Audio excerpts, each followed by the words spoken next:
So proudly we hailed at the twilight's last gleaming, whose broad stripes and bright stars through the perilous fight o'er the ramparts we watched were so gallantly streaming, and the rocket's red glare, the bombs bursting in air, gave proof through the night that our flag was still there. Oh, say does that star-spangled banner yet wave o'er the land of the free and the home of the brave?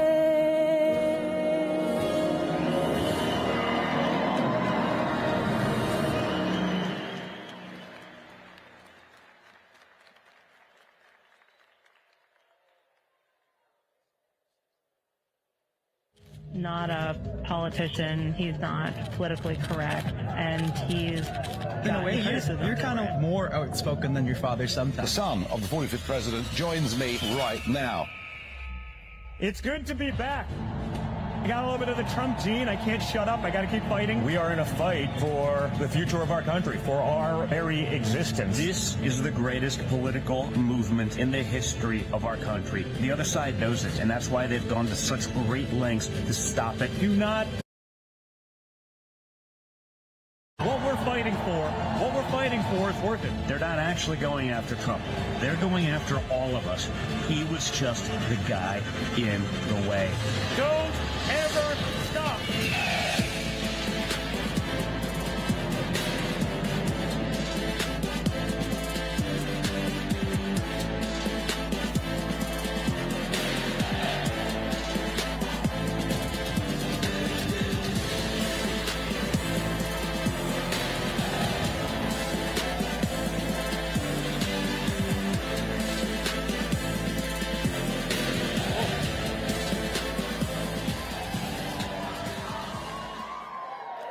What's going on, Turning Point?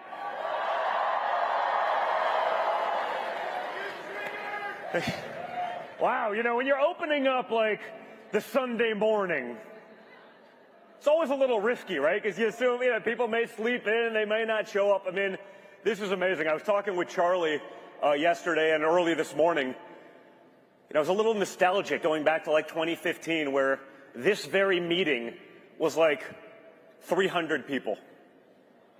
Right? I mean, no, it's so amazing when you, like, that's how it started. And it was such an awesome thing to be a part of a movement, of a growing movement, that he's done so incredibly, frankly, growing. I mean, this is the future of conservatism right here. And, you know, there's no doubt it's going to keep going, but it's just, honestly, it's awesome just to be able to see this many people, this motivated, this early in a cycle, because you're sick and tired of what's become of our country. I mean, we've had a pretty interesting week, haven't we, guys? I was told a couple of years now that decency was on the ballot. This thing with Democrats and projection is truly spectacular, right? Decency was on the ballot, and then I saw like the White House Christmas video, and I'm saying, man, I think, you know, remind me of like the Princess Bride. Like, you keep saying this word, but I don't think you know what it means. Right? You know what I'm talking about? Decency was on the ballot. I saw the White House video, and it was like, you know, I don't know what the hell it was, but it looked like, you know, trans activist White House Christmas video, I guess. I'm saying, interesting as it relates to decency.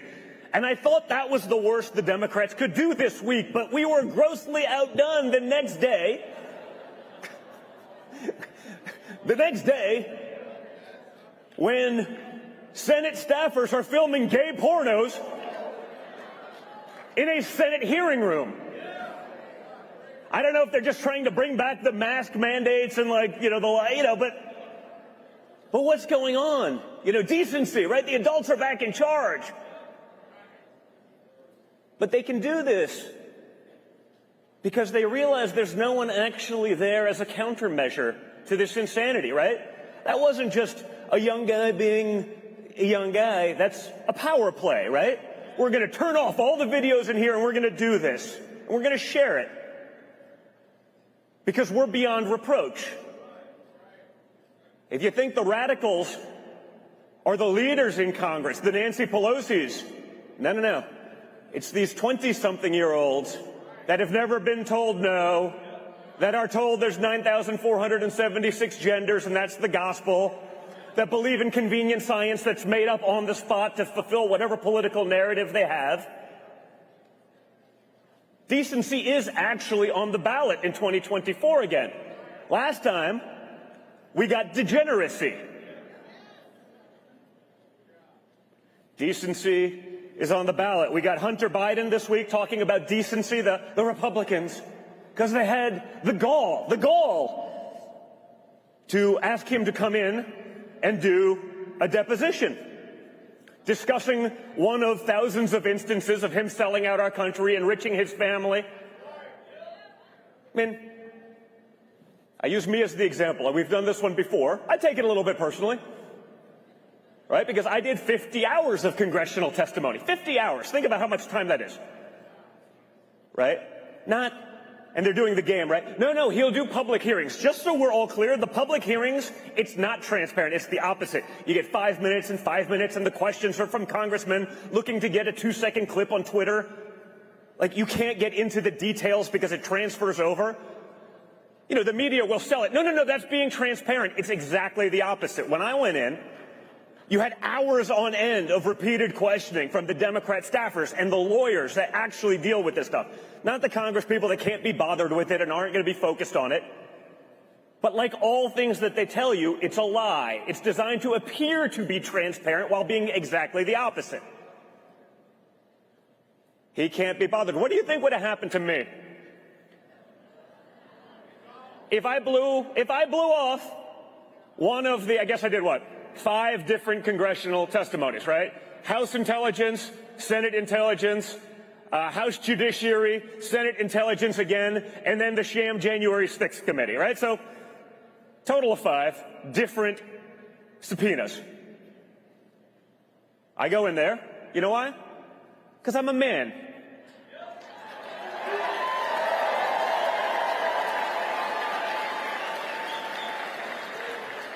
You go in there and you take it like a man. And if you didn't actually do anything wrong, you have nothing to worry about. But Hunter's not a man. He's a 50-year-old baby. Right now, hey, we all saw that speech. They're being indecent. I'm like, hey, man, I've seen your laptop. Maybe, just maybe, you should lose that word from your vocabulary. I don't know. Again, if it was the Don Jr. laptop from hell, you all would have heard about it. You would have seen it. You wouldn't have been censored for sharing the pictures, right? Because decency's on the ballot. Decency, what else have they done this week? Oh, just the whole administration, right? You had the trans nuclear waste guy stealing baggage, because of course he got that job because he was the most qualified, not because he checked off a bunch of boxes. He wore a dress and lipstick as a dude, therefore you should be in charge of the major organizations in our country. You don't have to actually be qualified, but guess what, folks? You don't actually have to be qualified to be the president of Harvard anymore either.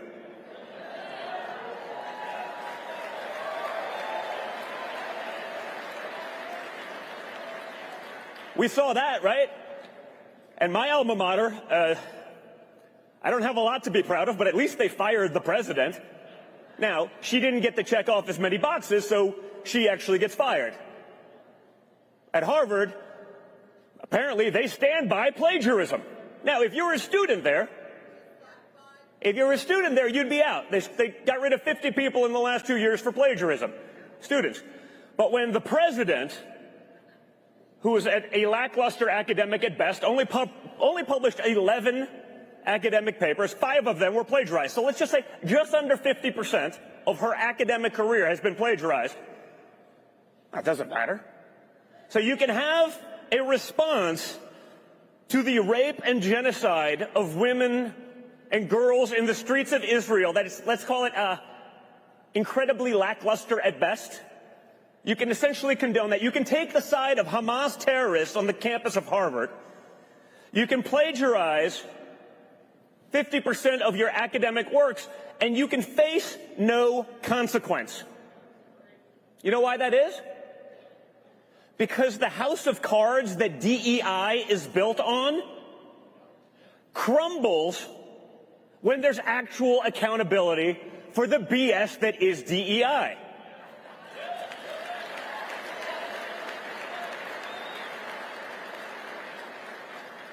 That's all it is. And so for me, hey, I graduated from Penn, right? We used to be leaders. We created Donald Trump. Penn created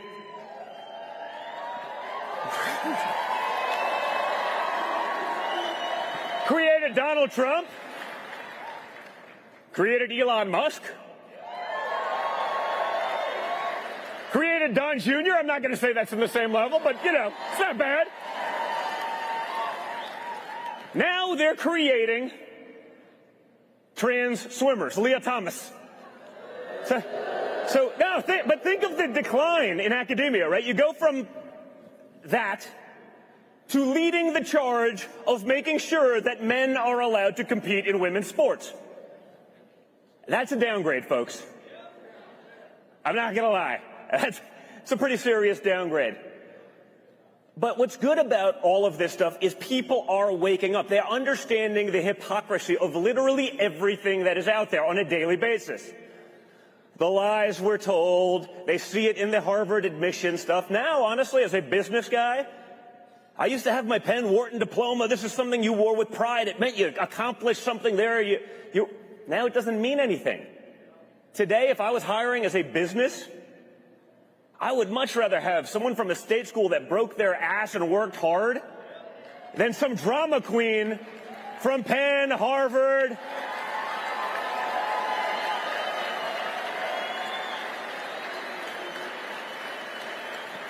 You know, they get to work on day one. They expect a 3-hour workday. They've been told they're the best at everything, even if these days it seems they probably don't have to be if they check off the requisite boxes. They're going to be in HR in 2 minutes complaining about some sort of grievance. It's not worth it. But like all of those things, at least it's all coming together. People are seeing it. You see it out in the streets. You see it in the places that are Democrat strongholds. They understand that the Democrat Party policy has failed. The woke ideology that dominates the left does not work. They see that the lies that they were told about Trump for years upon end, was all bullshit, folks.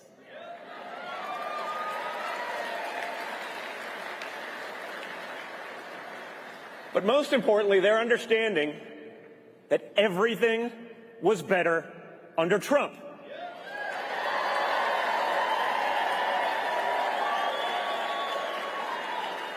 It's true. Have you seen some of the statistics as it relates to people's mortgages and their pay? They're up 90%. You know how debilitating that is when that really kicks in? Right? The people who have a 5 years, ARM, like an adjustable rate mortgage. You hit that time throughout, it resets. You're paying 90% more. When all of that stuff clicks in, and it's happening, you combine that with inflation. You combine that with literally everything across the board. People's expenses are through the roof. You're going to bankrupt half the country. And at this point, it almost feels intentional. It has to be. No, seriously. This is something I say all the time. But if you were trying to destroy America from within, would you do anything differently than today's Democrat Party? We want to blame Joe Biden, but in all fairness,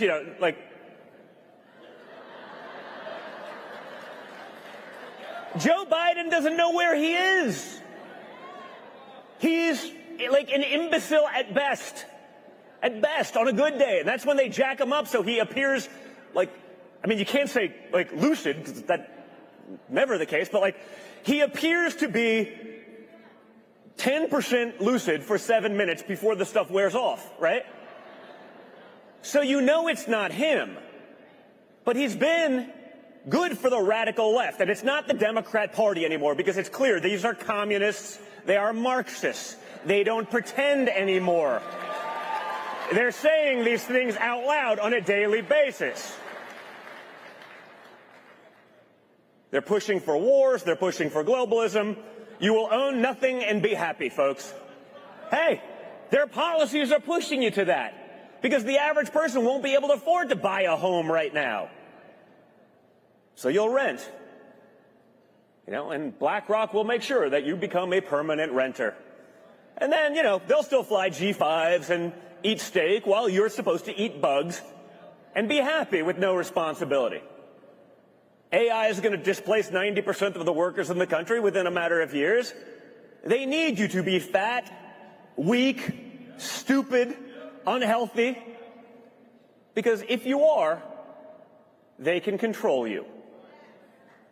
I mean, isn't it so obvious? Right? We're going to flood the border. We could do something about it. I mean, honestly, it's sort of hard to believe. This time last year, I was making fun of him on the stage, and rightfully so. John Fetterman. All right. No, I mean, you got someone on stage who had, let's call it serious cognitive issues. Even he's like, okay, we got to close the border. This is ridiculous. I'm like, no, I mean, I'm serious, right? Like, the guy that's incapable of putting on a suit in the United States Senate, like, he's like, hey, like, Israel should be able to defend itself, and we should close down our borders because what's going on is insane. I mean, he is the reasonable Democrat? Like, I'm like, yeah. I was like, man, I actually agree with this guy. Like, I mean, he couldn't form a sentence in a debate. He wins a United States Senate seat. I went after him a little bit because, I don't know, I guess I'm old school. I believe that someone who is making trillion-dollar decisions for me, for you, for our children and grandchildren should be able to form a complete sentence.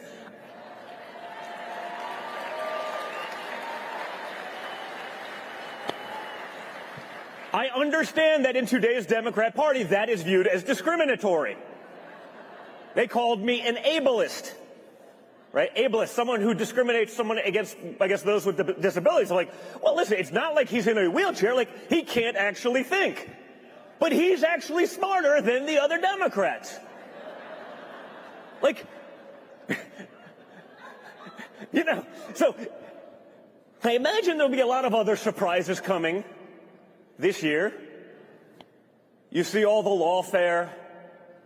You see the lies. You see what they're trying to do to my father. Now you see the stuff. Hey, but guess what? There was actually voter fraud, but it doesn't matter now. We won't talk about that then. It doesn't matter because we've already changed, so we can't do anything retroactive. That's the thing. Like all the conspiracy theories, they always come true. There's no such thing as a conspiracy theory. It's just how long till the average person is able to get through and bypass the constant inundation from the media, from big tech, from the biggest liars out there. That's the truth. But again, it's gotten so extreme. It's gotten so ridiculous. Those entities are working so much more overtime to try to lie to you, to force you, that even the person who's, you know, not like you guys, you're here, right? You're into this. You're watching it. You're looking for the anomalies. You're saying, hey, it just doesn't make any sense, but you're actually paying attention. There's a lot of people that are struggling in America right now.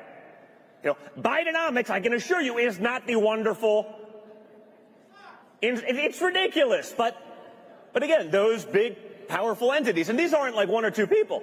These are trillion-dollar institutions that are spending the vast majority of their time lying to you to manipulate an outcome, right? That's effective. When you're just trying to put food on the table, when you're trying to live your American dream, when you're trying to make up the difference because your mortgage now costs 90% more, you're listening to a lot of that stuff. It's noise in the background. So I love seeing a crowd like this, because when you see this crowd year after year, as I have for 8 or 10 years that I've been involved, which are, okay, our efforts, the insanity that, you know, for me, that I've gone through personally, that they certainly are trying to do to my father and family, but the attacks on all of you, right? It's not just us, I promise you. Like, I get it. Okay, my whole thing, you got to get out there, you got to be unafraid. I understand there's a consequence. No one understands that probably better than my family right now. You know, there's some others, let's call it the January 6thers, they probably understand it even better, but they're trying to do that to my father. You know, because he led, apparently, I'm told, the first unarmed insurrection in the history of insurrections. I mean, it's, you know, I understand that he is an innovative guy, but that's probably not the way you innovate. But again, it's all BS, right? We see that now. But 2 years later, when they can no longer hide the exculpatory video, when you no longer see, oh, wait, what's the FBI or the other feds in the Fedsurrection? They're pushing people down the stairs who are otherwise calm. You have the FBI director, we cannot release the video because it would give up too many of our undercover assets. I was like, oh, so they're in the crowd. So the next logical question, if we were sentient beings, which we are, but the media isn't, is why didn't they do anything? Why didn't they stop it then? It's almost as though, and I know we're getting way out here in the conspiracy theory, it's almost as though they wanted it to happen. They would then cover up the evidence. They would then use it to manipulate. Because of course that's what they're doing. They can't release the video because they had way too many in the crowd. Now you have the FBI whistleblowers. They come out where there's like Kyle Seraphin and these other guys, and they talk about it. Kyle was there for 6 years. And he was involved in, was able to blow the whistle on not just the Fedsurrection, but spying on Catholics, because practicing Catholics are domestic terrorists. I mean, you know, domestic terrorists, according to the FBI, aren't domestic terrorists, but practicing Catholics are. He was able to be a part of and understand and know people part of, you know, the fake Gretchen Whitmer kidnapping. Right? That just disappeared because, you know, once the truth comes out, it can no longer be weaponized against their political enemies. Concerned mothers and parents at PTA meetings. Another radical group of domestic terrorists, according to the FBI.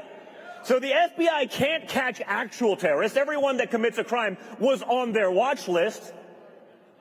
You know, they can't release the trans Shooter's Manifesto because we know what that would do to the most protected class in the United States of America, if not the world right now, which is radical trans activists.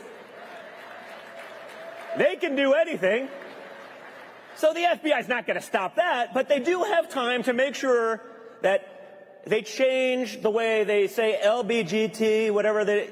Now it's LBTGQIA++ expialidocious. They had time to change that this week. I don't know. You know, it's all this crazy stuff. It was like when my father took out ISIS. How did he do that? He told the operators on the ground, do what you need to do. You know, like... I know. It sounds like rocket science. Like, let the Navy SEALs kill bad guys. Shocking. Rather than having them do, like, diversity training. No, but I hear the stories. You know, buddies of mine that are operators in that. You know, for years, I mean, we spend more time learning how to incorporate, whether it's females or this, into our combat. Well, does it ever happen? No, it doesn't happen, but we have to do it. They tell me they're spending more time doing that than they are shooting. Right? And then I say something publicly because, you know, not exactly quiet. Not known for quiet. I got the Trump genes. And then the media, how does Don Jr. know? He doesn't know anything. And then guys like Rob O'Neill and Carl Higbee and these guys that were actually SEALs are like, it's 100% true. It's why we have the attrition rate in those communities, because they're like, we're not fighting for this. You know? It's why we can't recruit in the Army, because, you know, in all fairness, a big part of patriotism and willing to die for your country would be actually believing in what that country's values espouse, right? You know, if they're just paying for, you know, gender-affirming care in the military, you're like, I probably don't believe in that. I'm just going to go get a job. It's so obvious, but it's not obvious to the people in charge. So we have an incredible opportunity to do something about this insanity in 2024. But make no mistake, just because it looks good, because it feels good, because it's obvious, we can't underestimate whatever it is that they're going to come up with. They've shown how evil they are, right? The narrative of the last 2 weeks, Trump's going to be a dictator. Yeah, because he was a dictator last time, right? Like, no, of course. I mean, he's not the one trying to jail the political opposition. That's the Democrats and the weaponized DOJ and the weaponized FBI and the weaponized CIA.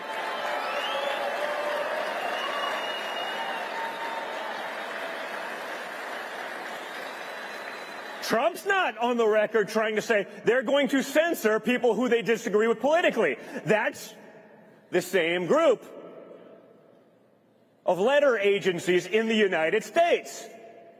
They're the ones putting great patriots on terror watch lists, aided and abetted by big tech. How many people in this room, by show of hands, have been silenced on social media or elsewhere? Strange, you never hear that on the other side.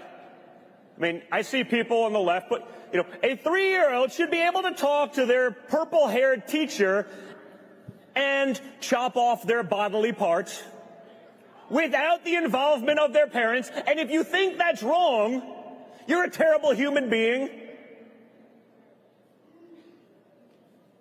They're trying to crush the family. They're trying to crush that structure. Despite the fact that the actual science shows that those things literally lead to the most productive people, the best people, the smartest people, like across the board. But they want to shut that down because it's not about creating the best. It's about controlling them. It's about creating a population that they can control forever. And that's why we have to get involved, folks. You know, there's so much at stake. We've seen the lies. You see the projection. Again, the dictator one. I think my father handled it best. Are you going to be a dictator? No. On day one, when I close down the border and start drilling again so we can take care of ourselves. But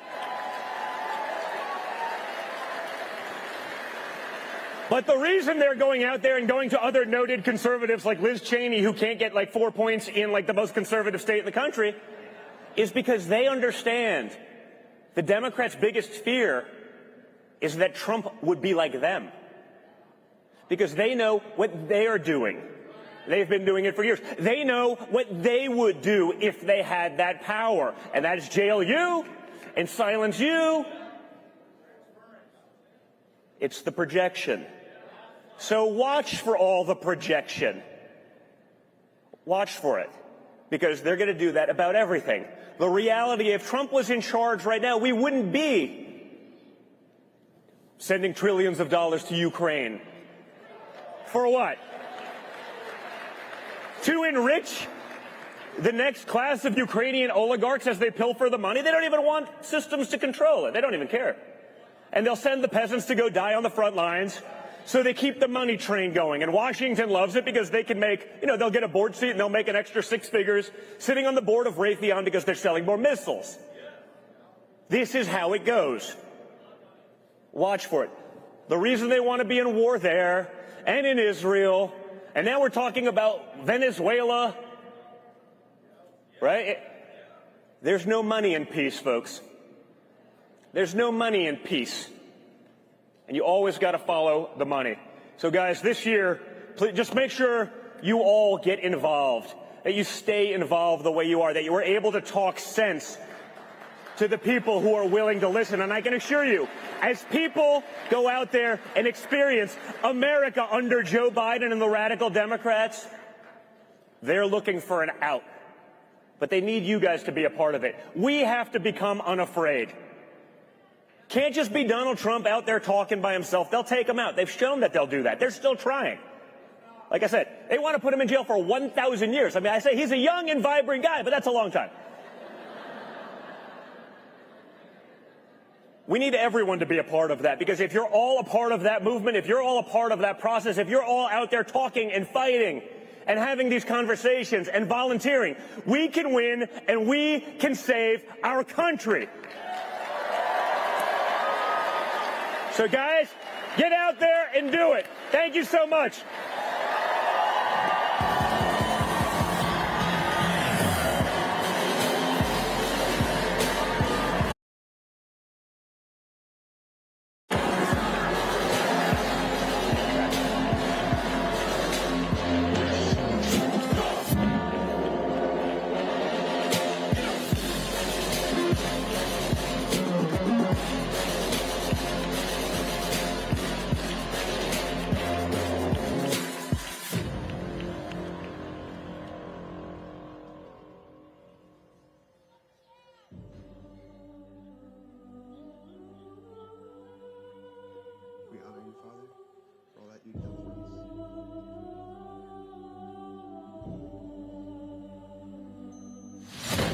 Chief Division Counsel and DOJ have approved a no-knock breach.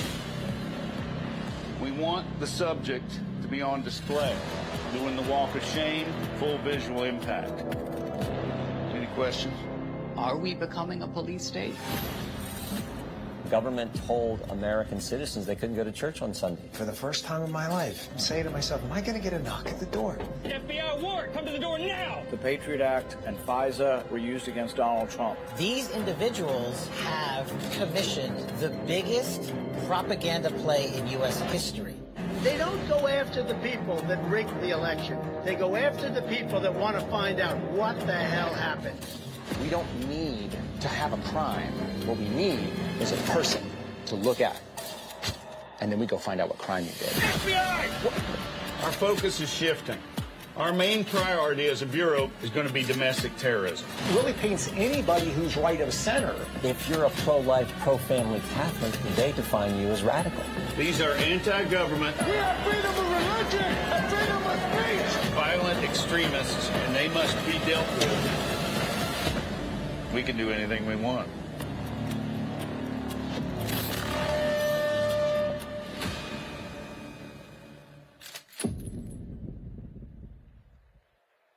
Richard Nixon. Well, I'm not a crook. Ronald Reagan. Tear down this wall. And Donald Trump. And a friend of mine for a long time, he only likes politics. If you ask him about how are the Yankees doing, he has no interest. If you ask him almost anything, he likes politics, and he's a professional at the highest level. Roger Stone. All of these presidents relied on one man to secure their seat in the Oval Office.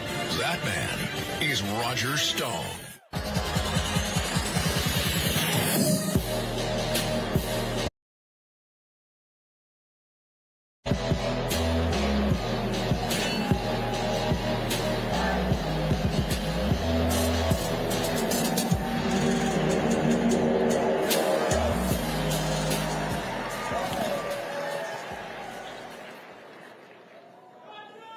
Thank you. Wow. I can't wait to hear what I have to say. First of all, let me thank Charlie Kirk and Turning Point USA for putting together the single most important meeting in conservative movement history.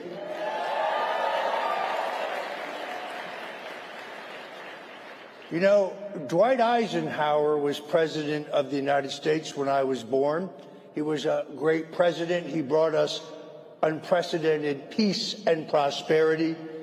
I had the privilege of working on 2 campaigns for Richard Nixon, 3 campaigns for Governor, later President Ronald Reagan. Worked for one of the greatest Americans of the 20th century, Senator Bob Dole. But I'm here to tell you that I traveled 2,339,000 miles to tell you that Donald J. Trump is the greatest president of my lifetime.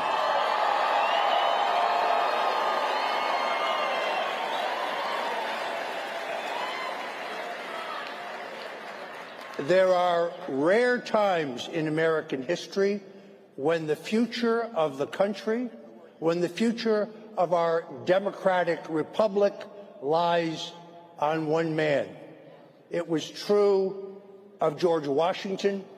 It was true of Abraham Lincoln. And today it is true of Donald Trump.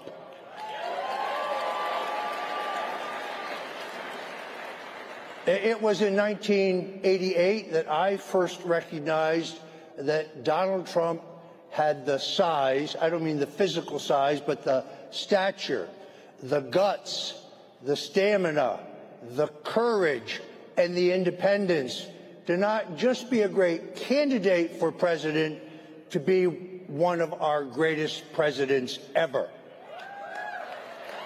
And the record will show that he brought us unprecedented prosperity, a robust economy, the lowest levels of unemployment among all Americans, black, white, young, old, Asian, Hispanic, rural, urban. He rebuilt our country's military might, which had been allowed to atrophy under Barack Obama. And then, at the beginning, he was subjected to the greatest single dirty trick in American political history. Barack Obama and Joe Biden used the full authority of the United States government based on what they knew was completely fabricated evidence in the Russian collusion hoax to try to illicitly and illegally remove a duly elected president, to spy on him, to destroy his presidency, and to this day, no person has been punished for that treasonous crime.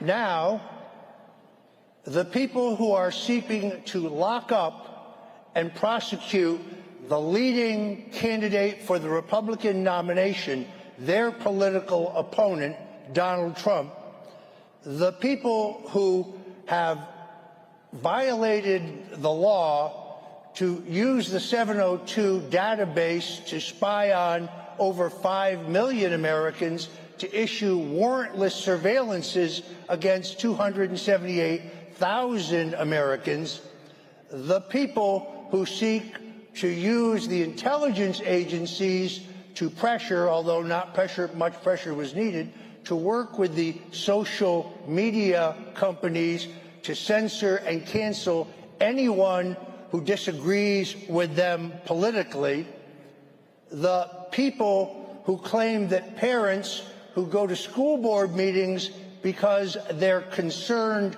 with the curriculum being taught to their children are domestic terrorists, those people say Donald Trump would be a threat to democracy.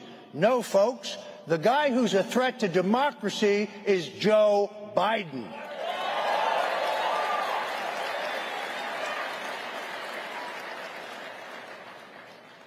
You know, there was a time in America when this was not always the case. There was actually a time when both major parties believed in America.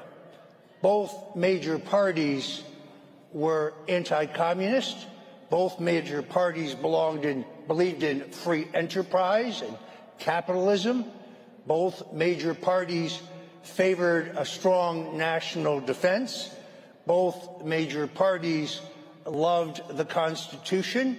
Both major parties, well, there was a difference. They wanted to tax more and spend more. We, generally speaking, wanted to tax less and spend less.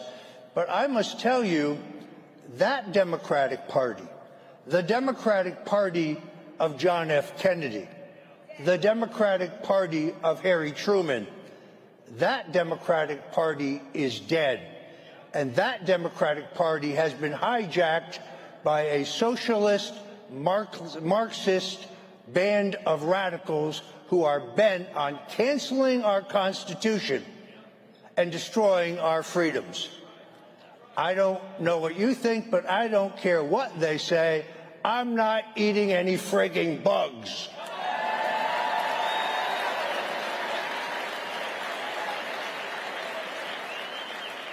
So let's be very clear about what we face. This is not a coming struggle, the final battle, as President Donald Trump correctly calls it. This is not a fight between Republicans and Democrats. This is not a fight between liberals and conservatives. This is nothing less than a fight between good and evil. A fight between darkness and light. A fight between the godly and the godless. And if we fail, America will step off into 1,000 years of darkness. Ladies and gentlemen, I've known Donald Trump for 45 years. He is the most confident person I have ever known. He's buoyant, he's resilient, he's determined, he's resolute, and with the help of every single person in this room, we are going to win the next election and take America back.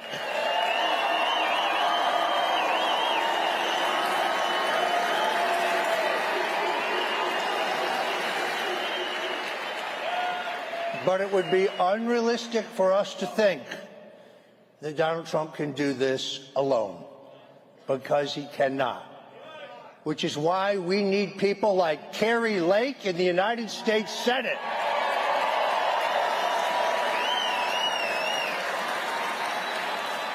It is why we need people like my friend R.J. Majewski in the U.S. Congress.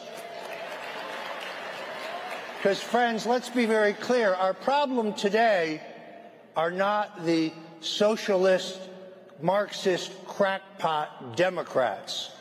Our problem, in the nutshell, are the feckless, gutless, weak-kneed, spineless, white wine swilling, country club belonging, establishment Republicans who have neither guts nor balls.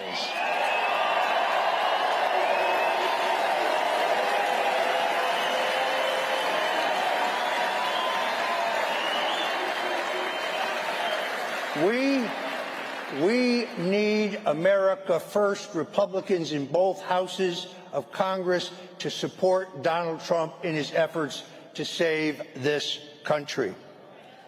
Now, people know my story. I was unfairly targeted, unjustly targeted, because I was a 45-year friend of Donald Trump, and when they could not find any evidence of Russian collusion, because indeed none existed, I was pressured relentlessly to offer false testimony, to testify falsely against the president, and I refused.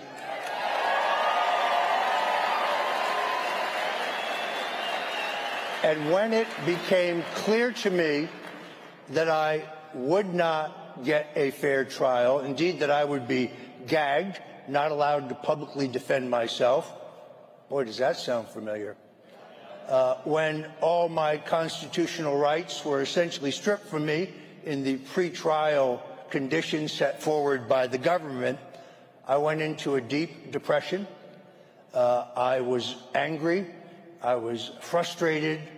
I was depressed. I was drinking a little too much. And then it was, based on the advice of Reverend Franklin Graham, that I turned my life back over to Jesus Christ.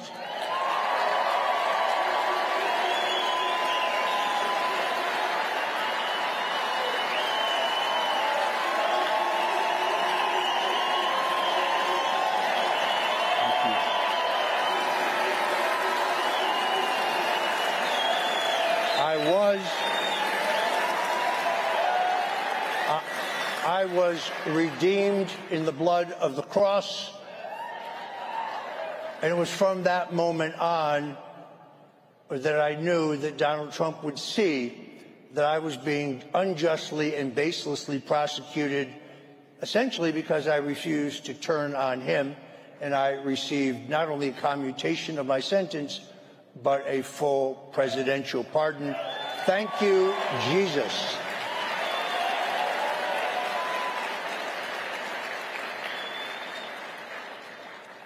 Shortly after my pardon, I learned that my wife of now 32 years was diagnosed with extraordinarily aggressive stage 4 cancer. The doctors essentially told her to put her affairs in order. But I'm happy to tell you today, I've had more than one miracle in my life. Thanks to the healing power of Jesus Christ, my wife is 2.5 years cancer-free.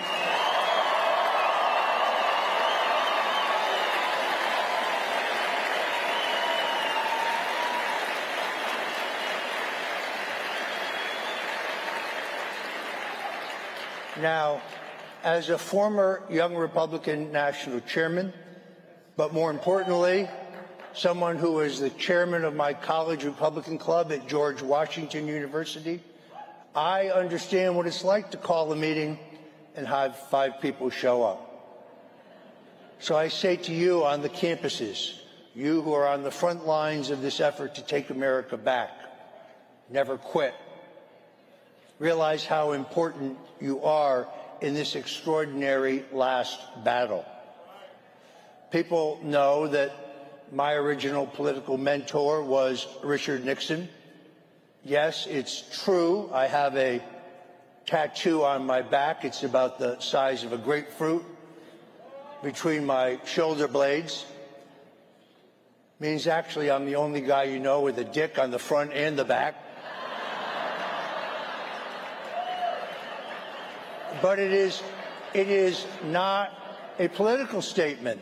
It's a daily reminder that in life, when things don't go your way, when you suffer defeats, when you suffer setbacks, when you're disappointed, that's the time to get up off the canvas, dust yourself, and get back into the game. You see, the story of Nixon is a story of resilience. It's a story of persistence. It's a story that is very American. It was Richard Nixon who said, "The greatness comes not when things go always good for you, but when you take some knocks, some defeats, when sadness comes. Because until one has been in the deepest valley, one cannot appreciate the majesty of God's highest mountaintop."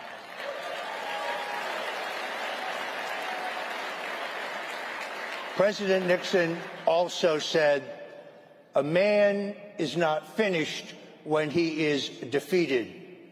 He is only finished when he quits." I can tell you that in the fight to save America, neither I nor Donald Trump nor anyone in this room will ever quit. God bless you.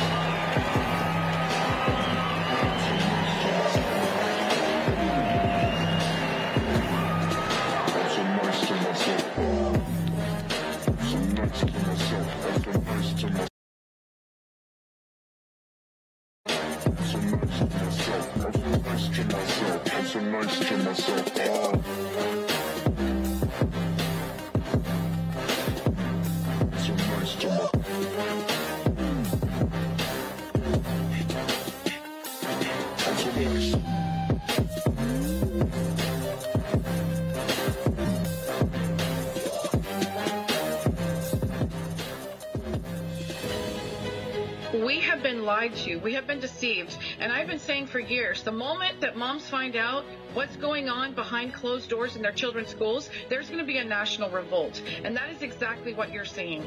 Well, what we have learned is that there are members of Congress who aren't really representing the values that we care about as moms. When you start telling moms they're not your kids, they're going, what are you talking about? The main reason why we've been losing is because we've been fighting principle with policy. We need to fight principle with principle, because when we do, freedom wins. What America is going to look like in 10, 20, 30 years from now, you are deciding it today. Motherhood is the great unifier, and mothers of all political persuasions are uniting together to defend and protect their children. And Moms for America is giving them a powerful voice and platform to be able to do that. You are creating the future of our country, and if you don't like what we see, you have the power to turn it around. When my children and my grandchildren ask me, where were you when the republic was hanging in the balance? I am going to be able to tell them, I was right there, fighting to my last breath to save it. If you think that this mom-led revolution is just a little thing that's going to come and go, you ain't seen nothing yet.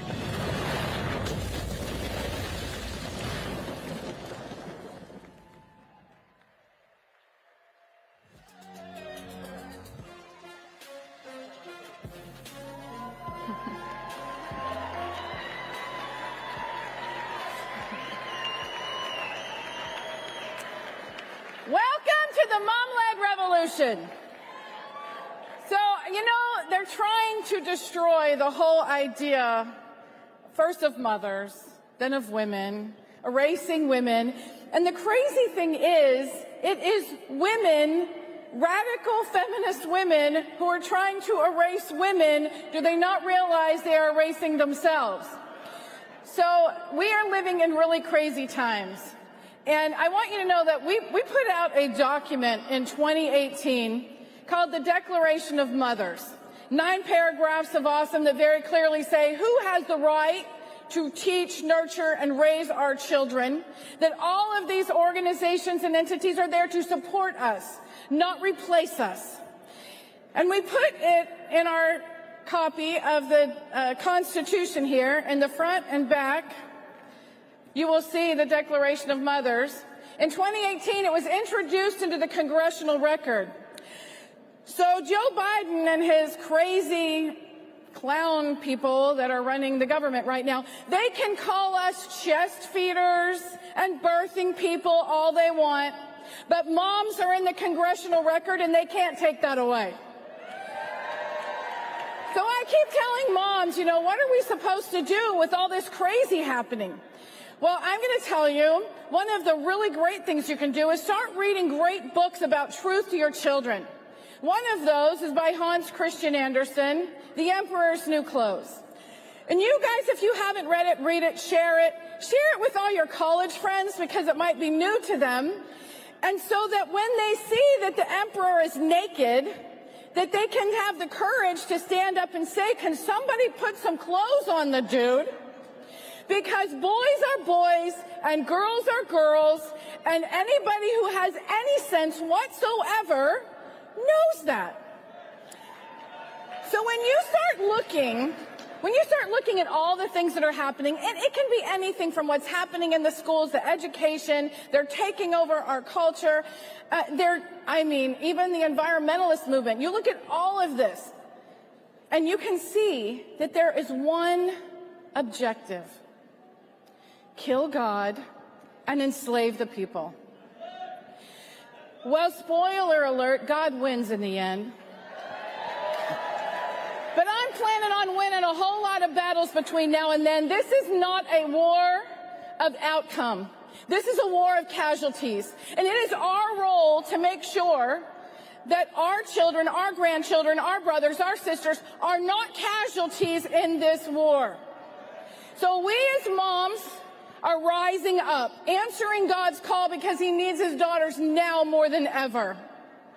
It is time for the Jezebels and the Delilahs to get out of the way, and the Esthers and the Deborahs to rise up and take this back.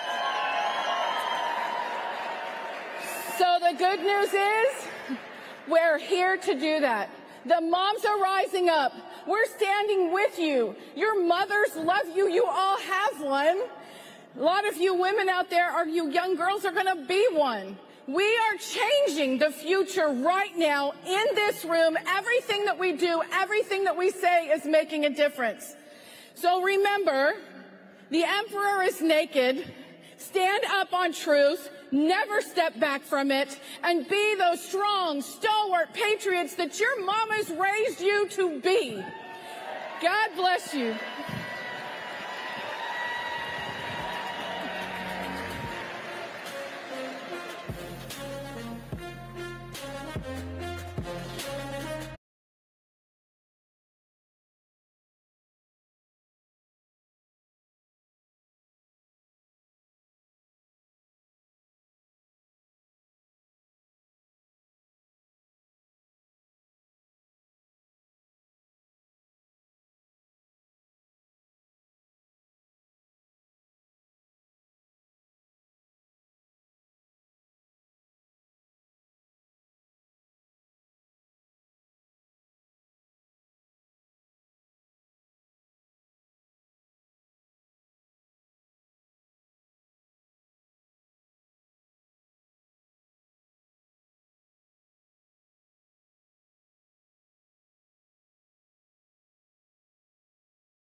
So what they're doing is interfering with an election. But that's why I like coming to events like this. I was so lucky when President Trump asked me to join his league. Constitution be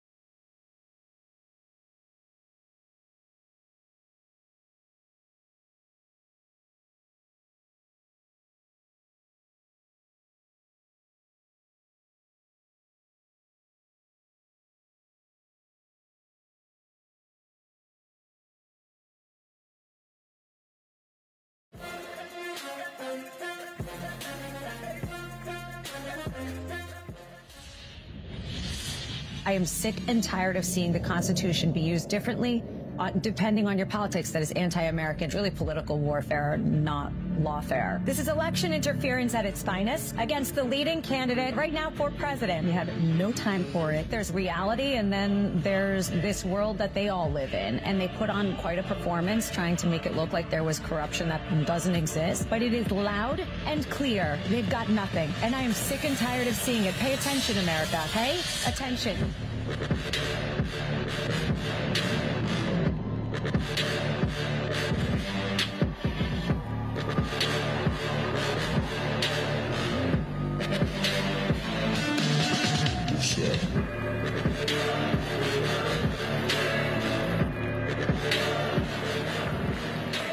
Wow.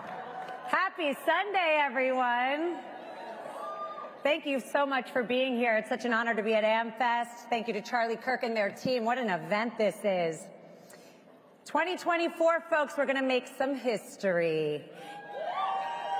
And we're going to see young Americans reject the left more than ever. Because what we're up against and what I'm seeing in the courtroom is political lawfare. And it's got to stop. We are going to lose our country, our Constitution, and everything that the Founding Fathers created and wanted for our country if we don't wake up, show up, and speak up.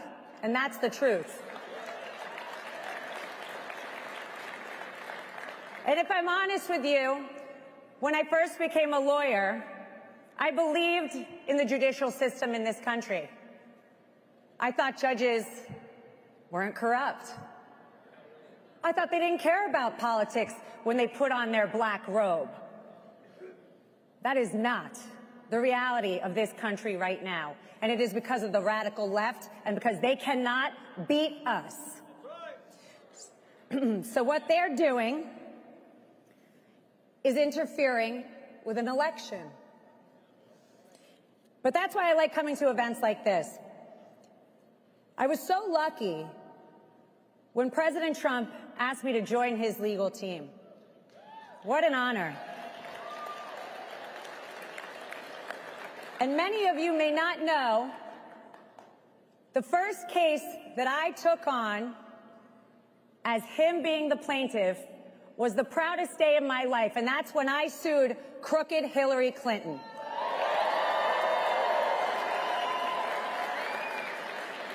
And I gotta tell you, it felt good to file those papers. I took on the Justice Department. I took on everything having to do with the Russia hoax, the fake FISA warrants that they lied and got. And it was all in a perfect complaint that got assigned to a Clinton-appointed judge. And what do you think happened? Nobody's heard of the case, right? It's because it's gone. I never met the judge. I never walked into the courtroom. There were probably 50 lawyers representing all of the radical left. Clinton's lawyers, Mook's lawyers, and the list goes on and on and on. 1 month. It got dismissed, and me and President Trump got sanctioned $1 million for going against crooked Hillary. You didn't know that, did you? Fake news, folks. Fake news. They won't report it. But guess what? We paid that $1 million, and we're going to keep on fighting.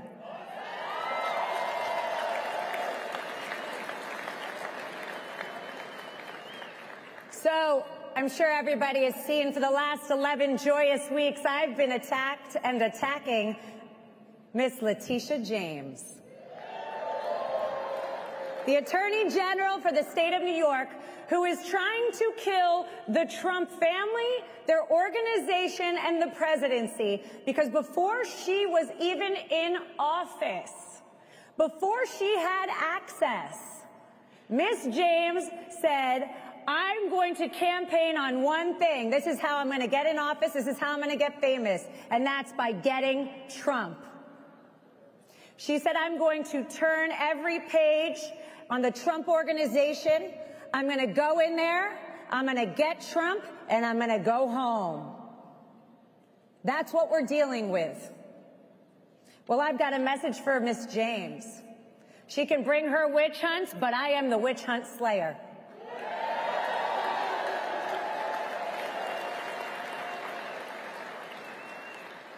So voting at the ballot box is no longer a path to victory for the left. They have to use this lawfare.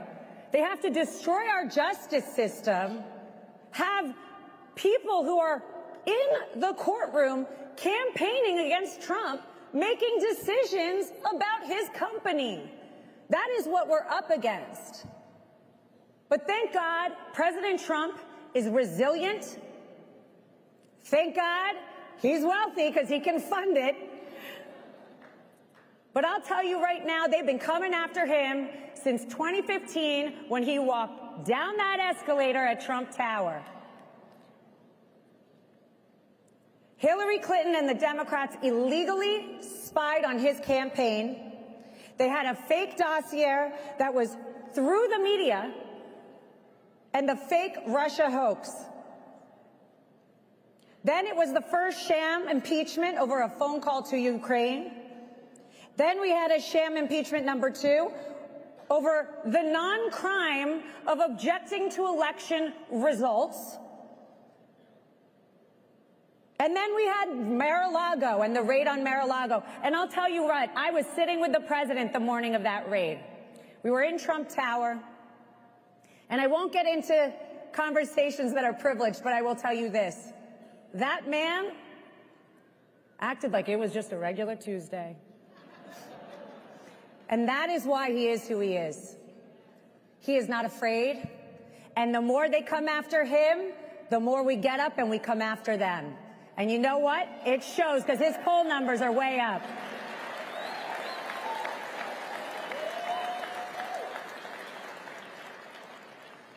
So despite there being absolutely no evidence in Ms. James's case, let me give you some information about what they did. They had a loan. They paid it early. They never defaulted. They were vetted by some of the biggest banks in the country. They did absolutely nothing wrong. They changed the skyline of New York, and now Miss James, for her own political ambitions, and the Soros-backed DAs and AGs across this country cannot stay in office unless they accomplish one thing, and that's keeping President Trump out of office. So we are in the fight, but I got to tell you, it's a good thing I like to fight. And that is the core of who Donald Trump is. Despite the tyrannical evil regimes throughout history, the dark, desperate forces will literally do anything and everything to try and shut out the light. It is exposing every abuse of power that I have seen. Where power is given and supposed to be ethical and pure, it no longer is. But that is at the core of who he is. He brings light, even in the darkest of times, and he brings hope to all of us when we think it's lost. Most importantly, he brings results.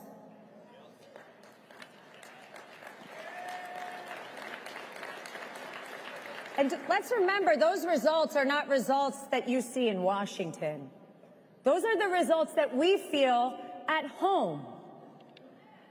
Because our borders aren't open. Because I'm not worried about what my school's teacher is teaching my children. Because there's bottom feeders and morally bankrupt individuals who couldn't care less about the success of the country, as long as they get a pat on the back from their Democrat puppet masters. But it's why events like this are so important. It's so great that you guys all came out. Because everyone in this room puts America first. Everyone in this room cares about our country.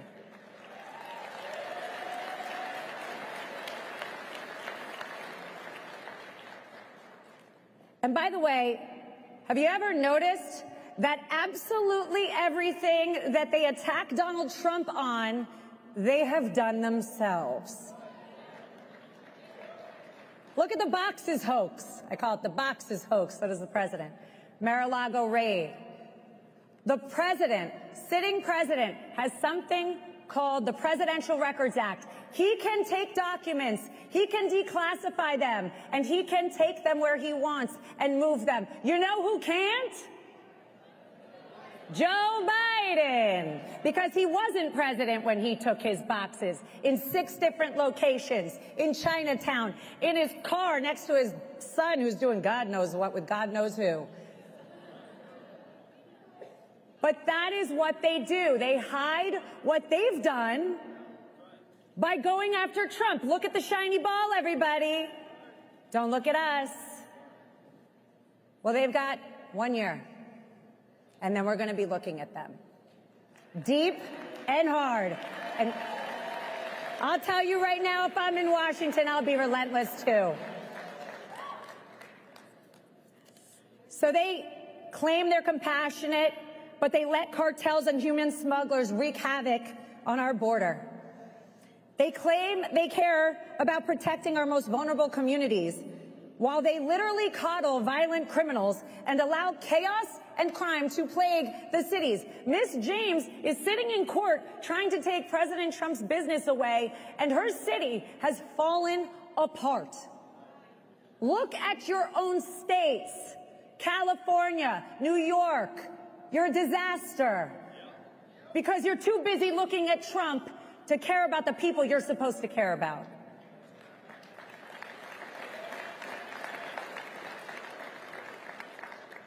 This all goes beyond just partisan politics, or for me, making arguments in a court of law. It's not about that. When I became a lawyer, I never thought I'd be standing here. I didn't go to school for that. Thought I'd be writing a couple boring briefs, maybe get a cool client. But what an honor. What a moment. We can turn this country around, and it has to happen now.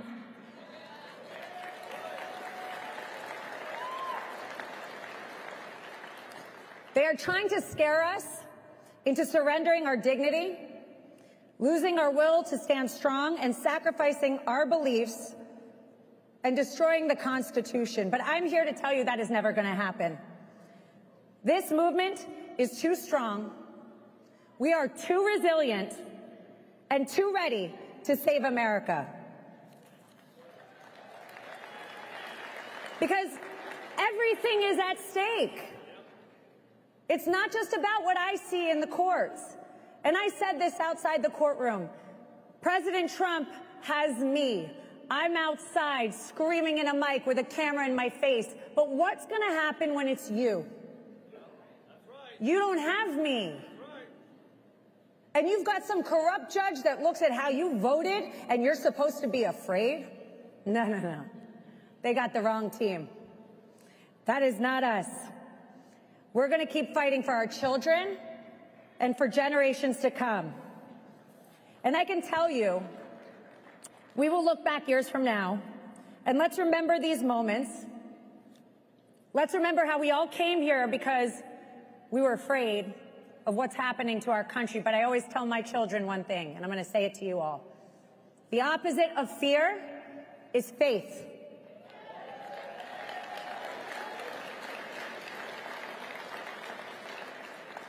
So let's be able to say that we made our country stronger, we made it more free, and we made it more prosperous. And let's be able to say that when the storm came and when the tides rose and when the noise got loud, we were loudest.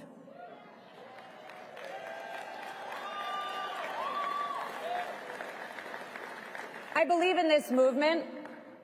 I believe in what's to come. And I absolutely believe we will finish this job. We get to write our own story, not the regime in Washington. And what a story it's going to be. Act 1 was the political upset that shocked the world and all the prosperity and success that followed. Act 2 was the rigged 2020 election that will forever change our nation. But now we're at Act 3. President Trump wrote a book called The Art of the Deal.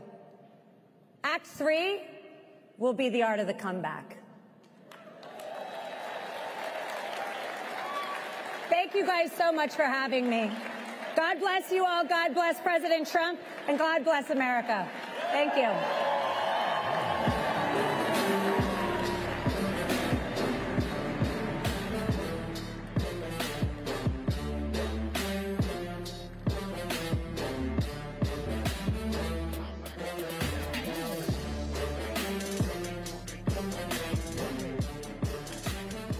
Hey there, TPUSA family. My name is Emily Jones. I'm the founder here at Home Tribe. And Home Tribe is an international platform and native iOS and Android app that connects families and educators together for local and online learning experiences, shippable and digital educational resources, and friends around the globe. I have had the special privilege and honor to serve families and educators globally in Canada, the UK, Dubai, and all throughout the United States, and we are all here for one very special mission. And that mission is to guide our next generation of learners and to protect the hearts and minds of our children. In the pandemic, we saw the atrocities happening in public education, and that led to over 350 million families internationally trying out homeschool and alternative education options for the very first time. We have our native iOS and Android app for download on Android and Apple phones. We are helping families and educators today pave a new way for the future of our next generation of learners.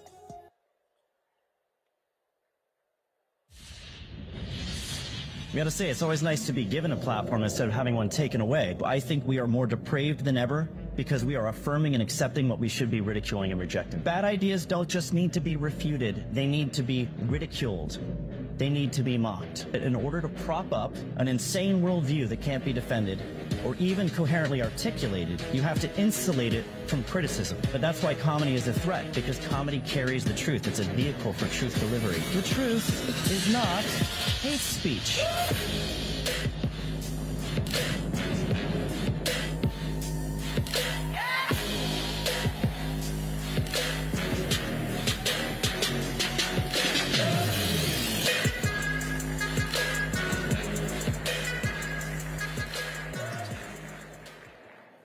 Who here is a fan of the Babylon Bee?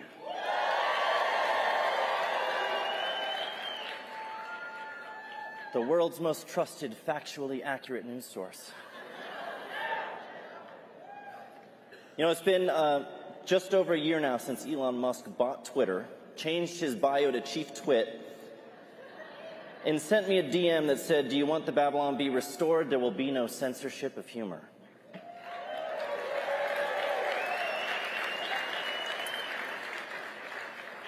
We've been trying to think of a joke worth $44 billion ever since. In fact, we interviewed him several months back and handed him an IOU for $44 billion and told him, "That's as good as cash, sir. That's an IOU." But as resourceful and committed to free speech as he is, Musk is still just one man, and Twitter, now X, is just one platform. Censorship remains the rule on big tech. X is a welcome but rare exception. In fact, just a few weeks ago, I was notified that the David Horowitz Freedom Center, a conservative nonprofit, was permanently suspended by Vimeo for posting a talk I'd given about censorship. Think of the irony of that for a second. As if they wanted to make my point for me more emphatically than I ever could, they censored my talk about censorship. Why? Hate speech, they said. I was giving a talk about how the Bee had been censored unjustly for hate speech on Twitter, and they censored it for hate speech. We've reached this point now where you can't even talk about how they're censoring you without them censoring you. I agree with Dave Chappelle on this one. It shouldn't be this dangerous to talk. So what is it exactly that the lovers of censorship want from us? I think the answer is very clear. They want acquiescence. They want submission. They want unquestioning conformity. They want us to give up and stop fighting, stop telling jokes, stop telling the truth.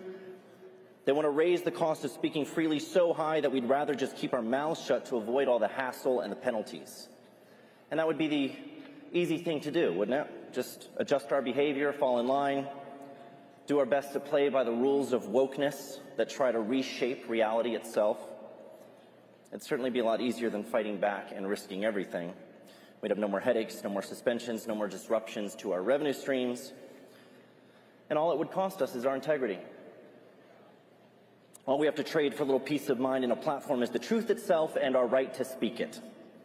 All we have to do is trade freedom, a thing so profoundly valuable that men have laid down their lives to secure it, for captivity and capitulation. Are you willing to make that trade just because it's easier?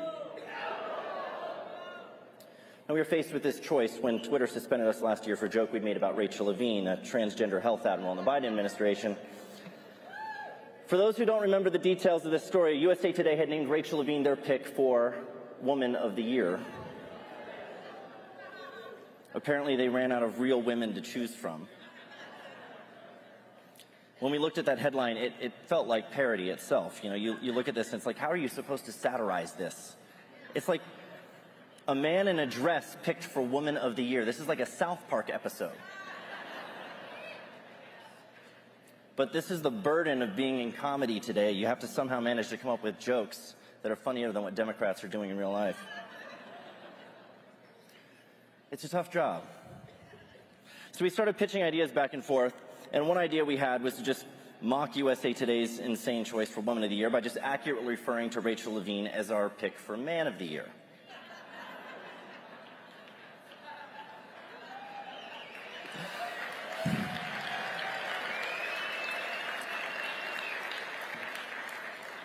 Our chief editor, Kyle, joked that this one was going to get us kicked off Twitter. And another one of our writers replied, "Yeah, probably, LOL." They count on this, by the way. They count on you thinking this way. They know that if they can make you afraid of being deplatformed, you'll do their job for them and censor yourself. For every case of hard censorship where they actually take down user content, there are 1,000 cases of soft censorship where users bite their own tongues knowing they'll be penalized if they speak freely. Make them censor you. Never do the tyrant's work for him.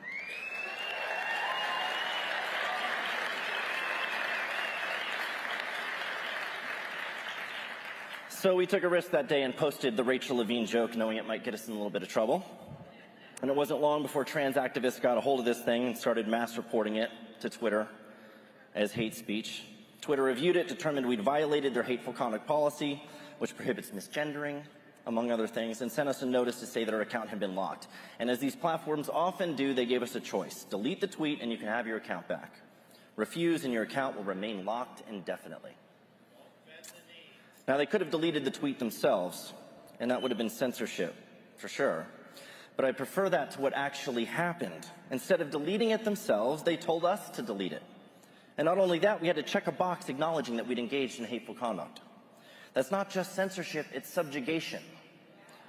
They wanted us to bend the knee, and we refused.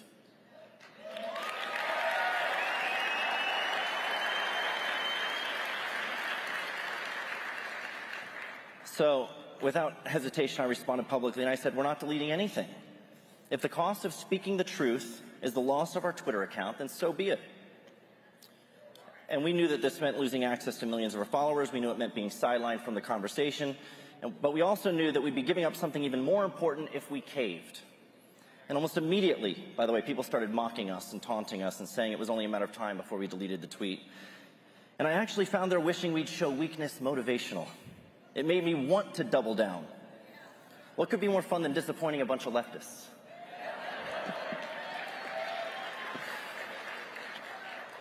So a couple of days later, we got a call from Elon Musk. And he wanted to know if we'd actually been suspended. He was kind of incredulous. He's like, really? You got suspended for a joke referring to a male as a man? And we explained that, we were locked out. We weren't actually, permanently suspended. We just needed to delete this joke, and then we could get back on the platform. He's like, why don't you delete it? And we explained why. And he agreed with us that it was a principled stand that we were taking. And he paused for a moment, and he said, maybe I just need to buy Twitter. We thought he was kidding.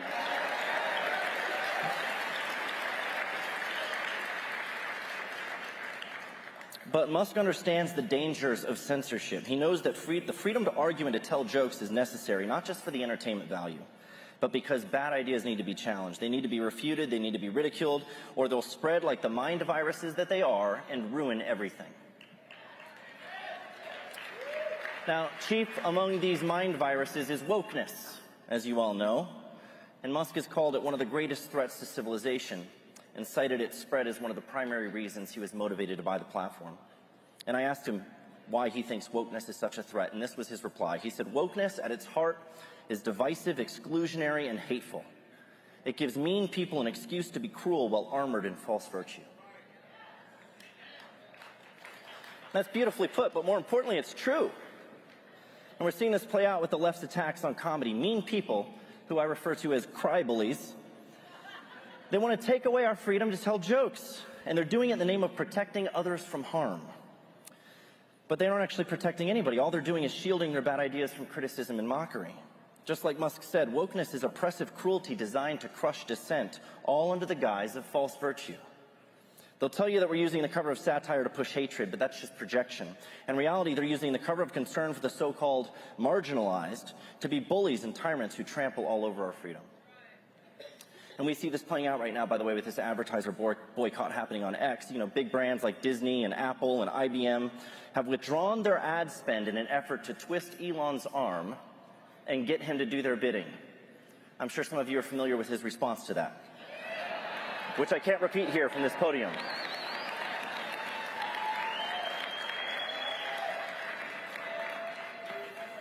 So it's the most amazing clip. If you haven't seen it yet, go look up the clip of Elon Musk responding to an incredulous reporter who was like, what do you mean you don't want them to advertise anymore? What do you mean?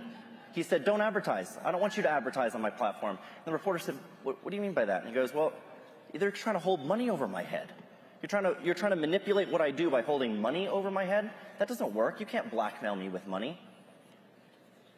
I don't know if everybody realizes how profoundly important and significant it is to hear somebody tell Disney and their mountain of money that they don't care about it.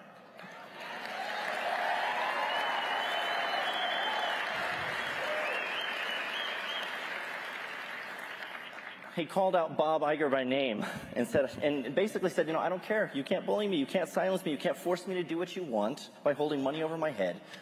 Elon is one of the foremost defenders of free speech right now in this country. And we need to learn from his example. I think one of the most important lessons he's teaching us is that we have to stop caring about what freedom might cost us. They're going to try to raise the price of it so high that no one's willing to pay it. They thought that would work. It's not working anymore. It didn't work with us, and it didn't work with him. In fact, we actually responded by pledging to spend $500,000 on X in upcoming months on ad campaigns.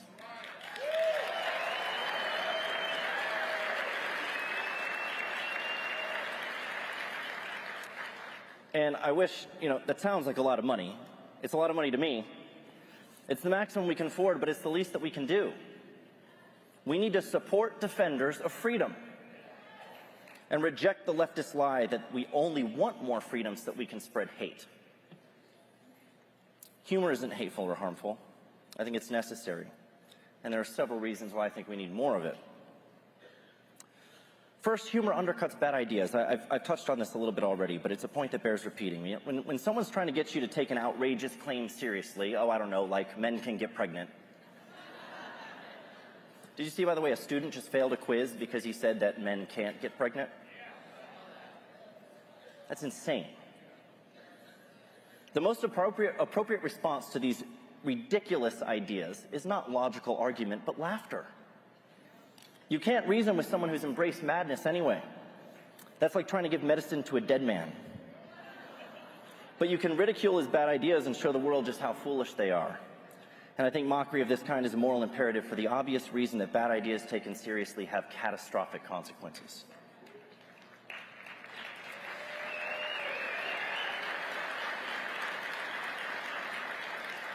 There's even people on the left who are catching on to this, by the way. I don't know if you guys have seen this monologue that Bill Maher gave. He's broken ranks with some of the other libs to mock woke gender madness. And in a recent monologue, he said this. He said, if we listened to 8-year-olds and affirmed them when they told us what they wanted to be, the world would be filled with cowboys and princesses. I wanted to be a pirate. Thank God no one scheduled me for eye removal and peg leg surgery.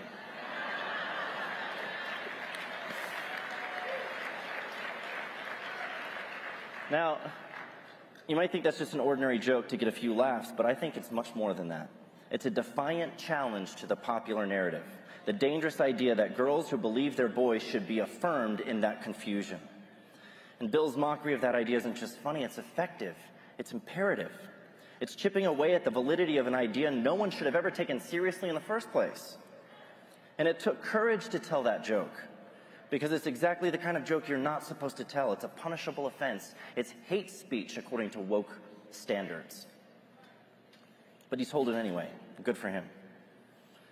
The second point about humor is that it tells the truth. Humor tells the truth. Our joke about Rachel Levine wasn't really that funny. I think the USA Today article naming Rachel Woman of the Year was funnier and more offensive. But that joke told a truth in a provocative way that got people's attention. That's the key point. Humor is a vehicle for truth delivery.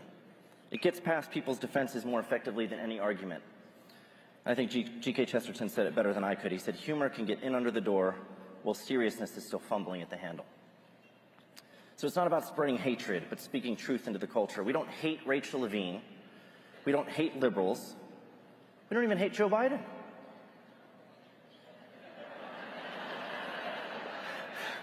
How could you hate Joe Biden? I mean, if you're doing comedy, the guy goes up on stage and said, I've got 2 words for you. Made in America. And then he shakes hands with no one and falls. You gotta laugh. No, we don't hate any of these people. We just love the truth and the freedom that we enjoy in this country to speak it.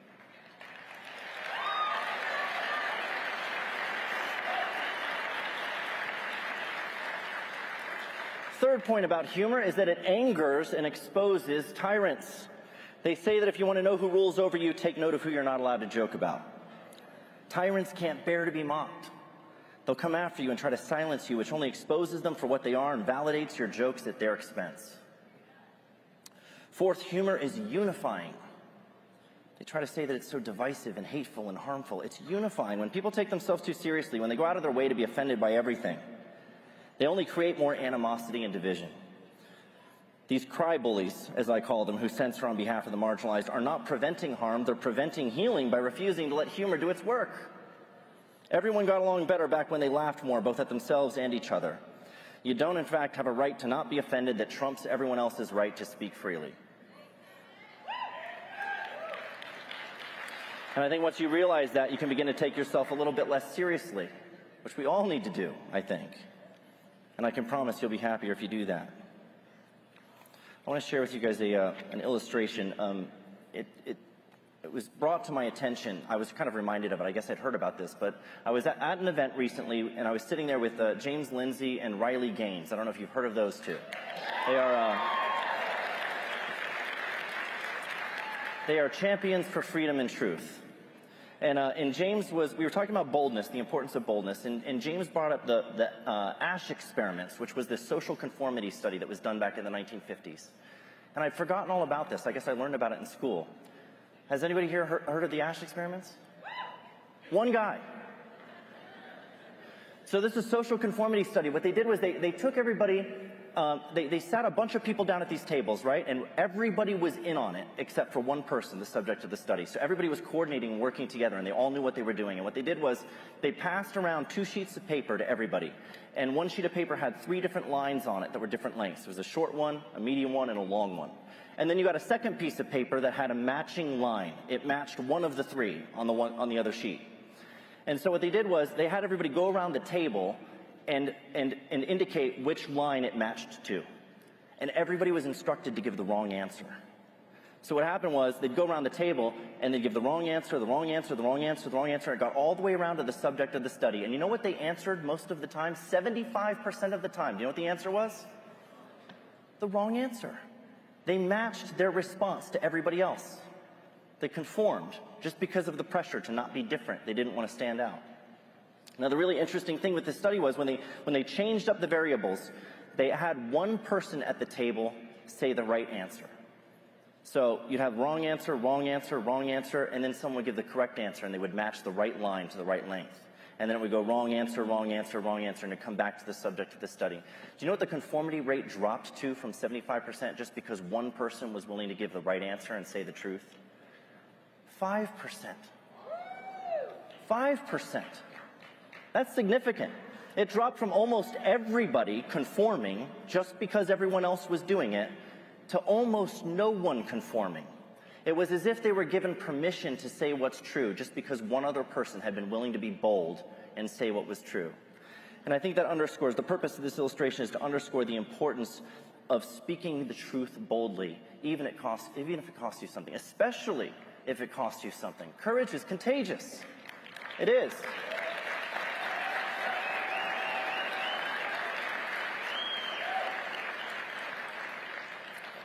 You don't need money or a massive following to make a difference. All you need is a little backbone.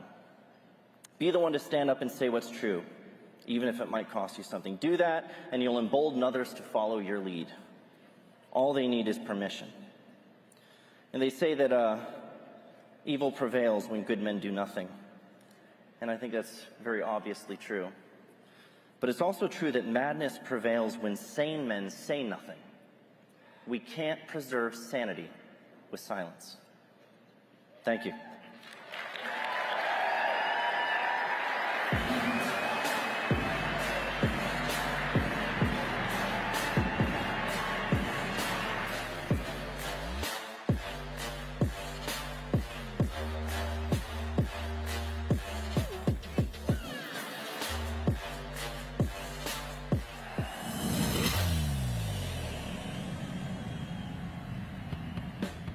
If you're like me, you probably drink coffee. And probably like me, you find most coffee bitter, acidic, and frankly, not really great tasting. I learned that almost all coffees off the shelf or in the drive-thrus are what they call conventionally roasted. It turns out that bitter taste and acidic nature is because almost all coffees are subject to flames and fumes and other bad stuff when they're actually roasting the beans.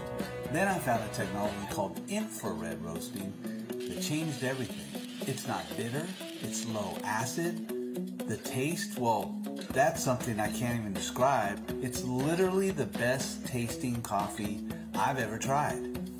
So, we bought the company. We are freedom-loving, patriot-driven Americans who subscribe to the American dream. So we named our coffee Patriot Red. We're so sure that this is the best tasting coffee you've ever had that if you don't, we'll give you your money back.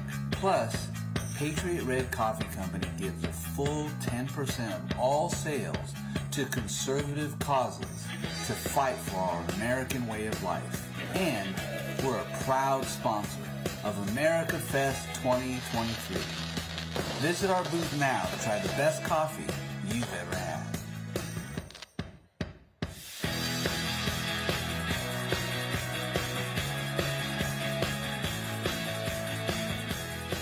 Please help me welcome to the stage the president of Patriot Red, Laura Oglon.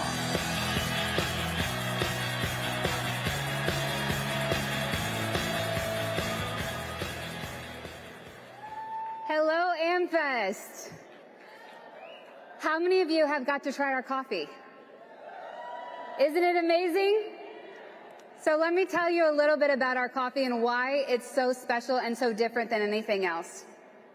The first thing is, just like you heard in the video, we infrared roast everything, which means we found a healthier way to make coffee, because oftentimes, I'm sure some of you have experienced jitters or upset stomach, acid reflux, and so it keeps you from wanting to enjoy coffee that all of America seems to drink. We found a way to eliminate all of those issues with our infrared roasting. Now, it's not just about the coffee. As we all know, the event that we're here with right now, we celebrate the entrepreneurial spirit, we celebrate America and a God-fearing country. It was established in God we trust a long, long time ago, and the challenge that we all face right now is that we're always trying to remove God from the conversation. You're always trying to remove God from the topic of who we are as Americans. With Patriot Red, we're putting God back into the conversation. We're also letting you understand and know that it's not just about coffee, it's about who we are and what we represent from a home standpoint. This is a family-oriented business. If you guys have been to our booth in the sponsor area, you've probably met and seen my kids and my friends and my family who are here to support all of us at the launch of our brand new coffee company. And some people are probably like, oh, okay, another conservative coffee, another coffee. Well, we're not just another coffee. We are different than anything else. But the one thing that I know that I can promise you is that we will never sell out. We will never be the ones to get a board of directors to tell us what we can and can't post and stop us from being who and what we want to be in this country. Because for a long time now, I've heard that the American spirit is dead. Everybody wants to have the American dream, and it's still alive today, only if we decide to make it that way. But fear has been so engulfed in all of us for so long because of how crazy this world has become and how so many of our traditional American values have just kind of depleted away, and people forgot how this country started and why we started it. And the main thing that I remember from listening to my grandpa when he started his businesses is, hey, you know what, sis? Our families came over here for that dream. And it took a David to fight a Goliath. And you know what? Just like that, way back in the Bible days, it's going to take more Davids to be raised up to fight the Goliath that we are all facing right now.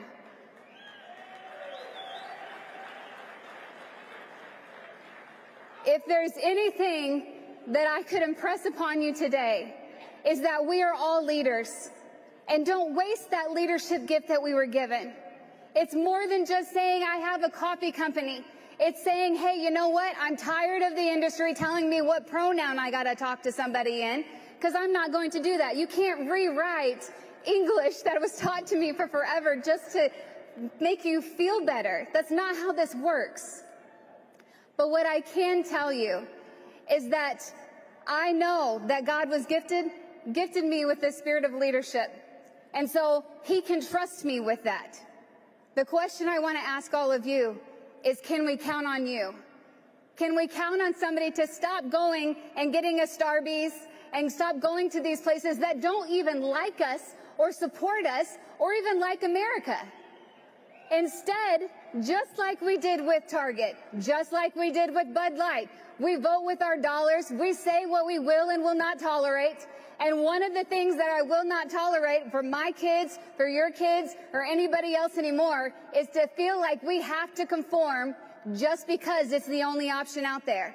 I will stay home and brew my coffee. I will have a great day, and I will live the American dream with every single one of you if you're willing to take this journey with us. So the question I have is, can I count on you? And if you want to come and try the best coffee you'll ever have, come and meet us at our booth. We have our coffee in the VIP lounge and the executive lounge, and we would love to partner with you. Thank you so much. Have a great event.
All right. Good to see you, everyone, in Arizona and Turning Point. My name's Alex Marlowe. I'm the editor-in-chief of Breitbart News. And I'm the author of a couple of books. My first book was called Breaking the News. And the thesis of the book, and this might be a surprise to some of you, that the corporate media's real mission statement is not actually to inform the public, believe it or not. It's actually to advance the interests of the corporation and the regime. Let me explain with a couple of examples. Take, for example, NBC. Do you think MSNBC is really a credible news source? Of course you don't. But it's not just leftism and communism that they're pushing. They're pushing the interests of the corporate media establishment. They're part of a conglomerate, NBC, Comcast, Universal. They produce movies, they have theme parks in China, etc. How about ABC? Who owns ABC? Anyone in the audience? Disney. Yeah, a good group of people these days, right? The groomers at Disney. So they're trying to, first of all, advance the interests of the corporation, and then from there, they move on to advancing the interests of globalism, leftism, and increasingly the security state, the war industry. So that's sort of their MO. That's what they're all about. And then when they're done with that, if they have time, they'll try to report some basic facts if they get around to it. But it's not just the corporate news. It's also what we refer to at Breitbart as the masters of the universe. That's big tech, Silicon Valley, etc. Now, Breitbart was the guinea pig for censorship for a lot of these corporate entities. We were the first to be shadow banned on Twitter. And there was a moment that I want to bring up to this audience. a tearful moment at the Google headquarters that took place after Donald Trump won the 2016 election. We got this all on video. You can go to our website and check it out, where a tearful Google executive board explained how their goal was to make populism and the MAGA movement a blip or a hiccup, while crying, sniveling, saying we're going to make it a blip or a hiccup. They're going to erase our movement online. That was their goal. And they used Breitbart as the guinea pig. Our traffic at that date from Google compared to July of 2020, in the run-up to the next election, went down 99.7% from Google. They weren't messing around. They're trying to destroy us. They're trying to wipe us off the internet. Top publishers get between 30 to 50% of their traffic from Google. We get less than 3%. I imagine some of my colleagues on the stage have a similar situation. They're not joking. They're trying to destroy us. But I've got good news. We're fighting back, and increasingly, if you look at the polls, it seems like we're winning. It seems like we're increasing the amount of people who are on our side.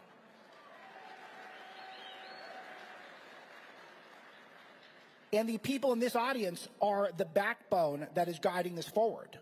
So this panel is not just to celebrate that we're making some progress, because things are getting worse. The left is honing their blade. They're sharpening their tactics. And what they're going to try to do next is control our language. They're going to police new types of social media. They're going to boycott advertisers. And we're going to give you some insight, because we're on the front lines of it, of what they're doing, what they're going to do next, and most importantly, what you all can do to try to push back. So we have a terrific panel here. We have Emma Jo Morris, who is famous for the laptop from Hell Scoops, who works for me at Breitbart. We have Joshua Phillip, investigative reporter for the Epoch Times, now one of the most popular subscription news services. And Libby Emmons, who not only runs the Post Millennial, but also Human Events, so incredibly prolific and popular in her own right. So I think it's only appropriate if we start off with some of the best anecdote stories of censorship that are out there. And the person who has the best story is our own Emma Jo Morris. Emma Jo, what was it like when you were given the scoop of the century, the laptop from hell? Thank you, Alex. I'm former New York Post. Thank you so much. Thank you. Alex poached me.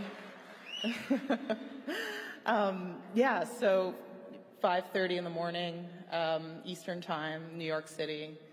I'm anticipating my life being turned upside down in one way or another, and I couldn't have expected what actually happened, because 5:30 in the morning, the first story in the Laptop from Hell series breaks. Bombshell email: Joe Biden met with Ukrainian energy colleague of Hunter Biden's, and I'm watching it and I'm seeing, is it just going to be picked up by right-wing media? Is legacy media going to engage in it? How do they grapple with this? And I thought I had pretty good receipts, and I'm watching it, and all of a sudden I see Maggie Haberman tweeting big splash at the New York Post. I see Jake Sherman from Politico or Axios, engaging with it, and I'm thinking, oh wow, they're actually reporting news. How weird. And then about a half hour later, I see them both apologize for tweeting the story from the New York Post. And then about a half hour after that, I see people unable to tweet the link to the story at all. And then about a half hour after that, I hear people are not able to DM the story at all. And now we have hindsight, and what we learned was that obviously the CIA, the FBI was grooming social media companies to clamp down on the story and treat it in the way that they censor it, like child porn. That's from the New York Post, the oldest paper in America, founded by Alexander Hamilton. And in doing that, they gave a pass to the rest of the media to cast an aspersion on it. We don't know, is it Russian disinformation? Is it hacked? We're not sure. But whatever it is, it can't be reported, and it's wrong, and also maybe foreign interference in the election. So that's my experience with censorship, and it's been quite memorable. The point was to keep the public unaware of the biggest scandals. I think the biggest scandal of the century was the origins of the coronavirus. which almost certainly came from a lab in China. If you said such a thing, you would get thrown off the internet. Well, the Epoch Times was saying that the whole time. Joshua, speak to this. Yeah, so when COVID first broke out, one of the first things we were looking at was the data coming out from China. And of course, you may have seen I did a documentary within, just a couple months after the outbreak, where we investigated the origin of COVID-19. And sure enough, we said, hey, it looks like some weird stuff happened to this Wuhan lab, the Wuhan Institute of Virology. We showed all these internal Chinese documents, a lot of public reporting, a lot of information that I think without a shadow of a doubt would be regarded as very, credible, solid, almost undeniable reporting. And of course, we showed this in our documentary. We gave all different possible angles on possible origin of it, and we showed some of the really weird experiments they were doing at that laboratory, and some of it was really weird. And of course, right after that happened, the video went crazy viral. This documentary, I think we had roughly across every single platform, if you include Facebook, like 150 million views on it. Wow. And they censored the heck out of it.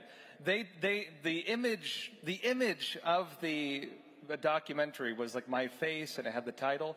They censored the image. It's literally my face as being sexually explicit. That's what Facebook did. Facebook That's did arguable. that. That's arguable. And then, of course, they had their fact checkers, going after it and so on. Turned out the first fact checker they had actually had previously worked at the Wuhan Institute of Virology. You can't make this stuff up, right? You can't make this stuff up. And then, since then, they censored us, attacked us, they attacked me. Everything we reported has since been shown to be true. Not a single thing they said was fake. It was actually fake. It was all accurate. But this is one of the tools they use when they go after us. They initially say, hey, this is crazy conspiracy theory. Nobody look at this. They make sure nobody can see it. And then 6 months, a year down the line, it turns out we had the stories right. And by that time, it's past statute of limitations. You can't sue on it. You can't do anything about it. They're not going to uncensor you because by that time they've labeled you and attacked you as being a conspiracy theorist. Well, the damage is already done. And there's by that point too, months and months later, it's way too late because the people who read the initial reports that it was all a fabrication, they just still believe that. That happened with the Hunter Biden story. You had NPR coming out in 2020 saying, these are the reasons we're not going to report on this story. You saw that from multiple outlets. I think the New York Times ran a similar thing. The intelligence agents, remember the CIA? Didn't they write their big 40-person letter saying that? Yeah, too? 51. Yeah, it was 51. And that was more importantly than by the Biden campaign. More importantly than the statute of limitations to sue. I mean, sue it. What are you going to sue? The statute of limitations is on action. You only get to find out that the 51 former hacks are liars after the election. Right, and there was a big poll that came out that said some huge number would not have voted for Biden had they known that the story was accurate and real, or even known about it at all. Yes, and this is exactly the goal, to keep the public unaware of the biggest scandals. But there's more tactics they're developing. And Libby, you and I talked about this. It's not just them blocking you completely. They're trying to change the entire way we communicate the news, the language we use. Yeah, so, it's not just censorship that's the problem, but the intentional manipulation of language to redefine reality. There's been a whole new terminology forced in on us, and we all know what it is. These terms force us to ignore the cognitive dissonance in our minds. You've terms like trans woman, anti-racism, racism, social justice, victim, oppressor, mother, father, man, woman. All of these words have been completely redefined so that we can't use them to express the actual nature of reality. They've been created, manipulated with that purpose to confuse our perception. And all of these words have been basically invented by corporate media, academics, activists. Democrats have been manipulating words and definitions to change the way that we communicate. And it's not just to change the way that we communicate, but to change the way that we think. Because if we don't have the words to express the reality that we perceive, how will we be able to think about actual reality and truth? The entire point is to eradicate our perception of reality. Okay, Libby, I'm giving you a pop quiz because you guys all know what the biggest news story is going right now. You guys are aware of what happened in the Senate? The Amherst staffers who were there? Okay, so I printed out a headline from NBC News, and Libby, I want you to break this one down for us because I did see it on your Twitter feed. Senate staffer alleged by conservative outlets to have had sex in a hearing room is no longer employed. What is NBC News saying with this? A Senate staffer who had gay sex on camera in a Senate hearing room has been fired. Oh. I don't know if you guys could tell from that. NBC is a real master of this. They recently put out a story about this mom who is really worried that she's going to have to move her family out of Florida because they are going to prevent her from giving her child life-saving drugs. What she means is, I can no longer sex change my child in the state of Florida, and I'm upset about that. And so I'm going to have to leave so I can go get drugs to stunt my child's growth and make them sterile for, in some other state. But that's not what NBC said about it. NBC talked about how sad it was for her and her family that, they're not going to be able to do this. But NBC was, lying. It's life-saving. Life-saving. Right? Life-saving. They have really manipulated that word, And if you actually dig into what they mean by life-saving, what they mean is, in order that the child, when they are a grown-up, will look like the sex they wished they were as a child, that's what they mean by life-saving. It's all about being perceived a certain way. My favorite part of that headline is they said it was alleged by a conservative outlet, as if it wasn't all on video. It was right there. We had a report out from Andy No today at the Post Millennial where he discovered that this is actually a pattern, a long-standing pattern of behavior. Yeah, well, there's similar stuff going on in the White House as well, it appears. So in terms of tactics, one of the things that we've seen a lot over the last decade or so is fact-check harassment. That's a major thing. It helps keep you off of platforms like Facebook. But there's something that's evolving. It's this group called NewsGuard. NewsGuard is openly trying to separate conservative outlets in particular from advertisers to try to stifle us, keep us from growing. Emma, who are the people who are running NewsGuard? Right, so NewsGuard is basically they call themselves a watchdog, but they're staffed with people who are from the security state, who just seamlessly transitioned into being moderators of news and editorial in America, which seems funny, and it is. You have Michael Hayden, who is he's CIA, Condoleezza Rice from the State Department, obviously, among others, who are in this kind of confab that's a pseudo-government organization that is responsible for hectoring, obviously, alternative media, conservative media, and making sure that they get suppressed online, on social media specifically, and with Google.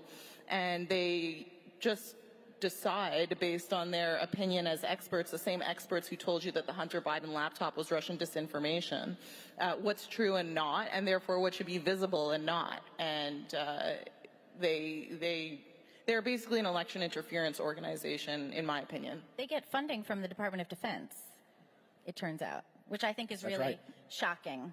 Well, there's a weird ecosystem around the censorship because the federal government can't technically censor us because of the Constitution. So they found this roundabout way to do it where they finance or work with organizations that do it for them. Yeah, that's what they've done. It was so amazing to see in the Twitter files and to understand that Biden had been, his staffers had been colluding with Twitter, that the FBI had essentially prepped Twitter executives on the laptop saying that if there, hypothetically, if there's a laptop, it's Russian disinformation. They just played the media so well. Here's the thing is that the media wants this. That's the thing that's so sinister about it is the media wants this. And that's why independent media is more important, I think, today than ever, because the government has figured this out. Yeah, clap. That's right. Thank you. But the CNNs and the NBCs are all on the same page as the government, and they see themselves as allies in an ideological war with the right or with the populist factions of this country, not necessarily always on the right, actually. And so where traditionally media's role was always to be critical and to be antagonistic, actually, not critical, but antagonize power centers in the country, obviously the government is the main one. Now, they see themselves as on the same team to protect their turf, which is control over you. But what's so great is that... Well, I was just going to say, their turf is control over you, and they can't have any disruptions to that. So, for instance, with the Hunter Biden thing, no one called the Post to ask, how did you obtain this? No one called the Post to ask to see it. They didn't want to know because they got the order from Twitter, which naturally they know that Twitter is obviously informed by the FBI. And Twitter was working with the FBI. Twitter's lawyers were from the FBI. Jim Baker is Twitter's lawyer. All of these people are one big happy family, and it's disgusting. It's repulsive. And the point of it is to create the facade of freedom of speech, but really the government is pulling the levers at every single point where you operate.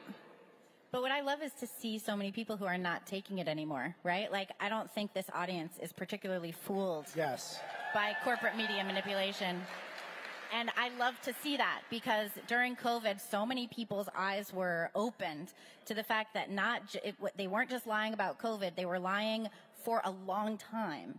And it let us really drop the scales from our eyes and see what was really going on. And it's so amazing to have so many Americans wake up and decide to think for themselves, to think critically, and really question the narrative that they're being told. I love that. It does feel like the conservative movement is loosening the corporate stranglehold on information. Josh, your company, Epoch Times, is a huge part of this. You guys have huge level of subscriptions. People are willing to pay for alternative content. I think almost the entirety of the speakers for these 4 days, this Turning Point event, independent media is what's represented. It's not corporate media. Josh, you want to speak to this? Yeah, so this is my take on it. A journalist is a representative of the average person. They used to call it the fourth estate, right? You have your branches of government representing different elements of our government. The journalist is supposed to hold the government accountable. And so you're supposed to make sure they're telling the truth. You're supposed to make sure if they say they're going to do something, they're doing it. If they say money's going to go somewhere, it goes to where they're saying it's going. And if it doesn't, we expose it. Journalists are the watchdogs. We're the ones who make sure the system works how it's supposed to work. And that makes me concerned when I see them messing with that process, because to me that says they know things are not working how they're supposed to be working, and they're trying to prevent you from knowing about it, and they're attacking us for telling you about it. That's what's concerning. And so, Epoch Times, of course, and these folks here, of course, independent media standing up for not corporate interest is, I think, the simplest way to put it. But, we've been dealing with censorship, attacks, personal attacks, I mean, you name it, but that's just part of the job as far as I see it. We don't live to protect the interests of the elite and the establishment. I think that's what keeps independent media special. What keeps us thriving. I've been in independent media for 15 years. I can't imagine living my life any other way. We can save the country, but we need a path forward to do it. Libby, give me your steps. What are we doing over the next several years to try to continue to grow this ecosystem? Well, I think that it's really incumbent on Americans to be aware of what the narratives are and to push back against them, to not use the language that is being forced on you, to constantly be questioning these new definitions. I think that the power lies with the American people to stand up and fight for this country. It's not their country, it's our country. It's ours.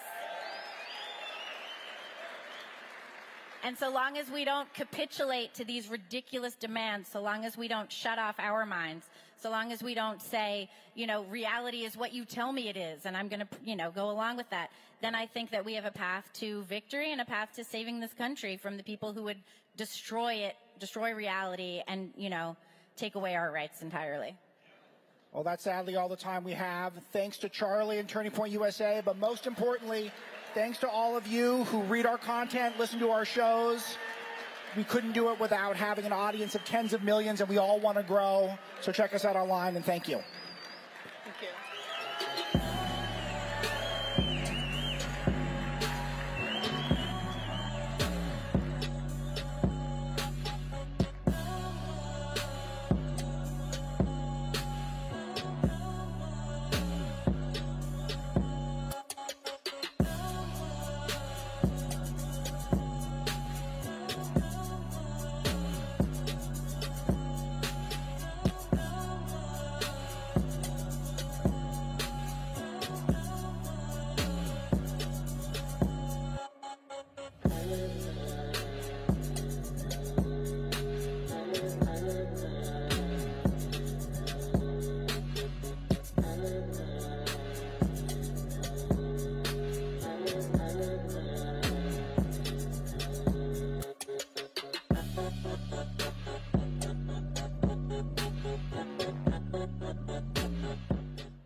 what an honor it is to speak to this organization. As an entrepreneur, I admire Charlie Kirk, as well as for a lot of other reasons. I have a semester's course on the Chinese threat that I've got to pack into 15 minutes. Pardon me if I'm brisk, pay attention, there will be a test at the end. Why I came to love China as a youth, really it started with my love for Li Xiaolong, whom you know as Bruce Lee, who actually was born American, incidentally. But through that, I came to love and adore Chinese culture, history, language. It was one of my 2 undergraduate majors. And in particular, from the culture, Li Yi Jin Zhi, which is the 4 great virtues in China: civility, justice, integrity, and humility. And I guess I'm just old enough, at the risk of creeping old fartism, of seeing this American culture decay in certain ways. You should have seen how your grandparents were, the kind of men and women they were, and you'd be so surprised at how much has decayed. And to me, I think that a lot of the early appeal of China was, though so impoverished, there was this great cultural tradition of virtues that I admired. And time I came to be a student there, I'm going to tell you the good, the bad, and the ugly of Mao Zedong. The good, you always have to start by saying something nice about somebody. He was a great revolutionary leader. You can't deny him that. And he did something, a barefoot doctor program, where he got tens of thousands of young women from from villages to come and get 3 months of medical education, go back to the villages. They raised, in his reign, the average life expectancy of China moved from 38 to 65. That's an extraordinary, one of the most extraordinary achievements in history. So there's a couple nice things you can say about him. You can say some bad things. The 100 Flowers campaign in 1956, he said, we came to power in 49, 7 years have gone by, everybody's happy, we're going to have free speech. Say what you want to say. People started saying what was on their mind, writing it on paper and putting it on democracy walls. They all got rounded up, sent off and killed. The Ford Pest campaign. He decided that there were pests like sparrows were eating too much of the grain and there was too much starvation in China. So this year it's your patriotic duty to go kill every sparrow you can kill. They killed all the sparrows. The locusts, there was a huge surge of locusts, and they ate all the grain, and there was mass starvation. So that got him to the Great Leap Forward, where he said, we're going to we're going to break up these great central factories and take steel plants and break them up and move them to every little village. And then people were melting down their own woks in order to make the iron, to get the iron to meet quota. And it turns out you can't get it hot enough in little villages and without industrial fires, and you get something called pig iron, and they started to destroy the steel, half the steel in China. So he did some really silly things. And he did a really ugly thing, the Cultural Revolution. By 1966, he was basically put out to pasture. And they said, and he came up with this plan, there's 5 identities, 5 bad identities: landlords, capitalists, rich peasants, counter-revolutionaries, and bad elements. And if you're one of these, you're bad and your children are bad, and there's nothing you can do to fix it unless you take a new identity, and that's being red. And hence he harnessed the natural teenage and young person's desire to fit in and such, and turned that into revolutionary furor, and there was this 10-year reign of them until he died. What you're living through is a Maoist cultural revolution with American characteristics. The bad identities are being white, male, Christian, and cis, or straight. And the way to, if you want to fit in, if you get psyoped and believe that stuff as a young person, the way to fit in is to adopt a new identity, either one of the 87 genders or woke. And so you are facing a Maoist revolution with American characteristics. The CCP has the Communist Party of China has 3 factions. One is the one that you would be if you lived in China and were the member of the party.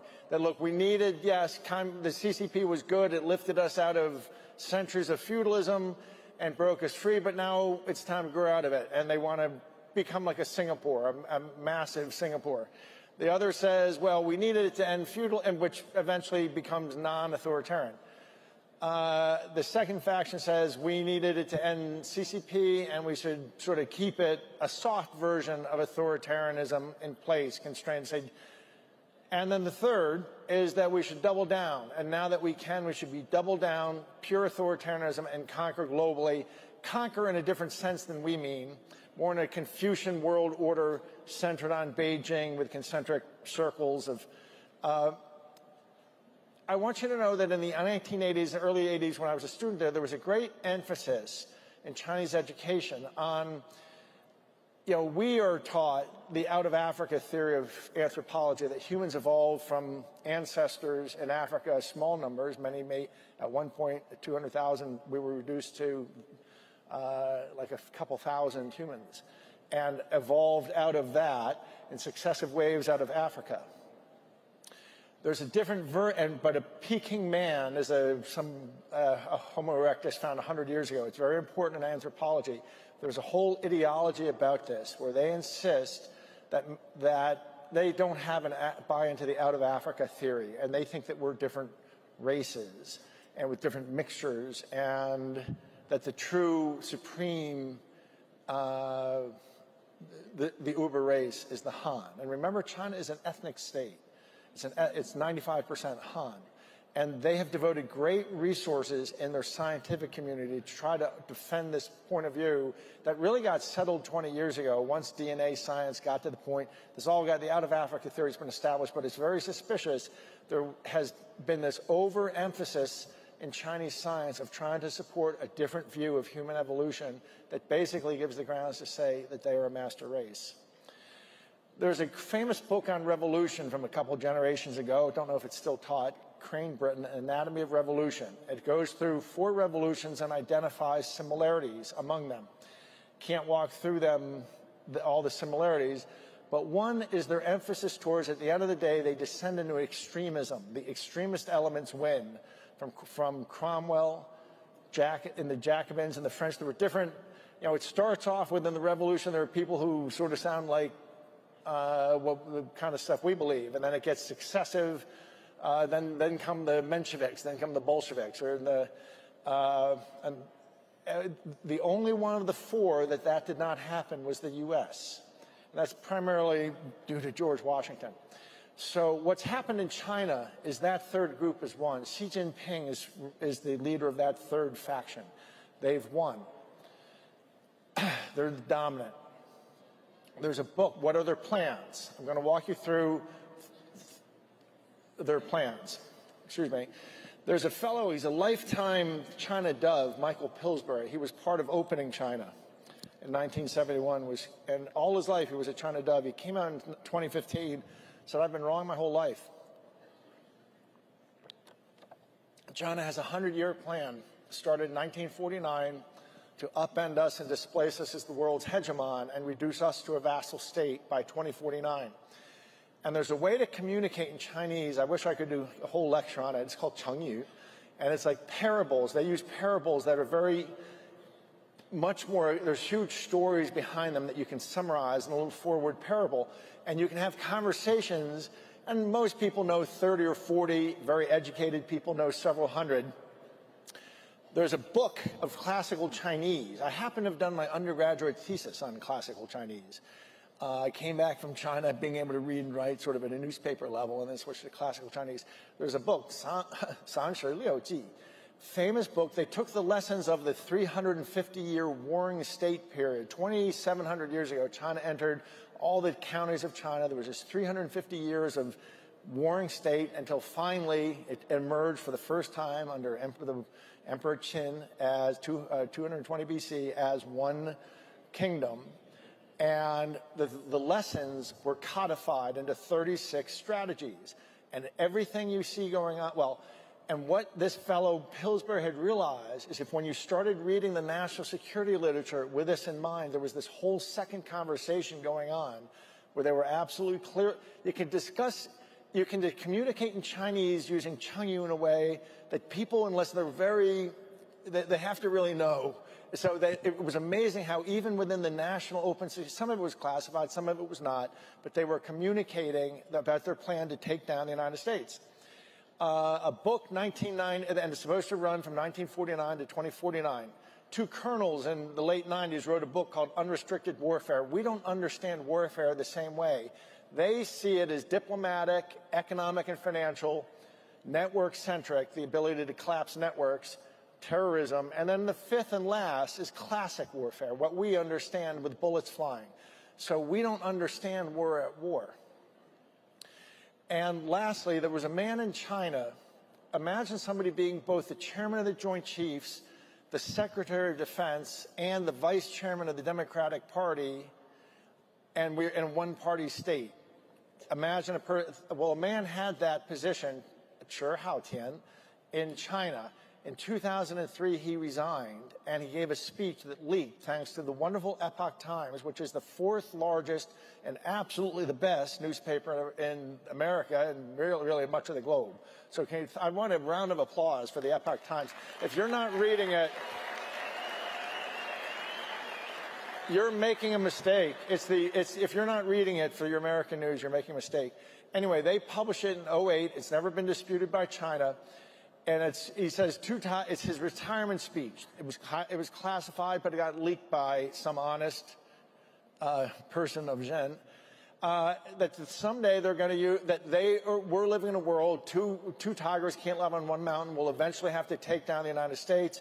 We'll use bioweapons to destabilize. A civil war will come. Anyone who thinks a civil war looks like Red Dawn, you don't get it. That's not what it looks like. It looks like The Walking Dead, but take away the zombies. In 2 weeks, we go into collapse that we can't get out of. It doesn't unravel. It's all been war gamed out, and the lessons were captured in a book called 1 Second After. The cartels in blue helmets are given 3 years to pillage, loot, rape, and burn. Occupation is by 2049. In 2010, they publicly accelerated the target to 2030. They are now saying it's 2028, maybe 2027. Deeds have already been issued in China on your homes. If you have a nice home in America, there's some Chinese colonel or general or CCP member who has a deed on your home. If you say come and take it, that's the Red Dong attitude. They're not going to come and take it. What they're going to do is you're going to be in a Walking Dead situation. They've modeled it out. When that happens, 90% of you die in 1 year. You die from food, fuel, and pharmaceutical collapse. 50% of people over 50 are walking around on pharmaceuticals you die within 6 months of. There's only 30 days of pharmaceutical in the supply chain. There's 3 days of food at the tip of the supply chain in the cities. 3 days in, we start going into civil disorder.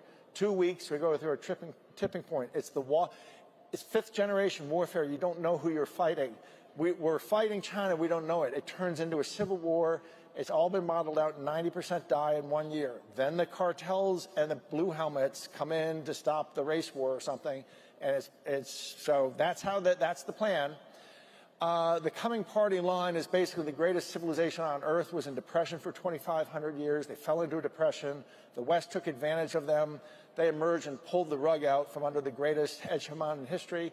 They liquidate everyone. Sorry, black people, you're the first of all. All black people get exterminated. They keep 30 million alive as slaves, 30 million whites, liquidate the rest, and are to be spread on fields. If that all sounds crazy, read their literature. Read these books I'm putting up. I'm not making this up. This is their literature.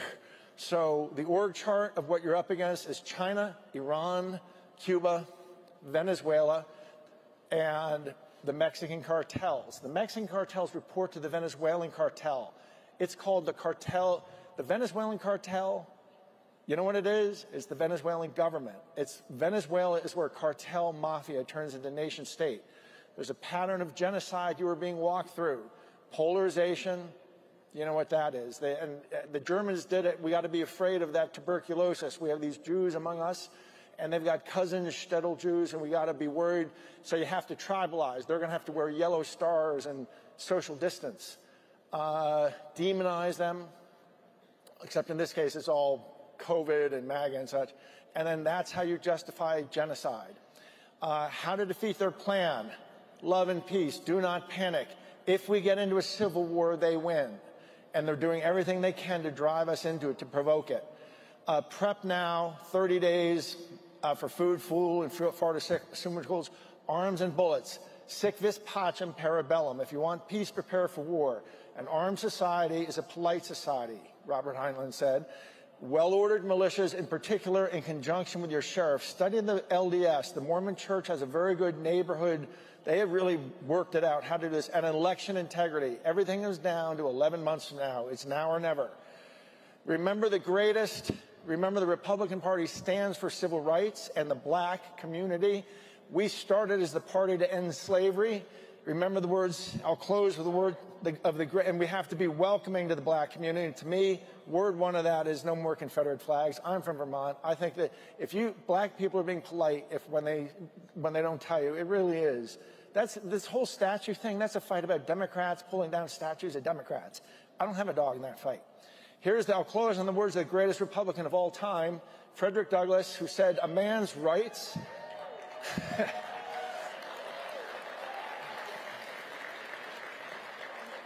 a man's rights rest in 3 boxes: the ballot box, the jury box, and the ammo box. Thank you very much.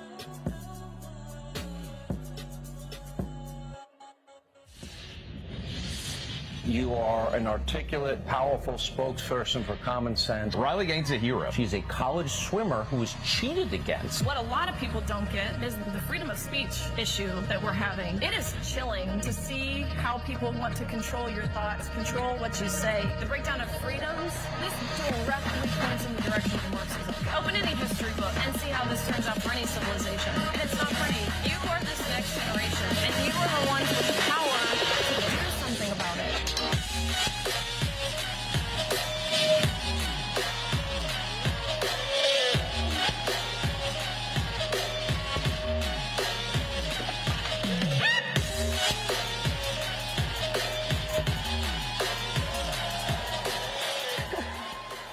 Oh my gosh. Hello. It is such a...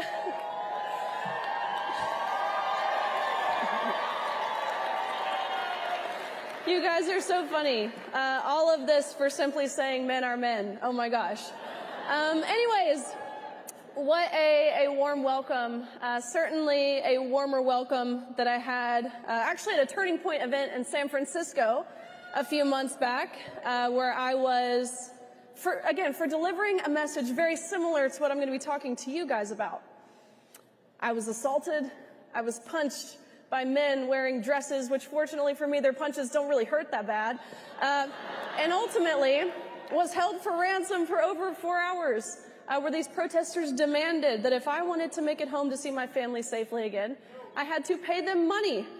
Also a warmer welcome than what I received in Congress last week. I don't know if some of you saw the clip. I'm sitting there, I mean, it's pretty unfathomable to me that a 23-year-old recent college graduate, college swimmer at that, has to go to D.C.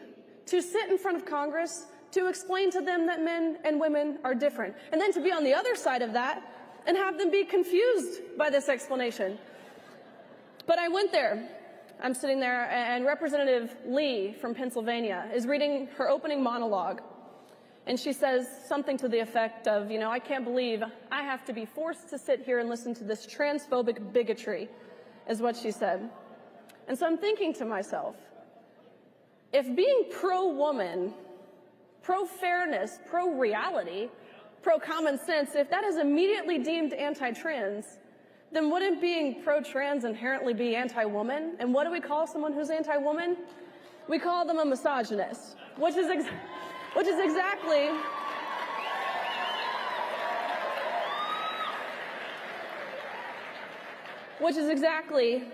what I ended up calling Ranking Member Lee, which she did not like. They do not like when their own intersectional language is used against them, and it essentially sent her and the entire hearing into a tailspin. She then moved to have my words removed from the record in an attempt to erase history, which, let it be known, that did not work, and congressional record still stands that she is, in fact, a misogynist.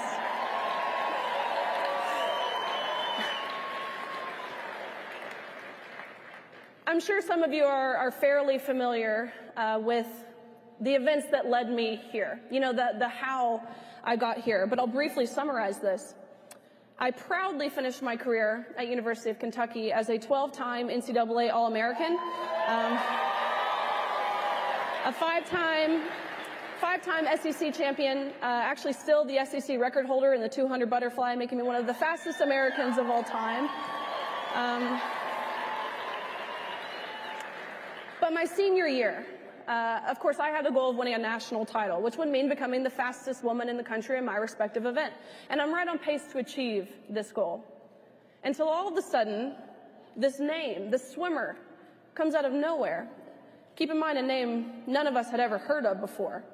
And this is the first time we became aware of a swimmer named Lia Thomas. A lot of red flags at the time. But it wasn't, we remained in the dark, wondering who this person was, until an article came out.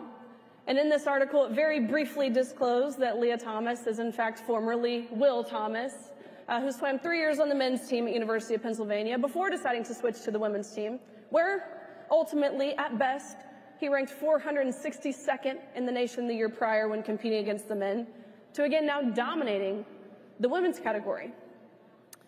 Of course, I saw the problem with this. My teammates saw the problem. My parents, my coaches, anyone with any amount of brain activity saw the problem with this. But the NCAA did not. They saw nothing wrong with this, and they announced that Thomas's participation in the women's category was a non-negotiable, meaning, of course, there was nothing we could do, no questions we could ask or concerns we could raise. We were told we had to accept this with a smile on our face. And so, of course, to no one's surprise, that first day of competition, Thomas swam to a national title in the 500 freestyle, beating out Olympians, beating out American record holders. Guys, these aren't scrubs. They're the best female swimmers this world has ever seen. And again, he beat those girls by body lengths. But the next day of competition was the 200 freestyle, which is the event that Thomas and I raced each other in. So we get on the block, we dive off, we swim our 8 laps of freestyle, we touch the wall at the end.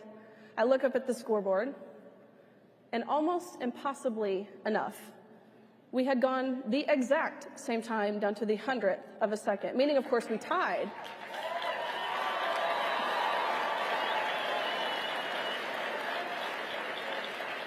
You're clapping, but I would say that's pretty embarrassing for a 6'4" man. Anyways, but really what thrusted me over the edge, of course, all season, we knew what was happening in regard to the unfair competition and the locker room and the silencing that we were facing from our universities. Of course, we all knew this was wrong. But it wasn't until we get out of the water and we go behind the awards podium where the NCAA official looks at both Thomas and myself. Again, Thomas is towering over me. And he says, "Great job, you two, but you tied. And we only have one trophy, so we're going to give the trophy to Lia. Sorry, Riley, you don't get one." I was so taken aback by this. The first thing, you know, my adrenaline was high, my heart rate was high, so the first thing I thought ended up being the first thing that I said. And I looked at this official and I said, "Isn't this everything that Title IX was passed to prevent from happening?" But I continued to press. I said, "Why?" I asked the question no one dared ask all season. I said, "Why are you adamant on giving the trophy to a man in the women's 200 freestyle?" And he didn't have an answer. They didn't give him a script of what to say when someone asked why. And so ultimately, and I appreciate his honesty now, he looked at me with a sad face. I could tell he didn't even believe what he was about to say. But he looked at me and he said, "Riley, we've been advised that when photos are being taken, it's crucial that Lia is holding the trophy. Again, you can pose with this one, but end of the day, you give yours back. Lia takes the trophy home, you go home empty-handed, end of story." That was the moment when I knew I couldn't keep waiting for someone else because truthfully I was cowering. I naively thought someone else would stand up for us. What wishful thinking that was. If we wait for the people to do the right thing, we'll be waiting for forever. And I realized that in that moment. I thought a coach, someone within the NCAA, someone with political power, some other swimmer, someone's dad would come down there and yank this man out of our locker rooms. That's what I was waiting for. But I realized, how in the world could we expect someone else to save us if we weren't even willing to save ourselves? This has to come from us, as women, as female athletes.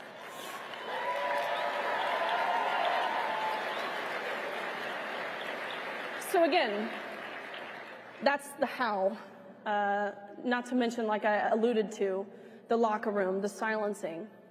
But more importantly is the why. Why is this happening? Why are we all here in this room? Why do we so fiercely and so passionately care about defending our freedoms? And when I ask myself the question of why, as a Christian, I can tell you why this is happening. And it's entirely spiritual warfare.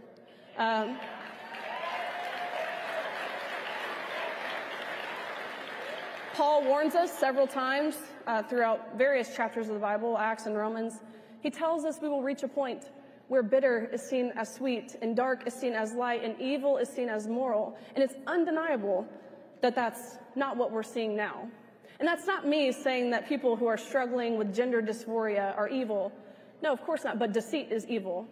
And manipulation is evil. And affirming lies and delusions, that's evil.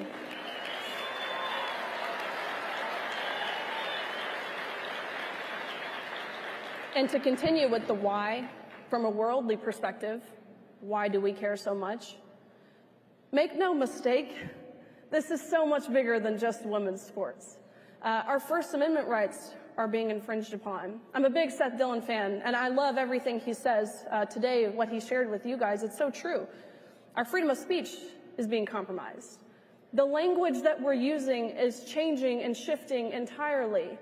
This idea of biological woman makes me want to throw up.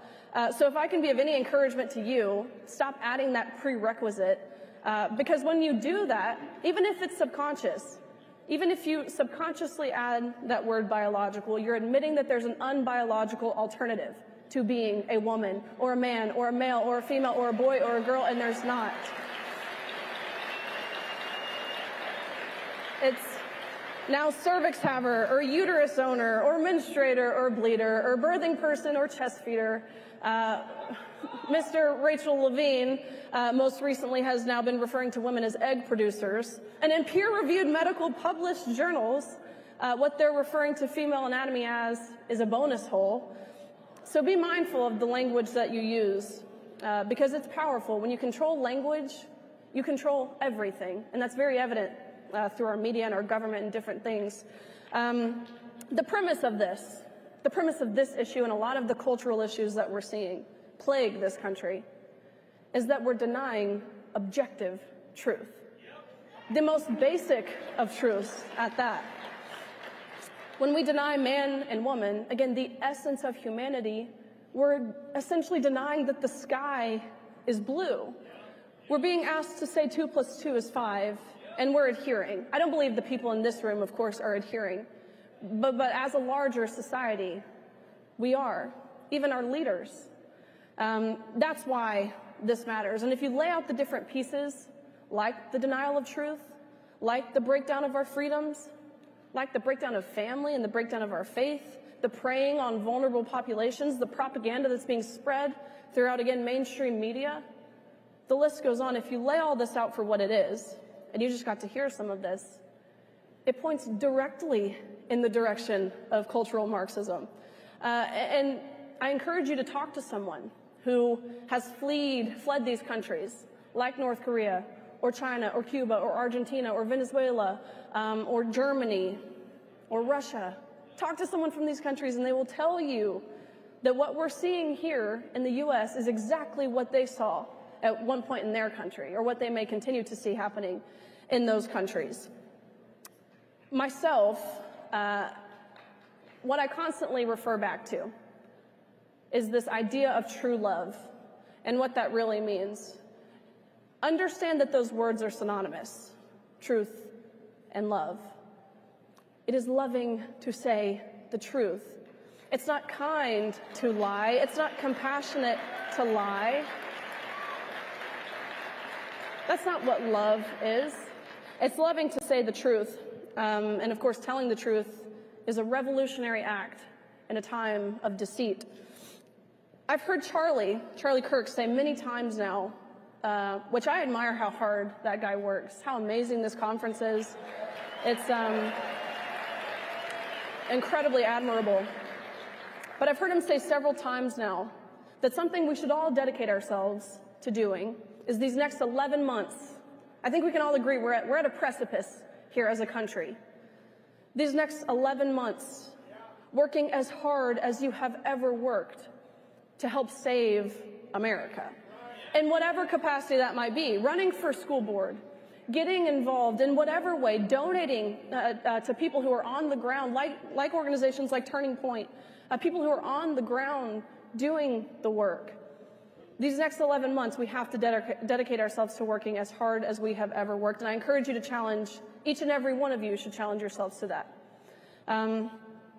This is a nation of decline. And I think we've spent a lot of time talking about what's going on in the White House. But understand, change does not start in the White House. It starts in your house. And so parents, set a good example. Show your children love, whether that be through your personal relationships, whether that be through your marriage. Teach them the goodness of God. Teach your daughters or your sons, teach them how to be strong masculine men and be willing to defend your daughters because they're in desperate need of that. For evil to triumph, it only takes good men and good women to do nothing. A lie will never become the truth. Evil will never become moral. Bad will never become good just because it's accepted and embraced by a small portion of society, which is what we're seeing now. You might see how our politicians vote. You might see what's going on, again, in the media, what's being taught in academia, how corporate America is responding, even what's going on in our churches. There are so many different realms where this issue, the gender ideology movement, but again, broader than that, there are so many different realms where this has entirely taken over. We've allowed them to maintain the public square. But those things, like I said, a lie will never become truth. And so don't fall for the lie. Don't believe the narrative that it will. When I graduated from Kentucky last year, I ended up graduating with my degree in human health sciences and health law. And I had every intention upon graduating to go to dental school. To be an endodontist, actually, was what I was going to specialize in, which is someone who performs root canals, which now looking back, thank goodness I'm not there. And I kind of justify God's calling now by saying I'm still working on getting to the root of the problem coming out of people's mouths. But by no means did I feel prepared for this. I mean, how could you? I never would have even imagined this would be a conversation we would have to be having.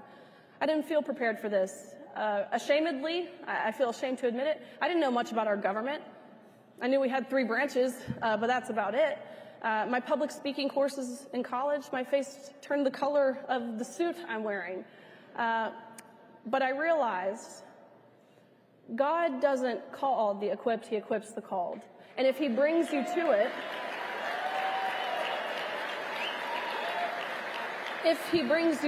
he will certainly bring you through it.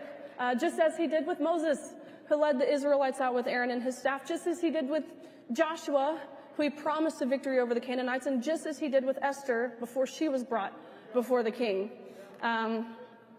We often conflate courage and fearlessness. Of course, being fearless means you have no fear. But being courageous is different. You see the threats. You see the risk. You understand what they mean. but you're still willing to do the right and fair and just and moral thing, despite the fear, despite the backlash.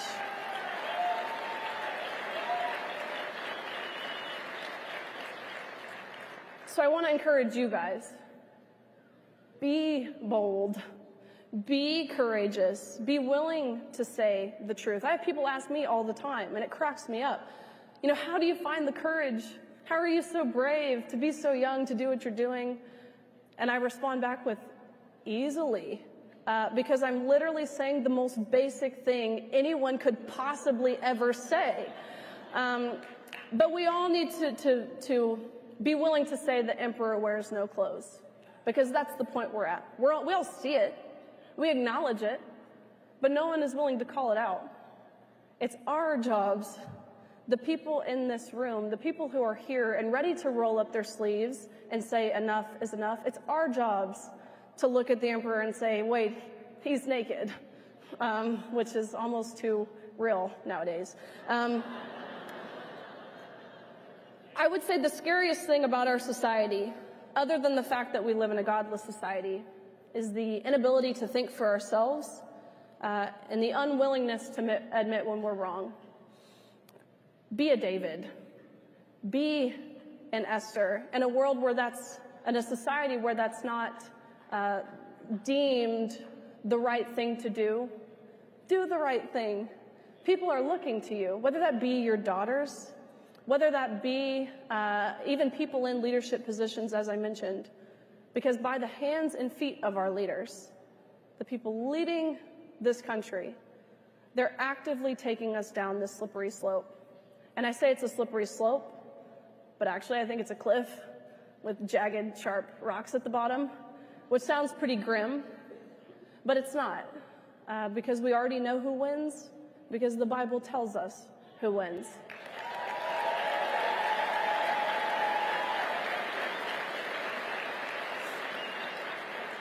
I could stand up here truly for hours, really days probably, and share with you guys different instances of this same story. It's always the same story. It's this like mediocre man who's bad in his sport, who then decides to become a record smasher in the women's sports. It never happens the other way around, of course not. I could stand up here and share examples all day long. But I don't want to do that because you guys know it. You see it. You see it happening before your very eyes, even if it's stuff they won't show you. And so again, I couldn't be more grateful to be here in front of you all. And don't wait until you're directly impacted to take a stand like I did. That's exactly what I did. I waited until I was impacted. But if we all do that, we'll be at the bottom of that cliff at that point. And so thank you guys very much, and I appreciate it. You guys have fun.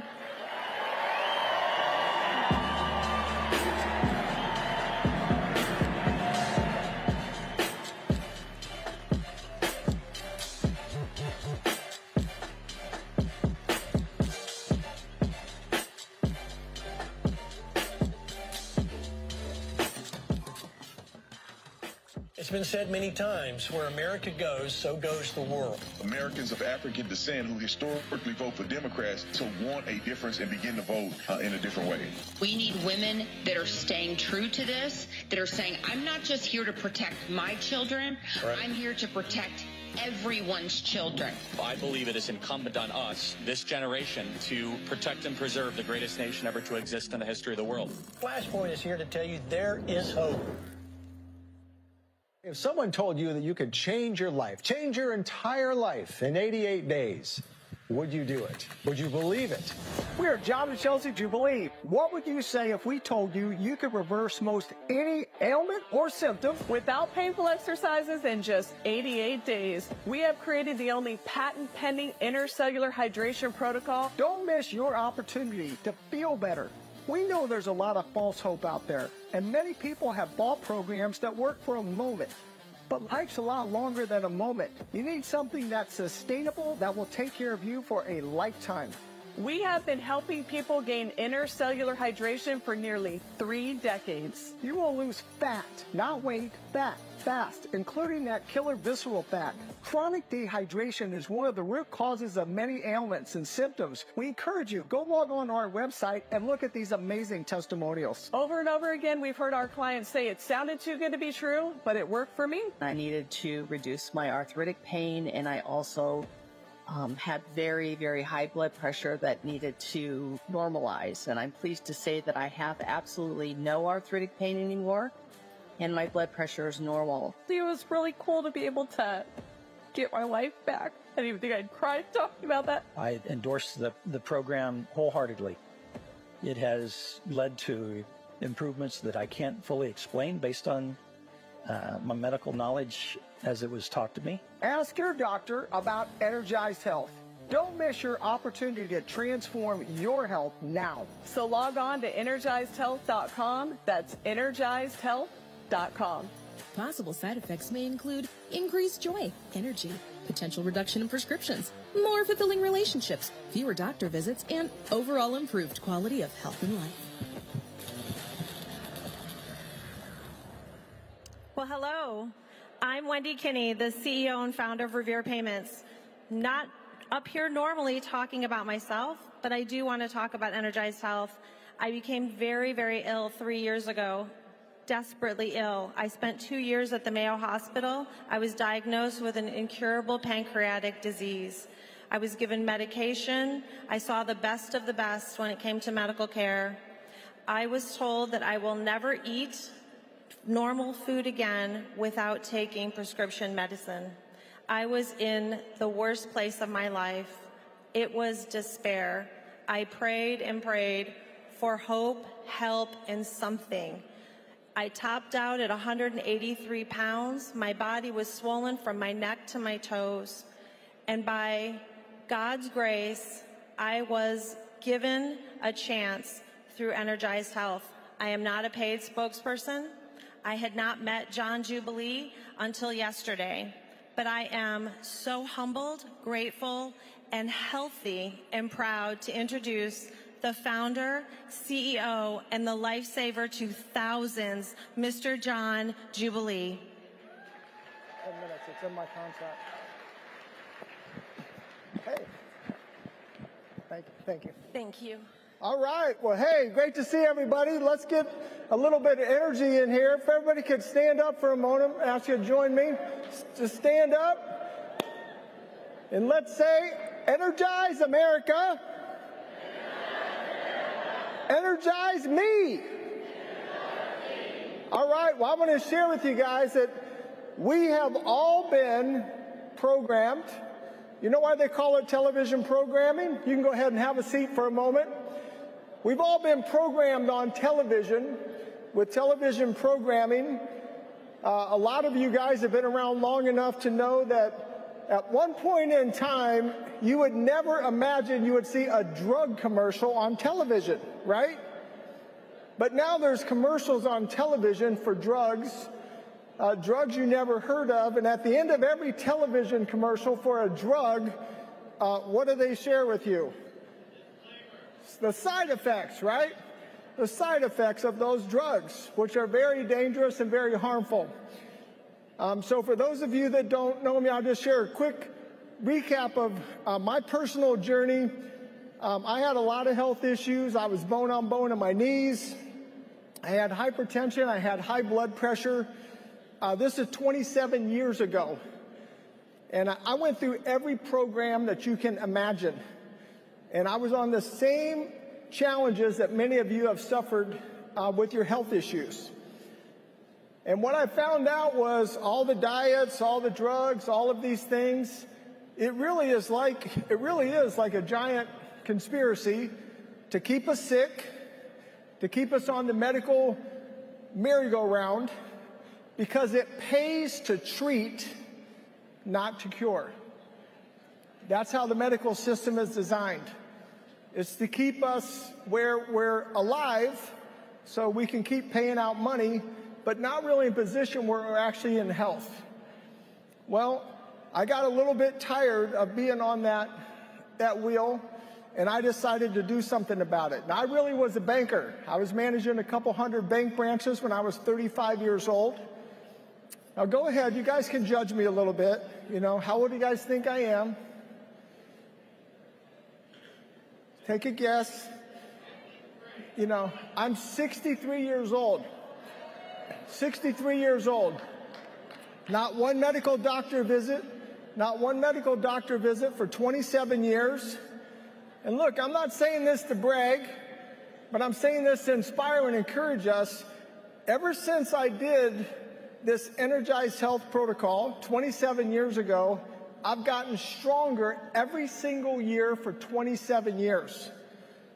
And just this last year, so all of my fellow AARP folks, you know, let's hear one for the senior citizens, you know.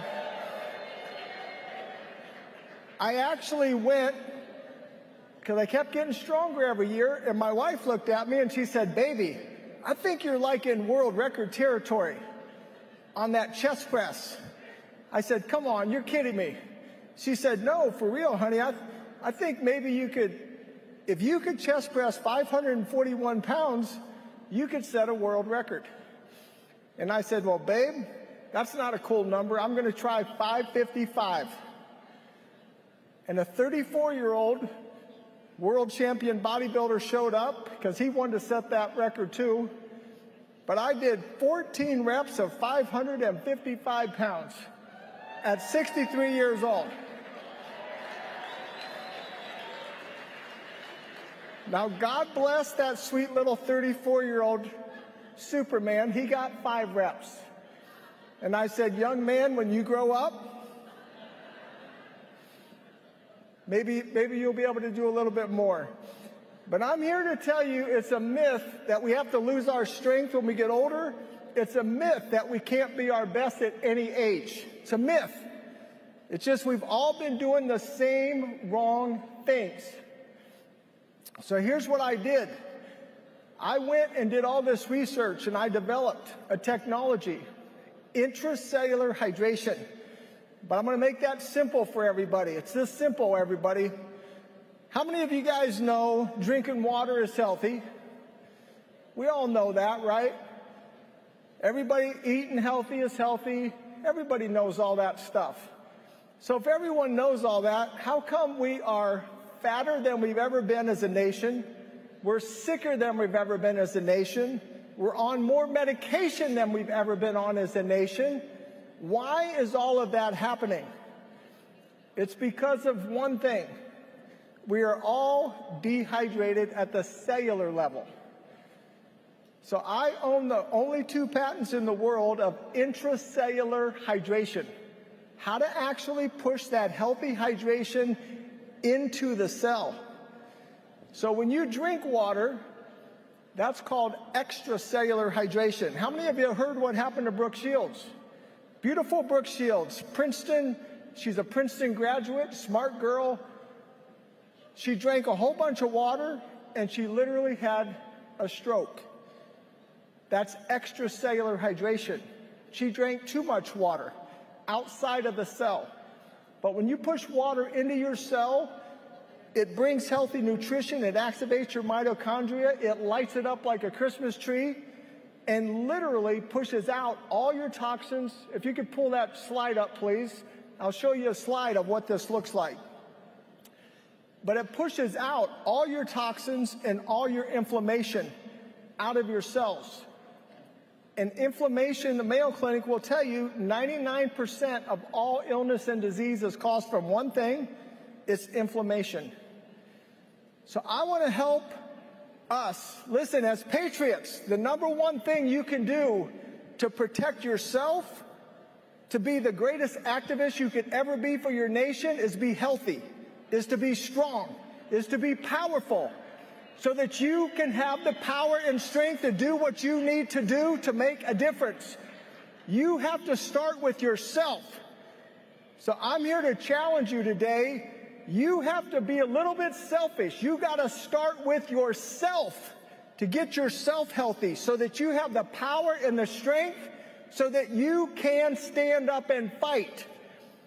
You know, when you go to war, who do you want to go to war with? Do you want to go to war with the sick and the feeble and the worn down and the people that can't even hardly walk? No. You want to go to war with the strong and the powerful and the mighty. And that's who you can be, and that's who you should be. So if you've put off taking care of yourself, I'm here to challenge you to take care of yourself first. Take care of yourself first. So we have a great country, but every great country starts with one great citizen at a time. So become the best citizen you can be. Become the best you can be. Get yourself powerful. Get back your might and your strength. When you get your cells reset and your metabolism reset, you can literally be like you were when you were 17 years old at any age. So I'm here to tell you, I am walking proof that you can get stronger every year. It's a myth that you can't be strong. And I'll make it this simple for you. I've been helping people for 27 years. Literally, we call it the miracle of the day. We have people that had multiple sclerosis in wheelchairs that are running for 5 miles, people reversing the irreversible, people that every person, I guarantee you, 4 things will happen to you. You'll gain your intercellular hydration, you will gain lean muscle mass, you will lose your visceral and subcutaneous fat, and you will improve or reverse any stated health or medical condition, period. But I want to encourage you, if you prayed to God and said, God, please help me, I want to be healthy, I want to be well, nothing's going to change until you make a change.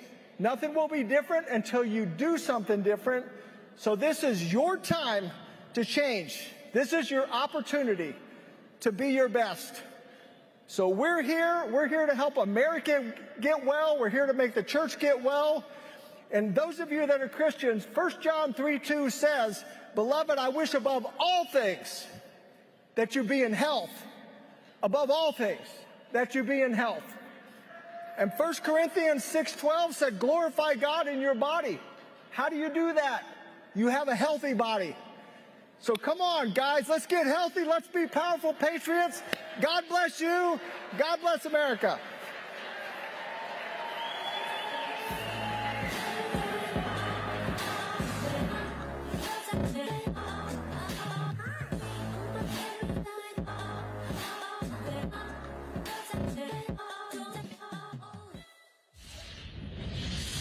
What's up, my people? Evil doesn't last. It doesn't have the capacity to be joyful. And so my tool that I use to fight evil is memes. Are libs happier nationwide? They have all the power in the world. Are they happier, joyous, bouncy people? No, they're more miserable than ever. How the hell did these people get in charge of anything? And the correct response is they're not in charge. God is in charge.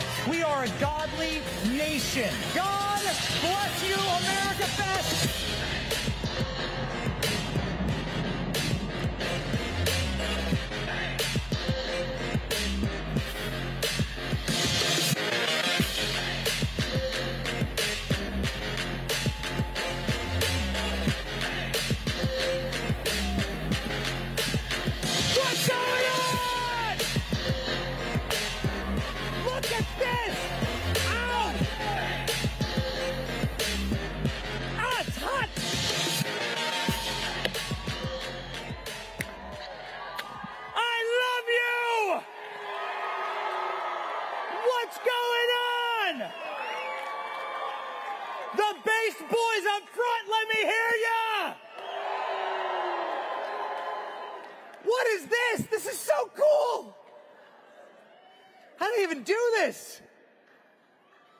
This is what I think, like, every time that Joe Biden wakes up at, like, 11 a.m. in the morning, he walks out of the crypt at the White House. It kind of looks, there's smoke. There's smoke. Merry Christmas! Merry Christmas! We are merry this Christmas because Jesus Christ is our Savior, the baby Jesus.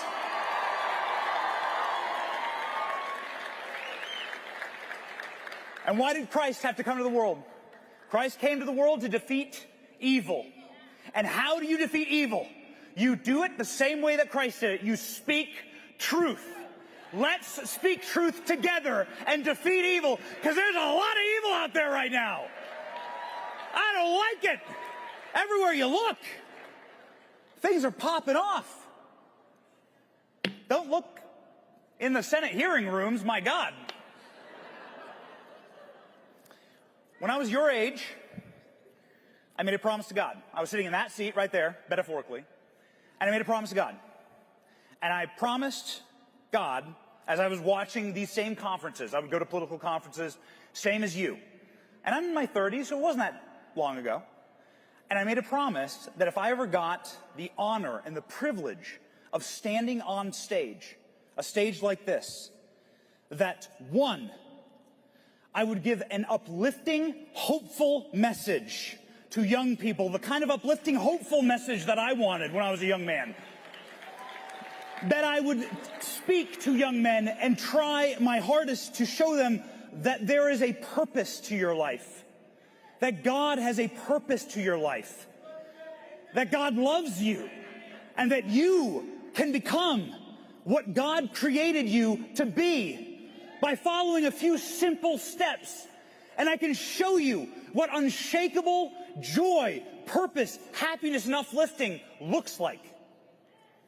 This is what it looks like.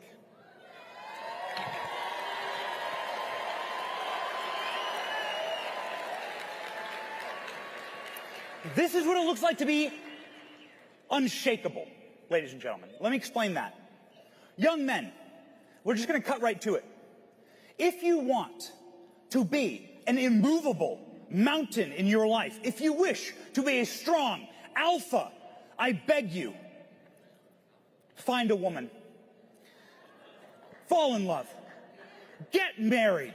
Have more children than you can afford. Have insane amounts of kids. There's nothing the world can do to shake you if you do those simple steps. And if you acknowledge that God loves you and has a purpose for your life, that's it. That's it. And you are immovable, unshakable. Young women, you want to find a man like that?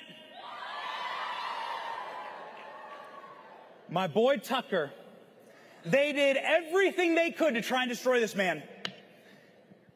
And they did what would have destroyed them. They took away his job. They took away his career. They tried to take away, they took him off of Fox News. You're off TV. Gotcha, right? What is Tucker's response to that?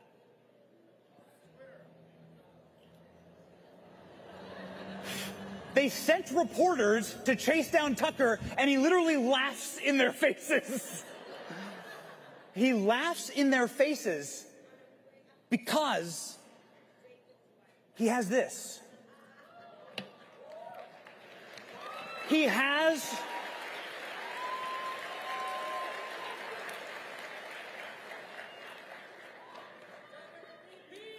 I'm going to get emotional because I have this in my wife, and I have children, and I have a relationship with God. And that's all you need, men. That's all you need. The world can do nothing to you if you have that.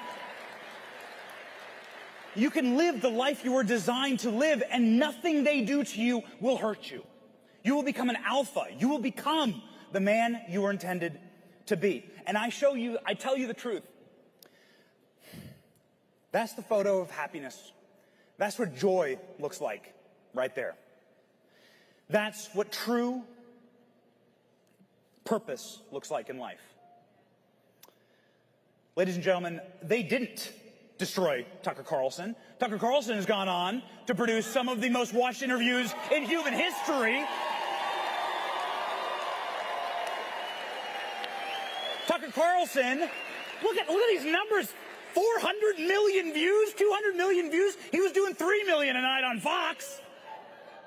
That which Satan intends for evil in our lives, God intends for good. Can I get a hallelujah?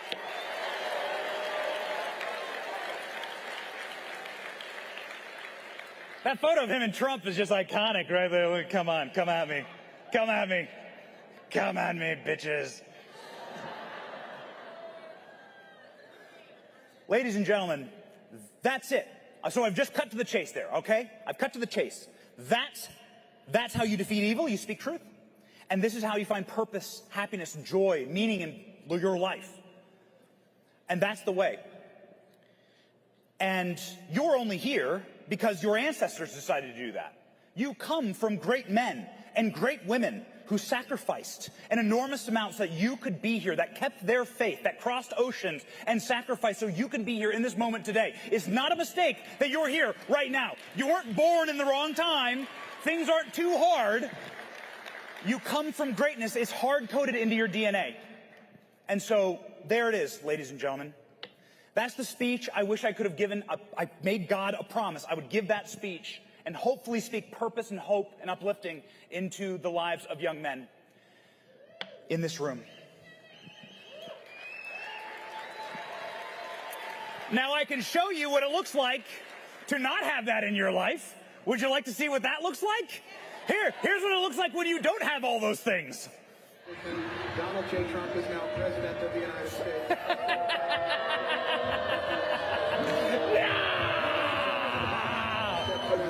Great honor to be able to introduce for the first time.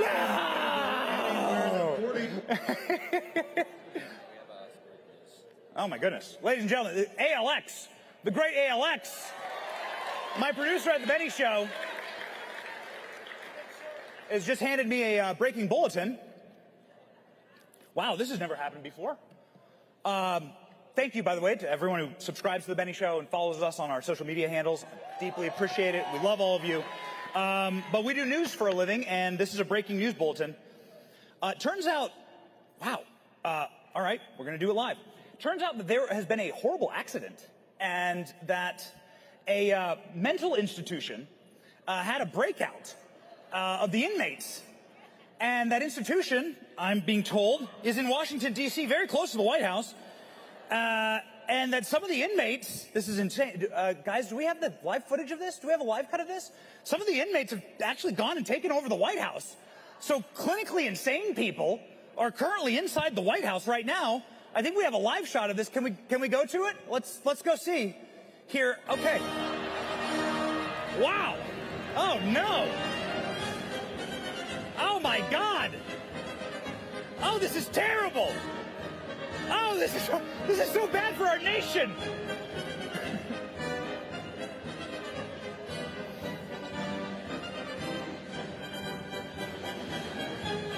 Oh no!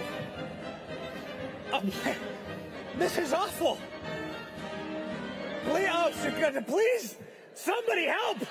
The insane people! They've taken over the White House and it gets even worse. This is a terrible bulletin. I'm so sorry to have to do this live. It turns out that one of the lunatics that escaped an asylum is out here biting children. Oh no! Oh, it's awful. It's terrible. There's another shot. Oh no! Somebody needs to stop him, please. Well, thankfully, some children in America are getting wise to this and are saying, "No! Get away! Get away from the kids, you monster!" This bastard keeps doing this on camera. Watch this. Thank you. And I love your ears.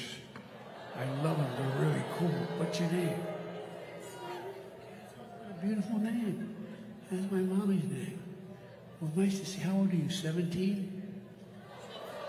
6. Will somebody please stop this creepy man?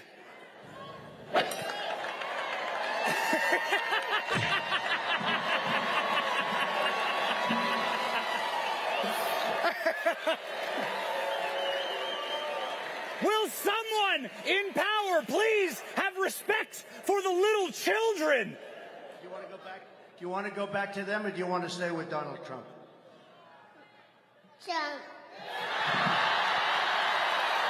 Thank you! And thank you, Donald Trump, for appointing Supreme Court justices that struck down Roe v. Wade, the most pro-life president of our lifetime.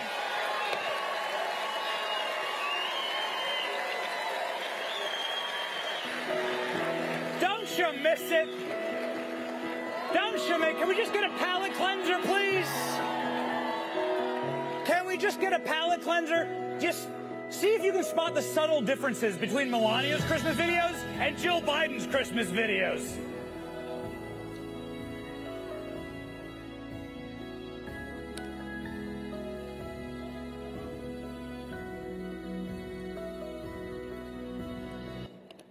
Don't you miss it?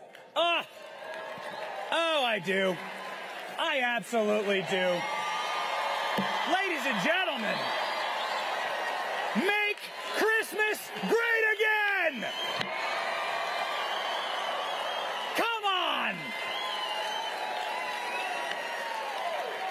I wouldn't normally do this, but the woman who took this photo is right here. Andrea Hanks, round of applause for Andrea Hanks, the White House photographer who took this photo.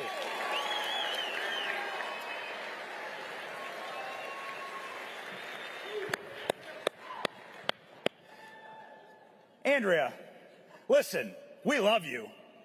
And she's still Trump's photographer, by the way. But, I mean, you're working with some great material here. They're gorgeous, right?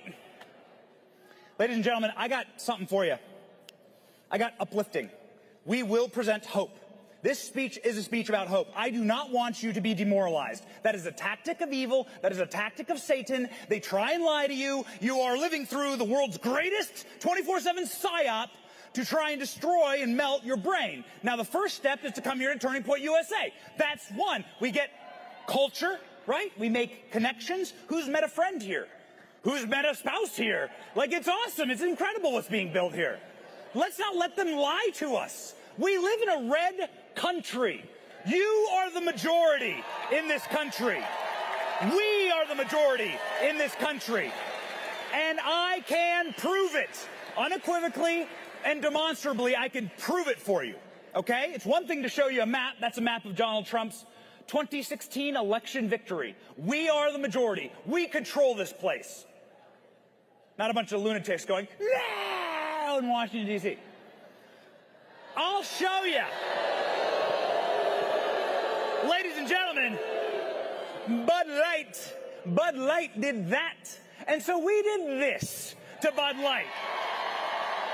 And we did that to Bud Light. $27 billion. Baby. Anybody here own a construction company? Somebody bulldozed a bunch of Bud Light cans. Look at this. Come on, baby. Let's go. Any gun owners in the audience? Come on, man. Grandpa's feeling a little frisky today. Let me say something to all of you and be as clear and concise as possible.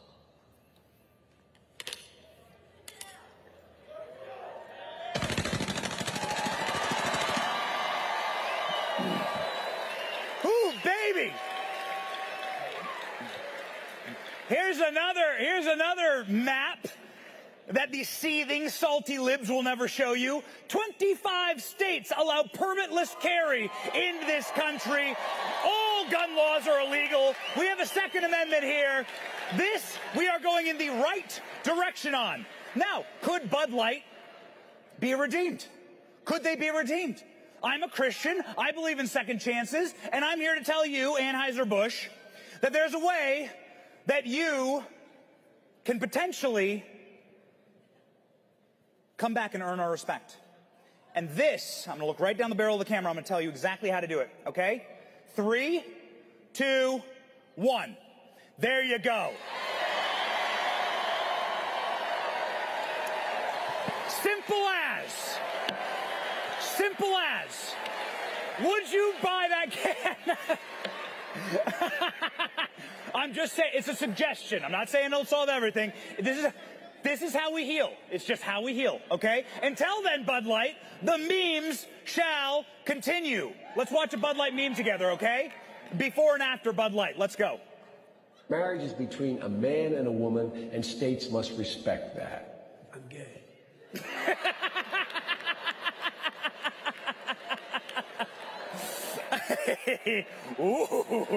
Ooh, boy. I'm going to get a write-up for that one. Who caused the Bud Light disaster? It's Dylan Mulvaney. Dylan Mulvaney was speaking on a college tour.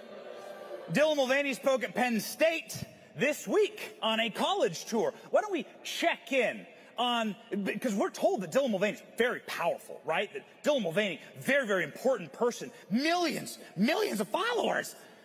Everyone was cower in fear. Let's see, how many people showed up to hear Dylan Mulvaney speak? Oh my God! I've seen more people in the Chick-fil-A line at the airport. This is the actual shot from the room with Dylan Mulvaney on stage speaking. Now, ladies and gentlemen, I'm going to prove to you that you're the majority, okay? Can we please get a shot of this beautiful audience on screen right now? There we go. There we go. Give me that jib. Show me the people.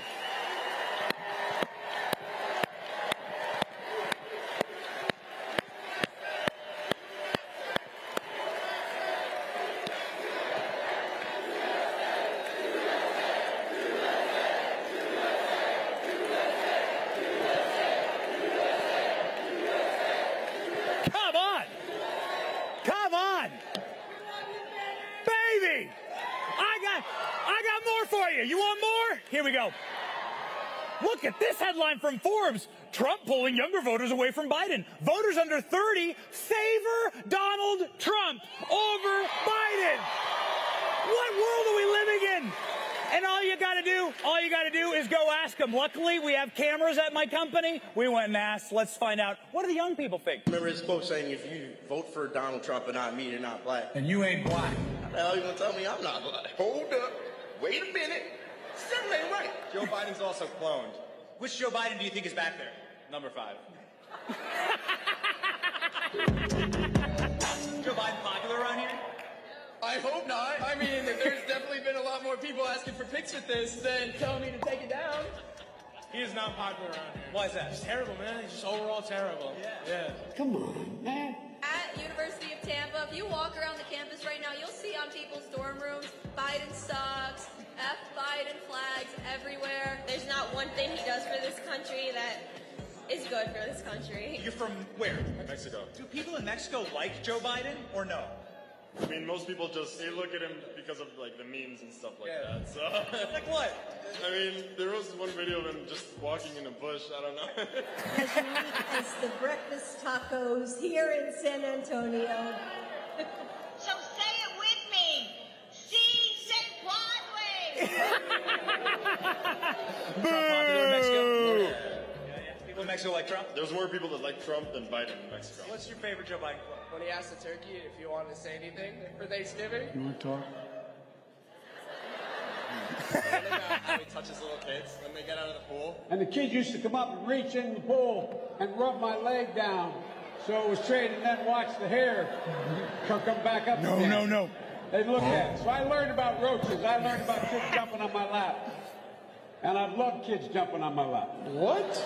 The Minnesota one. Minnesota! That one's my favorite one. I remember his quote saying, if you vote for Donald Trump and not me, you're not black. If you have a problem figuring out whether you're for me or Trump, then you ain't black. How the hell you gonna tell me I'm not black? Every day I wake up, I'm pretty sure I'm black. I'm pretty sure I wake up black every damn morning. The kids are all right. That wasn't even hard. Here's an important rules to live by, ladies and gentlemen. Nobody likes Joe Biden. Not even Joe Biden's vice president likes Joe Biden. Watch this. With her first hello, she gave Oh my God.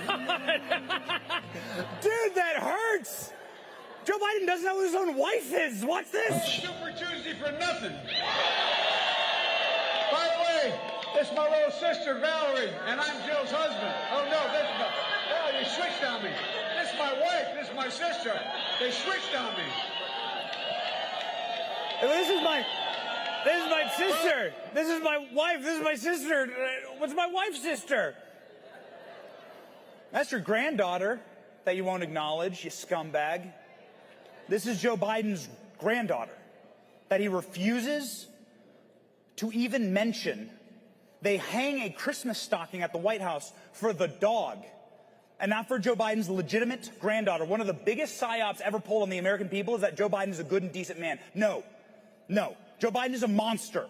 You are a monster if you do not acknowledge your own children and your own family. You are a sick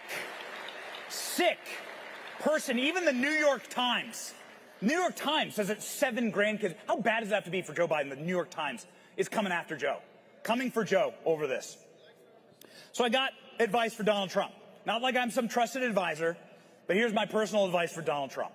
Donald Trump's presumably going to be on the debate stage with Joe Biden. Yes, we want to see that again?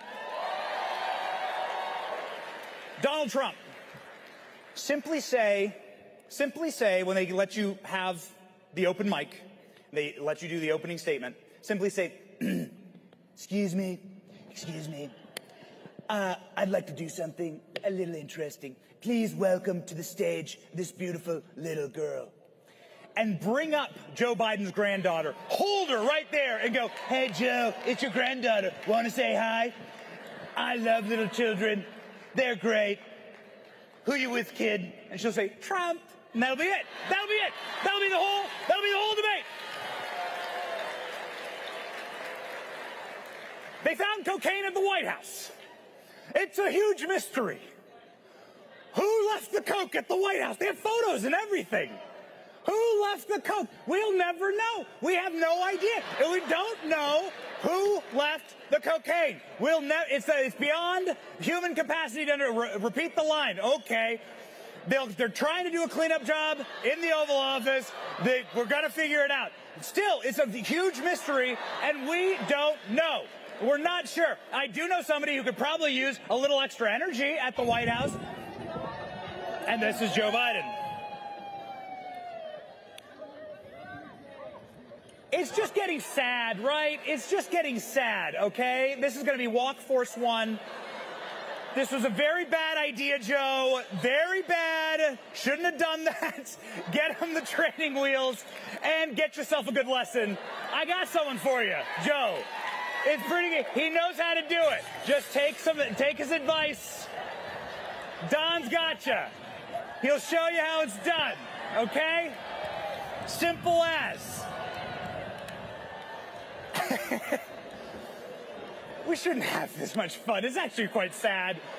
It's actually this really sad thing to see. What went on in the ring? They call it Brandon Falls. And by the way, just in case you need some more uplifting, a guy literally called Brandon to his face. This was 2 Christmases ago. We don't remember how epic this was. Watch. Yeah, I hope you guys have a wonderful Christmas as well. Merry Christmas, and let's go, Brandon. Let's go, Brandon. I agree. Hey, by the way, Hey! Got it! Where's your hope? They chanted "Let's Go, Brandon" at the golf course for 2 of my favorite people.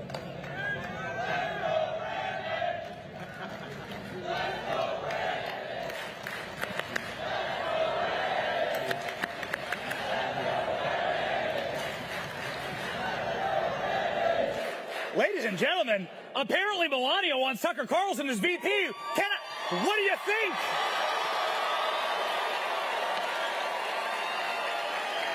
I don't make the choices. That's the headline. I do know that Tucker Carlson ended the career of Donald Trump's last VP.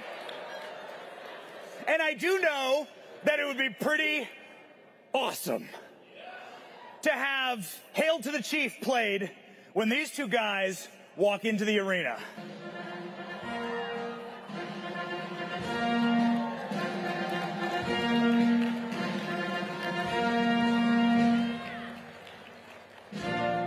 Come on!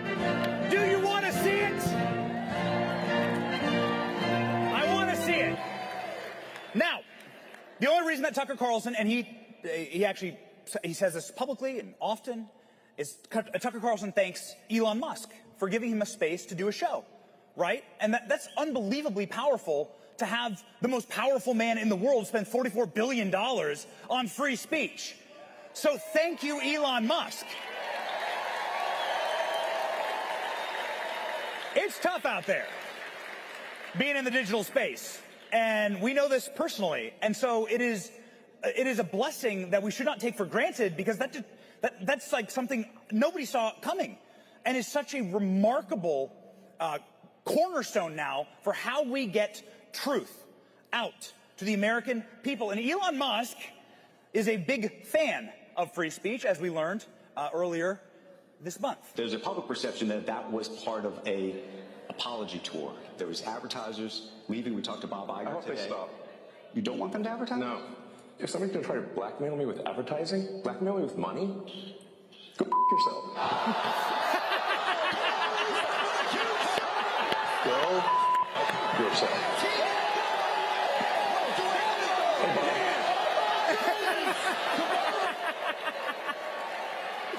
And Disney did actually go, in fact, and F their own company. That's what we all did to Disney. What did Elon Musk wasn't done yet. Chuck Schumer, because of X, we now know what happened on January 6th. Because we can actually share the tapes. Are we thankful for that? I am personally very thankful for that. Chuck Schumer tweeted that it's a threat to democracy that we can see what actually happened on January 6th. In response to that, Elon Musk shared a meme. This was the meme that Elon shared. Good morning, ladies and gentlemen, and welcome to the U.S. Capitol building. If you've joined us today for the insurrection, please make sure you pick up a promotional leaflet on the way in, stay inside the safety cordons at all times, and if you get lost, speak to one of our Capitol police officers. They'll be sure to point you in the right direction.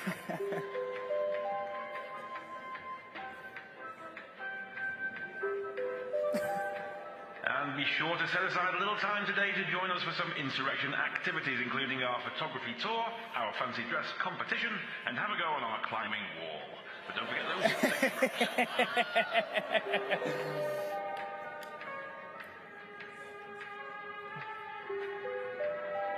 And I've now received the results of our fancy dress competition. The winner today is Jacob Chansley. That's Mr. Jacob. Is Jacob here? They'll be sure to give you your prize. Is Jacob in the audience? Jacob, if you're in the audience, feel free to show us those sweet buffalo horns. Realize what an incredible time we are living in. Elon Musk tweets, "My pronouns are prosecute Fauci."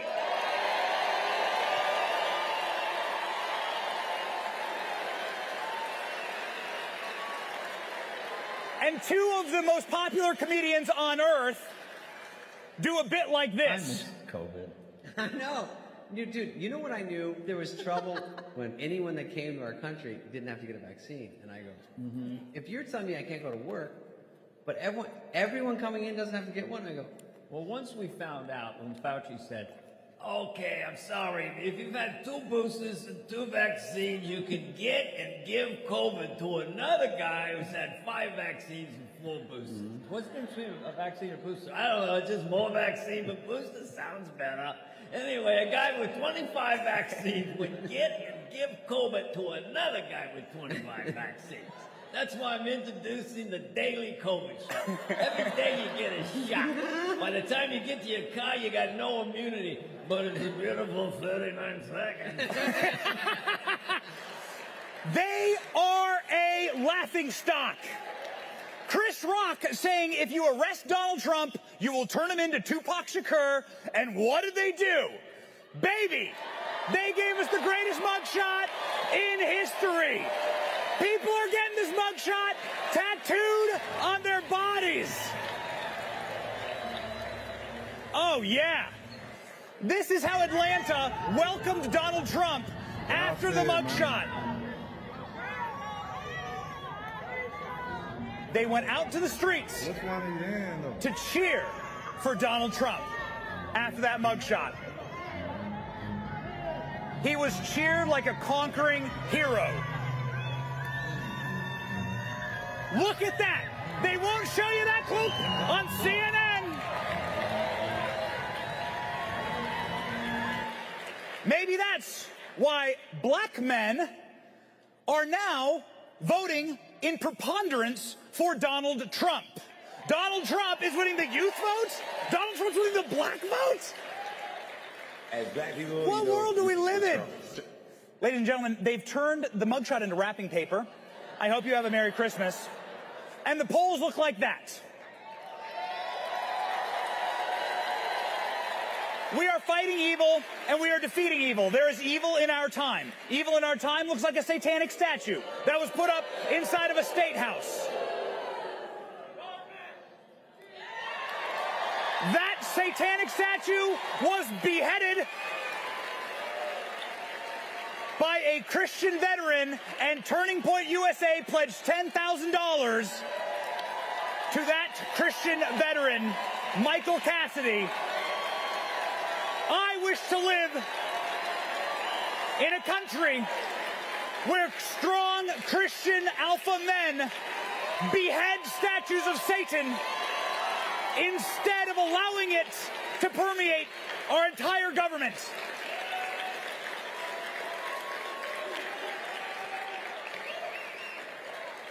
It does seem like there's a lot of satanic activity in our government these days. Some videos that I hope you don't see, and some stuff on my social media feed that is horrifying. These people are such degenerates, and they're such freaks, and they're such clowns. How did they get so much power? What happened?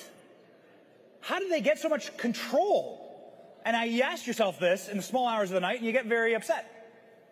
But then you realize something, and it's something that's so profound and very important for you to realize, which is this.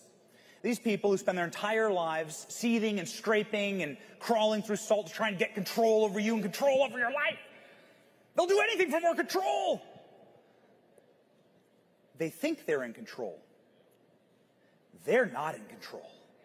Jesus Christ is in control. God is in control. God is in control of this country.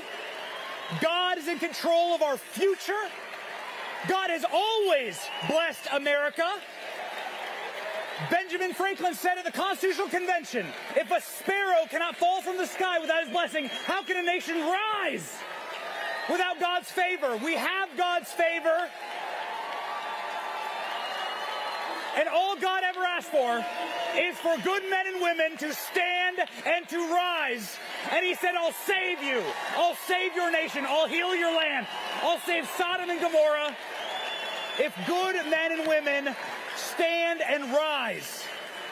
Ladies and gentlemen, the message of God is simple on this Christmas season. The angel said to them, do not be afraid. I bring you good news that will cause you great joy. Today a Savior has been born. He is the Messiah, the Lord.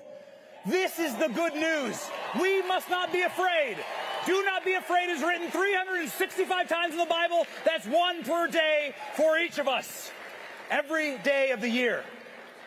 And the final thing I'll show you here, ladies and gentlemen, and I appreciate so very much the team allowing me to go a little bit over here, is to show you something that is so unbelievably profound. How powerful our movement is and how powerful this moment is. Please watch the coach of the Celtics that just had the royal family at his game respond to what was it like entertaining the royal family. Did you get a chance to meet with the royal family? And if not, how was it like having them there in the building? Jesus, Mary, and Joseph? The Prince and Princess of Wales. Oh, no, I didn't. I'm always familiar with the royal. I don't know too much about that. Yes! Thank you. Yes! Ladies and gentlemen, young men, have tons of kids. Look at my son. That's my son.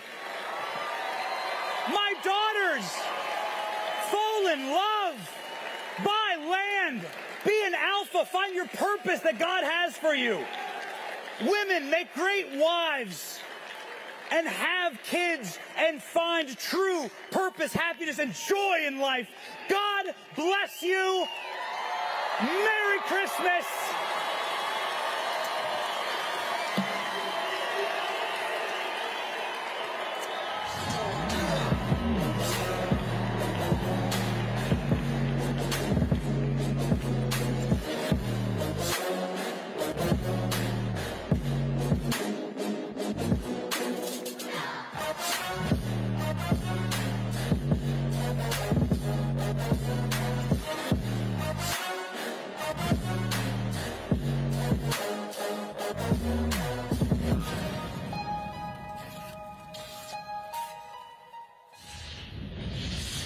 Florida Congressman Kari Mills is currently in Israel. He's trying to help evacuate Americans. Kari Mills is stepping up. My name is Kari Mills, and I'm an America First conservative. And there's nothing that concerns me more than the America Last agenda that our government has today. They have no plan, no strategy, no way to actually prioritize the American lives. I've made the decision on my own to leave D.C., to fly in, to start doing border crossings, and then getting people out day by day. If the administration's unwilling to do their jobs, then members like myself and my colleagues can step up and do it for them.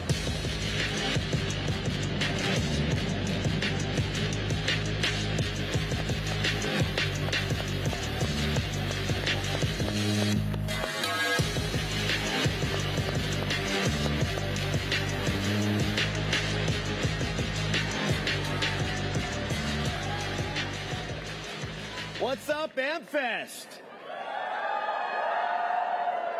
For those you don't know about me, you're going to find out in about 20 minutes. I'm very candid. First thing I'll tell you is I am unscripted and unvaccinated. So I grew up in a small town in Florida, went off to serve in the United States Army, served in the 82nd Airborne Division, served in the Joint Special Operations Command with CJTF-20. In total of my life, I spent over 7 years in Iraq, 3 years in Afghanistan, Kosovo, Pakistan, North Somalia, was blown up twice by roadside bombs. If you want to see a real squad, I've been a part of a real squad. And I'll tell you right now, the United States government does not do near enough to stand up and fight for our veterans. We prioritize the illegals on our borders before we do our own veterans. So let me tell you something.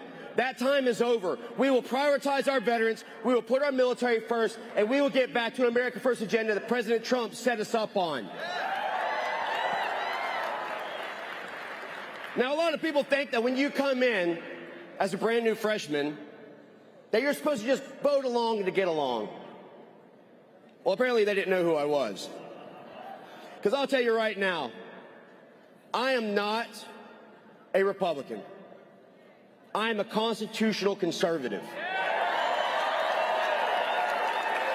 I may have been a Republican, and I've been registered my entire life as a Republican, but I'll tell you right now, that has been so diluted and watered down by these establishment, decade-long individuals who become politicians. We need to get back to what it is to be statesmen. We need to get back to what it is to be representatives. And we need to get back to fighting for the American people, not fighting for their individual right. That's why I like things like blocking stocks. I don't think anyone in office should be able to trade stocks, their spouse, or anyone else. You should be there to serve the people, not serve yourself. And as an Army combat veteran, I can tell you right now, I sit on the Armed Services Committee, I sit on the Foreign Affairs Committee, I sit on the Subcommittee of Intelligence Special Operations.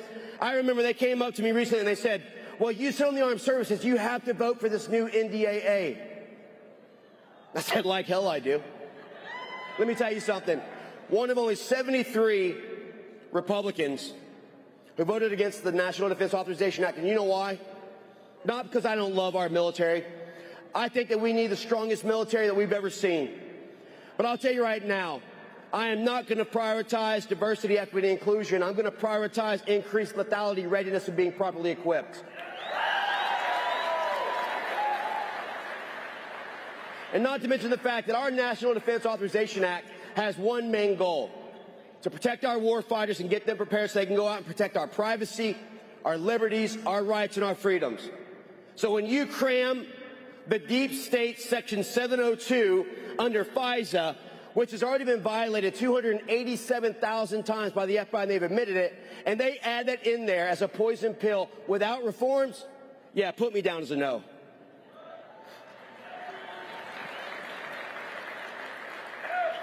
I'll tell you right now, I will always vote for the American people. I will always understand what my oath means, and guess what? Just because I left my uniform doesn't mean that my oath expired. We fight for this nation to the end. And we have to understand right now, the other reason that I didn't support it is because I am sick and tired of this George W. Bush neoconservative interventionist world police mindset that we have to take our hard-earned treasures and the lives of Americans to seal and secure the borders of other nations when we need to be securing our own damn border here at home.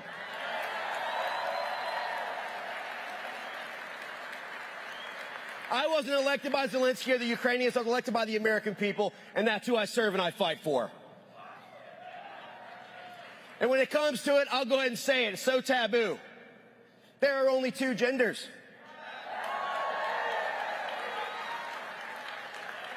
And I can tell you that Title IX in women's sports is not a plan B for failures.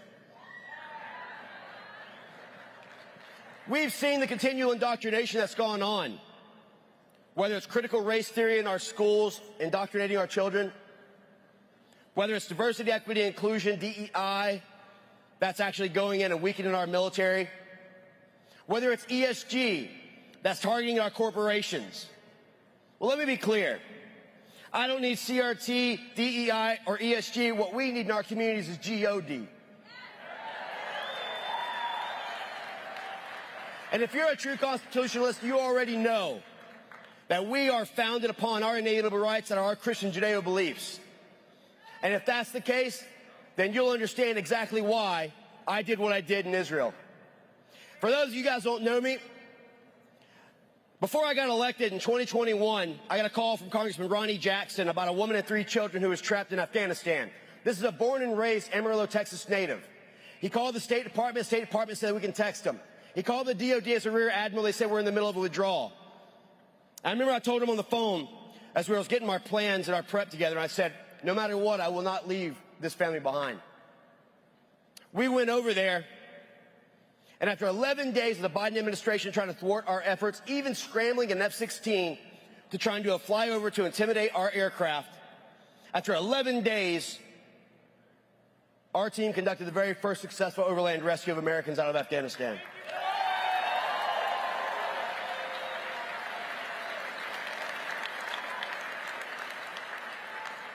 And you'd have thought that after 2021, after creating 13 new Gold Star families, and I want everyone to know, do not forget August 26, 2021. Do not forget our 13 brave heroes who paid the last full measure, or their families who are left behind. Last week, I had the big privilege and honor to go sit with Paula Knaus, who is the mother of Ryan Knaus, one of the fallen heroes from August 26th. And I'll tell you something. Nothing is more humbling. Nothing is more about the sacrifices of America than walking through Arlington. And guess what? Those headstones are not aligned by their gender. They are not aligned by their religion. They are not aligned by anything other than one, which is their love of country and their love of God.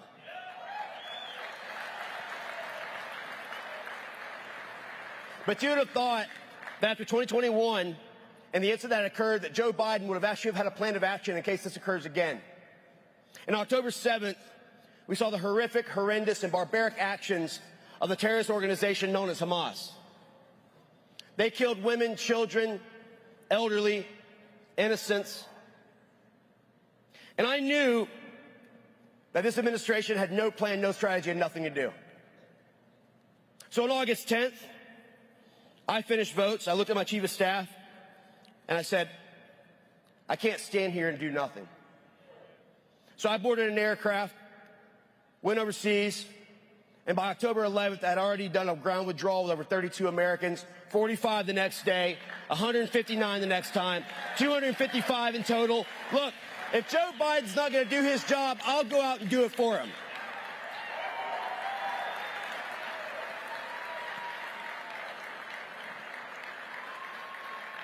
The time for talk is over. We have more than enough politicians.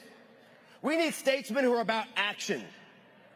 We need people who truly understand that when we swear that oath, that it still means something. And I'll tell you something, I'm honored to represent Florida's 7th District.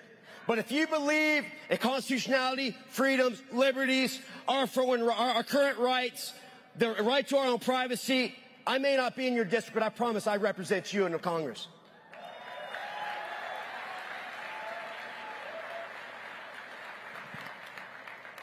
Now, I'm one of those individuals that believes that we really need to make a change. And pun intended, we are at a turning point. But we could not see a more important election than what we're about to face. But we've been doing it wrong, and we've been the silent majority. And our voices need to be heard. It needs to shake the ground of all those who are opposing our rights to be an American. And we need to start prioritizing our down ballot votes, our school boards, our city council, our commissioners, our mayors, not just prioritizing your federal races, but the ones that actually impact your lives day to day. Our state legislators, our state senators, our governors. Because we have seen where when we ignore these, the left uses it to basically compromise our values. Well, I can tell you, as a father of an 8-year-old troublemaking boy,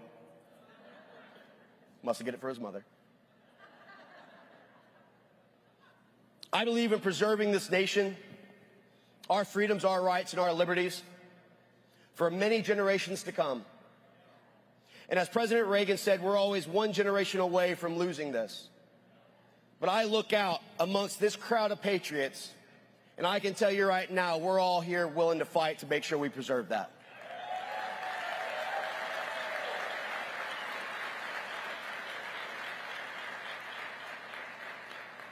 Now, one of the things that I've been known for is taking very tough votes. You know, I was one of 73 that voted down the NDAA because of FISA's abuse of our individual privacies. I refuse to continue to support these AUMFs, this authorization of use of military force that subjugates our Article 1, Section 8, Clause 11 rights to declare certain wars. This interventionist mindset that we have to continue to send people abroad to protect us at home, knowing that our greatest threat sits on our southern border, our greatest threat sits within. But one of the votes that I'm very proud to have taken was I voted against this Physically Responsible Act, which increased our debt ceiling, driving us furthermore into the economic abyss. You see, people in Congress still believe that we can cut our way to prosperity. If you've ever owned a business or built a business in your life, you know that the only way that you thrive is to ensure that your account receivables, which is how much you make, and your account payables, the amount that goes out, is not inverted, because if it is, you're insolvent. Well, I'm sorry. At $34 trillion in debt, one of our greatest threats is economic collapse. And you know what? There's an easy solution. And it sits right underneath our feet. And it's drill, baby, drill.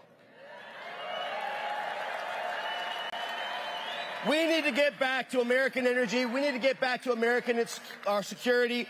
We need to stop the reliancy and stop referring to China as a competitor when we know that they're an adversary. We need to command and control our own resources, our own supply chain. We need to be the most innovative in the nation. We need to be able to be that shining beacon on the hill that we used to be. Right now, the only thing that we lead the world in is the strength of our military and incarcerations per capita. That's what we lead in. And the idea that we're the greatest nation on earth, and I truly believe that, is only going to continue to be that way so long as we stand up and fight.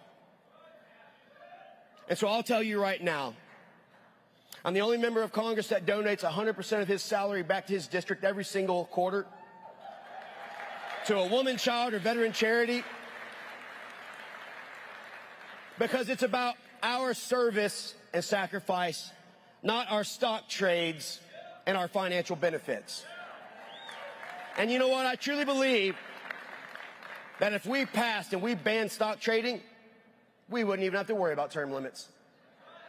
Watch how many of them remove themselves when their paycheck's no longer there. We need to remember where we came from. We need to protect those who are in need. Our children in this nation are worth fighting for. And I will fight for this nation to my dying breath, and you can guarantee that. You know, prior to coming to Congress, I was a business owner. I was part of the greatest administration in my lifetime, which is President Donald J. Trump's administration. Was blessed to be one of the SecDef advisors. But I'll tell you something. I talked about the importance of 2024. Now, I'm from the great state of Florida, the freest state in the country. Texas, you're close too. Don't worry. I love you as well. But I can tell you right now, people are like, well, isn't this a hard decision for you, a hard endorsement? So what's so hard about it? You got a man with a proven foreign policy record who grew to one of the greatest economies we've ever seen. You got a man who can't be bought, can't be corrupted, and only cares about one thing, which is the American people. You got a person who had great policies, like the Abraham Accords, who actually led to stability and peace within the Middle East. You started seeing us withdraw from these endless wars for 20 plus years, trillions of dollars, thousands of American lives, when we accomplished nothing in those. And why? Not because of the boots. It was because of the suits. So I'll tell you right now, I was proud to be one of the very first of the state of Florida to endorse and support the greatest president of my lifetime. That's President Donald J. Trump.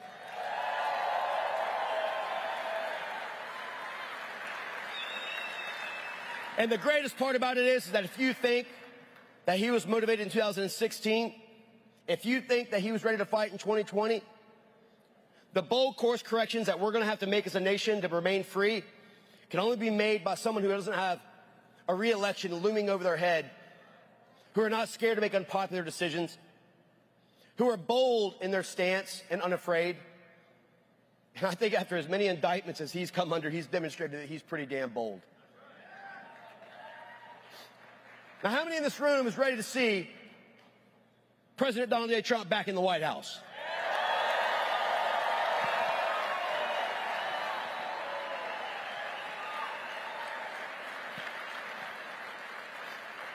And I'll tell you, I'm blessed, because I've got a great governor as well.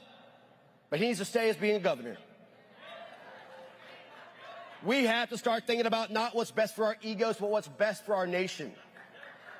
We have to start understanding that our time to pull us off the cliff was last election.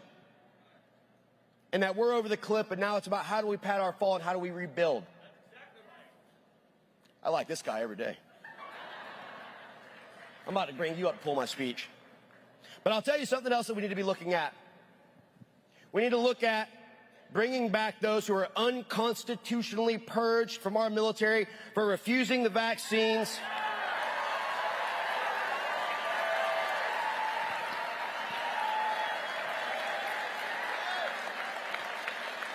And we don't need to just bring them back. We need to give them full back pay, full salaries, put them back in their rank. And they need to be able to do what they were supposed to do, which is the beginning. Not serve a political agenda, but serve this great nation. That's what our military is about. And for all those who've been impacted, I'll tell you, I got a great young man right here. Was out of the 3rd ID. Was a war fighter. But after the vaccine, it's now put him into a wheelchair. We need to fight for the vax injured. We need to ensure that they have their rights as well.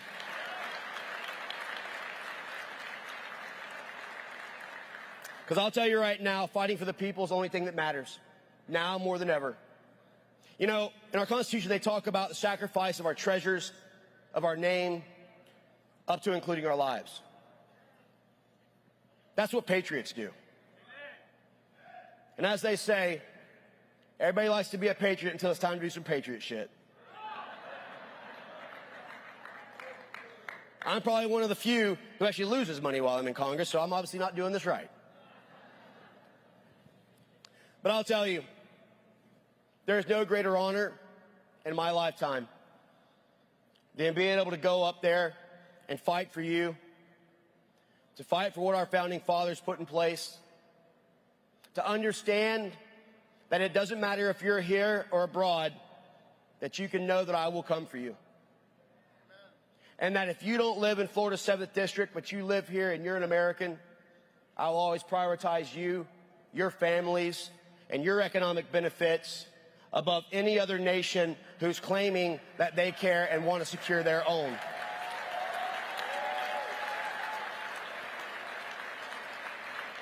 And I truly believe in Israel's right to go forward and destroy Hamas, to eliminate these terrorist organizations. You know, If Bibi Netanyahu would have been really smart, they would have set up a Burisma in Israel to pay Hunter, and then they would have had an unlimited budget. I think that's how it works. But instead, you got a guy who walks around looking for the next child to sniff or the next ice cream to eat. I heard that some of these woke corporations like Ben & Jerry's is getting ready to introduce a hair-flavored ice cream. Maybe that'll make him up. You all say no, and I guarantee you'll be the first one in line. I want to thank every one of you, truly and sincerely from the bottom of my heart. You're patriots for being here. We have to be civically engaged. We have to out-message the left. We have to take back our party. We have to understand the significance of our constitutionality, know that we're faith-based, and know that no matter what, they'll never be able to tear us down. We must rise above it all. Thank you so much for all that you do. God bless you, and God bless these United States of America. Thank you so much.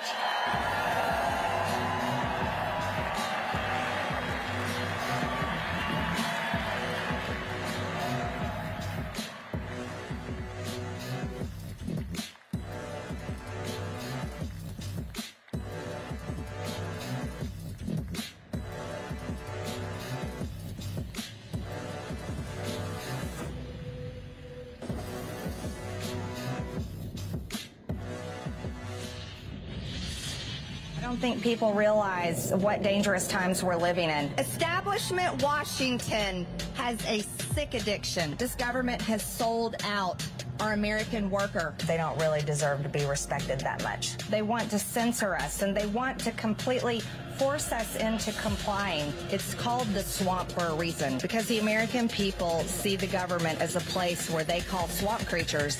They think they never leave. People need to wake up to the reality of the danger we're living in.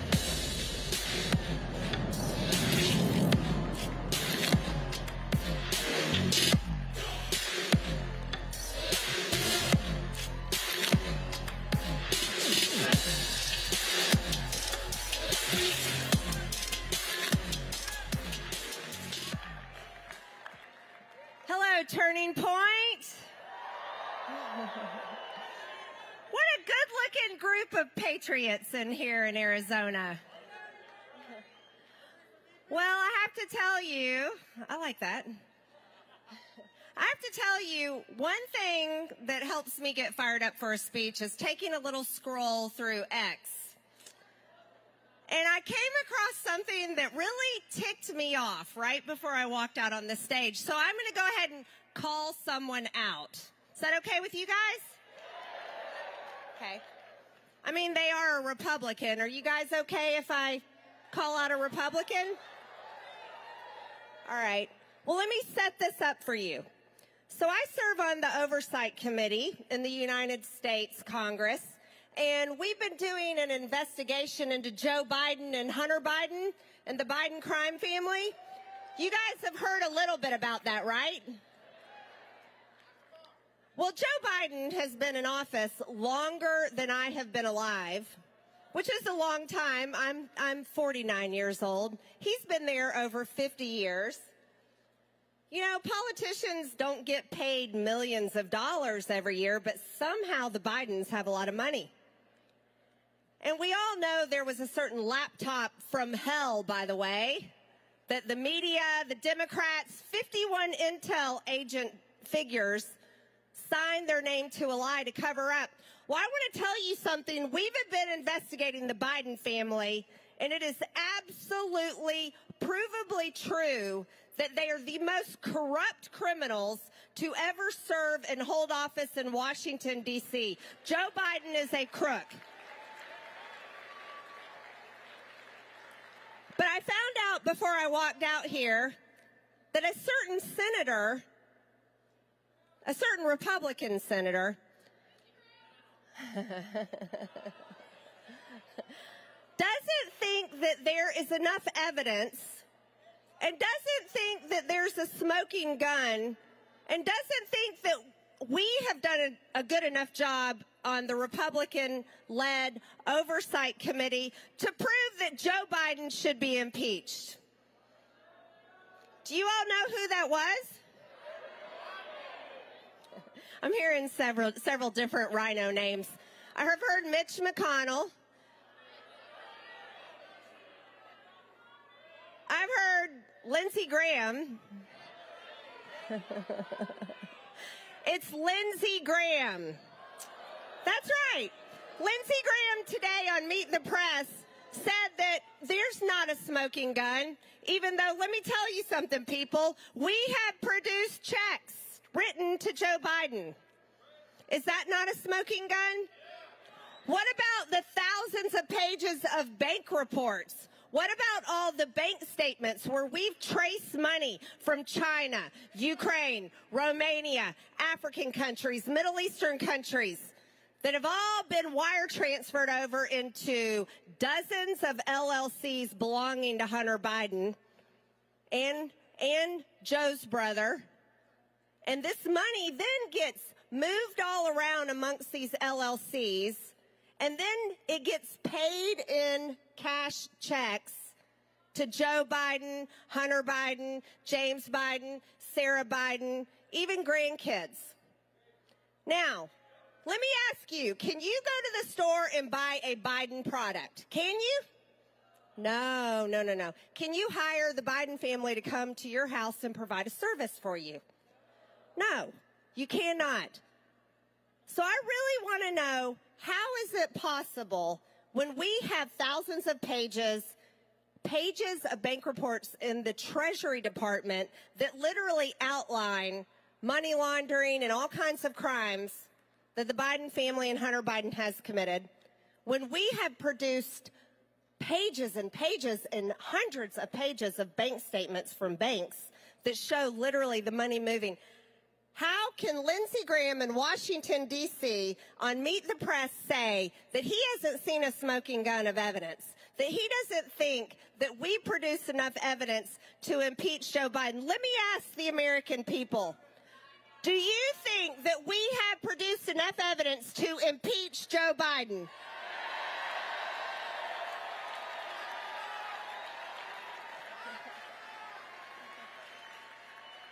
Well, I think somebody better run for senator in South Carolina. I tell you what, it amazes me working in Washington, D.C., I'm constantly surrounded by people that serve the rest of the world and America last. And it makes me so damn angry every single day that I wrote a book about it. I wrote a book because when I went to Washington, the mainstream media, the Democrats, and the Washington establishment created a character of me that doesn't exist.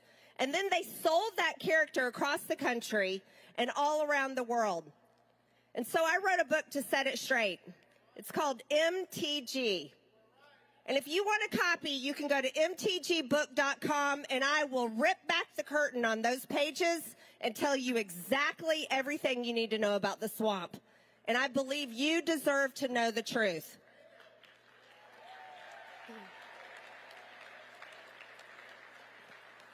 I tell you about January 6th.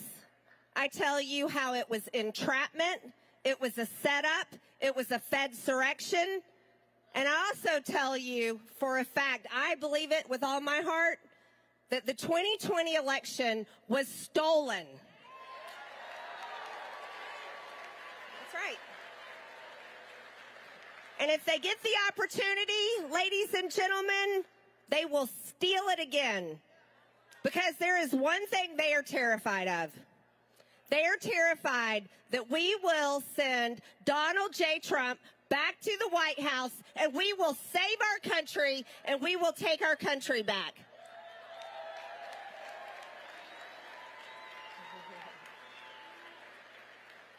Well, they should be afraid, because we are absolutely going to do that. I also write about crazy conspiracy theories, Jewish space lasers. That's something else I wrote about in my book. I was right. And I fill these pages with lots of information for you to know. But I have to tell you one thing I'm really sick of. I am sick and tired of, I call Washington, D.C. the District of Communism. Because that's what it is. The District of Communism serves itself. It exists to serve itself. Because most of the people that live in Washington, D.C. work in the federal government. And then the rest of them work for major companies that survive off the federal government with federal contracts. You know, companies that maybe are in the defense industrial base. So it's no wonder that so many senators and so many members of Congress who usually have big fundraisers in Washington, D.C., forget all about their constituents and the people that voted for them to send them to Washington in the first place, and then they end up serving Washington, D.C. So I'll go around again because, like I said, I was pretty mad when I came out here. Senator Graham needs to stop serving the Ukrainian people and remember the people right here back at home.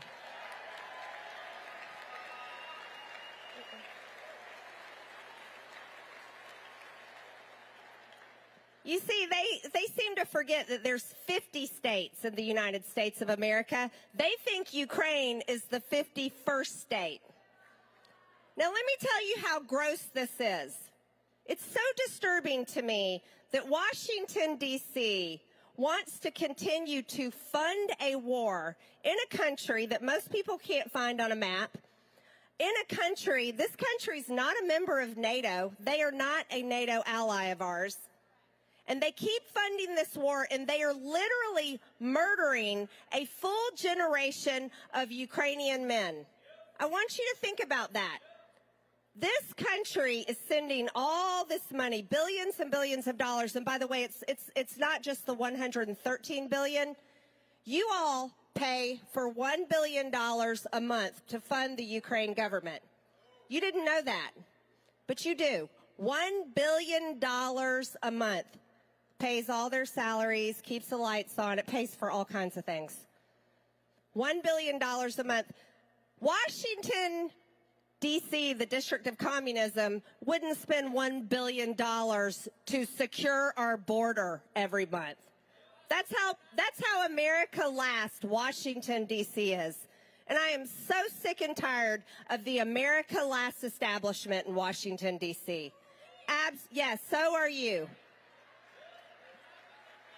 Now, let me explain something.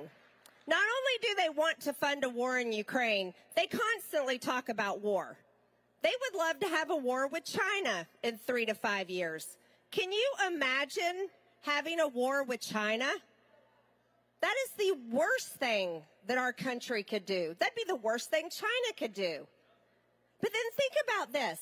They constantly talk about a future war with China because they're worried about China dominating the world. But if we had actually brought back our manufacturing to America, if we brought back our critical supply chain to America, if we stopped sending our jobs overseas to China, we would have the economic power. We could be energy independent, and that is how you defeat China. We don't need a war with China. Oh, but Washington loves war. They love war. That's all they talk about in Washington is war. They think that's the way to keep the economy going, by feeding the defense industrial base. But you want to know something? I spent over 25 years running a commercial construction company before I actually ran for Congress. And I grew up in that small business. It was my family business, and then I was blessed to actually run that company after my parents retired. I can tell you firsthand, the greatest way to build up the economy in the United States of America, and this is for every single young person in this room, is for Americans to work as hard as you possibly can to maintain your independence and to strive to live the American dream. That's how we build up our economy. It's hard work. That's why we were given the gift of the pursuit of happiness. You know what that is? That's not sitting around thumbing through social media every day. The pursuit of happiness is actually pursuing a career, pursuing a job. And no, you don't have to have a college education to do it. It will probably dumb you down. It's a true story. But that is pursuing a career where you are working and you are making money. And I am all for Americans making money because I am sick and tired of the stupid people in Washington making horrible decisions, causing Americans to go broke. And that's what they have done. The rich get richer and the poor get poorer. And it's because we have stupid people in Washington, D.C. And I can say that for a fact because I work with many of them.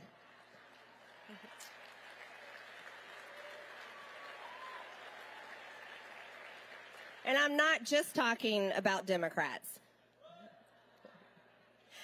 You guys can tell that I'm pretty sick and tired of Washington, D.C. I don't hide it. You want to know why? We have the greatest country in the world. Things do not have to be screwed up.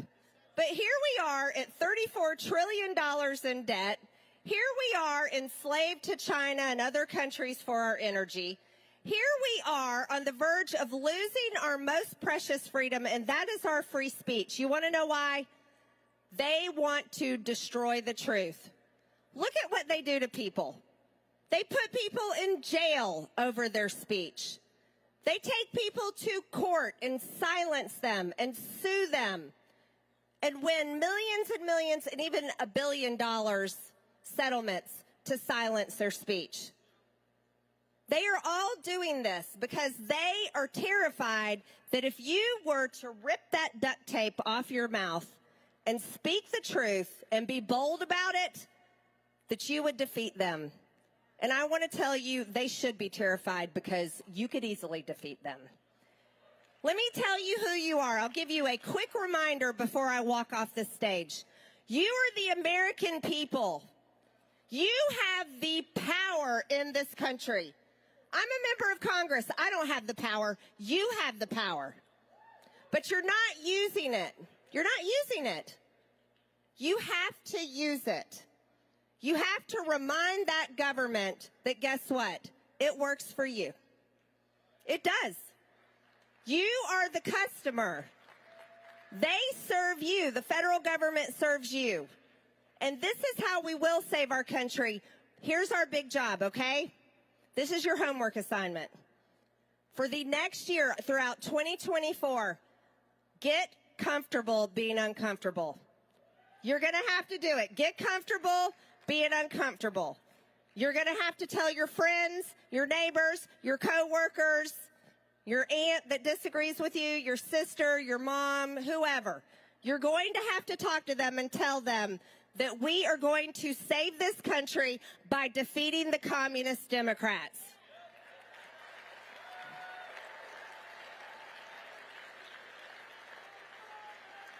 Because we have the best opportunity in the world, and we have one opportunity.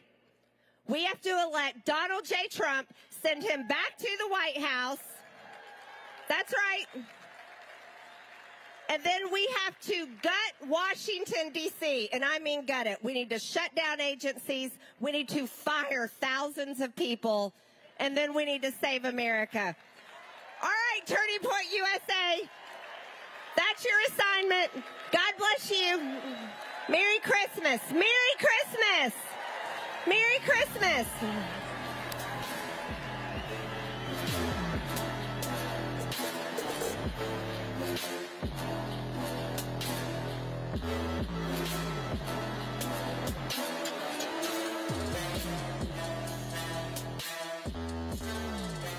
Our voting system does not have a one-to-one relationship to truth. How can we have integrity in our political system if the foundations of our electoral process are not in right relationship with truth? In our representative republic, our voices are supposed to matter. To ensure the strength of our American republic, we must safeguard the integrity of our elections. Today, the fight against voter fraud is more crucial than ever. We must stand united to protect the sanctity of our ballots. Fight Voter Fraud, Inc. believes in one vote for one legal voter. And yet the unfortunate reality is that voter rolls across the United States are corrupted with countless instances of voters who have either died, moved, and many who have never even existed in the first place. Some people are registered to vote in multiple locations. while others have multiple registrations based on variations of their names, including abbreviations, maiden names, and names from former marriages. This long list of illegally registered voters doesn't even include the fraudulent ones intentionally registered for nefarious purposes. Law enforcement, both federally and locally, doesn't have the time, manpower, or even willingness to research each individual. This is why FBF Inc. has stepped up to do the labor-intensive job of investigating and producing all the evidence necessary. Join us in ensuring fair and secure elections. Donate to the cause for our continued investigation power. Volunteer with us as you are called. Stay informed and demand transparency. Together, let's safeguard the heart of our republic, because every vote counts, and so does your commitment to voter integrity. Learn more at www.fightvoterfraud.org.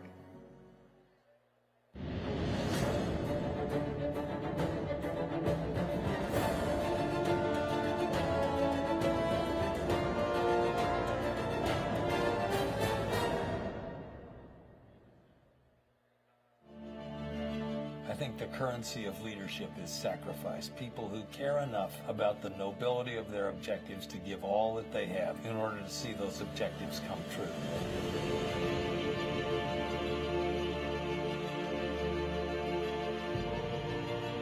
My goal with Regent is to see it not rival Harvard and Yale, but to rival Oxford and the Sorbonne in the Middle Ages as a school that can impact the whole society. Being at Regent, you begin to understand that as a leader, bold choices have to be made. It wasn't just me, it wasn't just my story. That God was doing the same thing throughout the world. If we are dedicated and committed people, making the world a better place to be is what it's all about.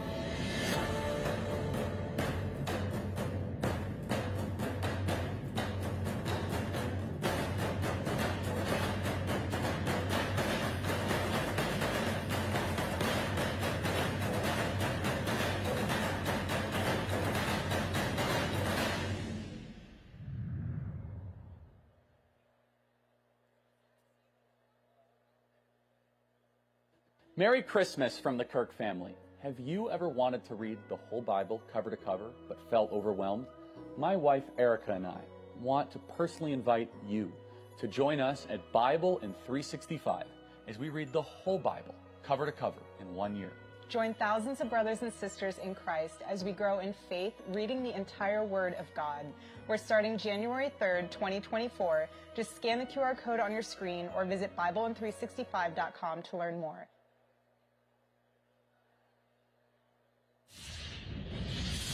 Democracy means what liberal elites want, they get. When they don't get it, it's anti-democratic. Good half the country feels, at best, left out, and at worst, almost held in contempt by their elites. When the administrative state starts doing something that it's not authorized to do and that no one has ever told it to do, it's not doing so for conservative reasons or for reasons that benefit American citizens. It's doing so for reasons that benefit liberalism. Life expectancy down, opioid crisis, jobs, all these things have happened. And their view is you either agree with them or you stay out of their lane.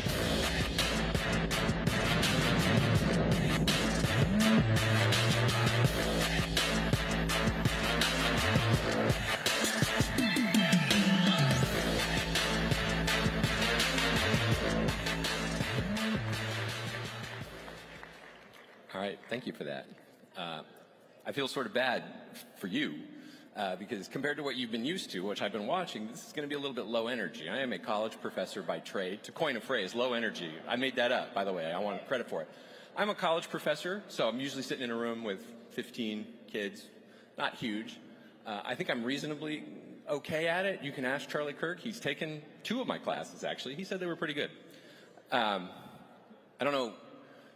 So first let me try to butter up the crowd and tell you some things that might make you like me a little before I go into my talk. Number 1 is I worked for President Trump. So I spent a year and about a half in the White House. And the reason that I didn't live out the whole first term was because John Bolton fired me. Actually, I found out he was going to fire me, and I managed to resign about 12 hours before it happened, so I didn't give him the satisfaction.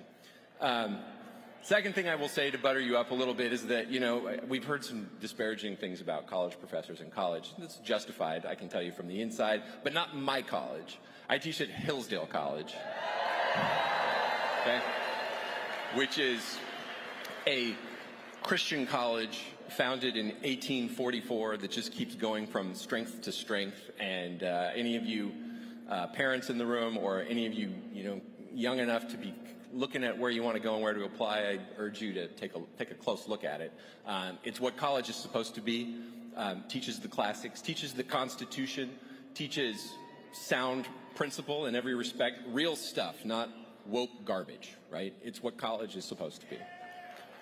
All right, since you've had your fill of politics, I think, for now, I mean, others can speak more about it, but I thought I'd go in a slightly different direction. And really, to you parents and older people in the room, I'm kind of not talking to you, no offense. I'm talking to the young people. Especially, look, as I say, I'm a college professor and I teach in a lot of summer programs, which means I probably meet 100 to 200 college kids a year. And they're great. They give you wonderful feeling about the future, at least the ones I meet.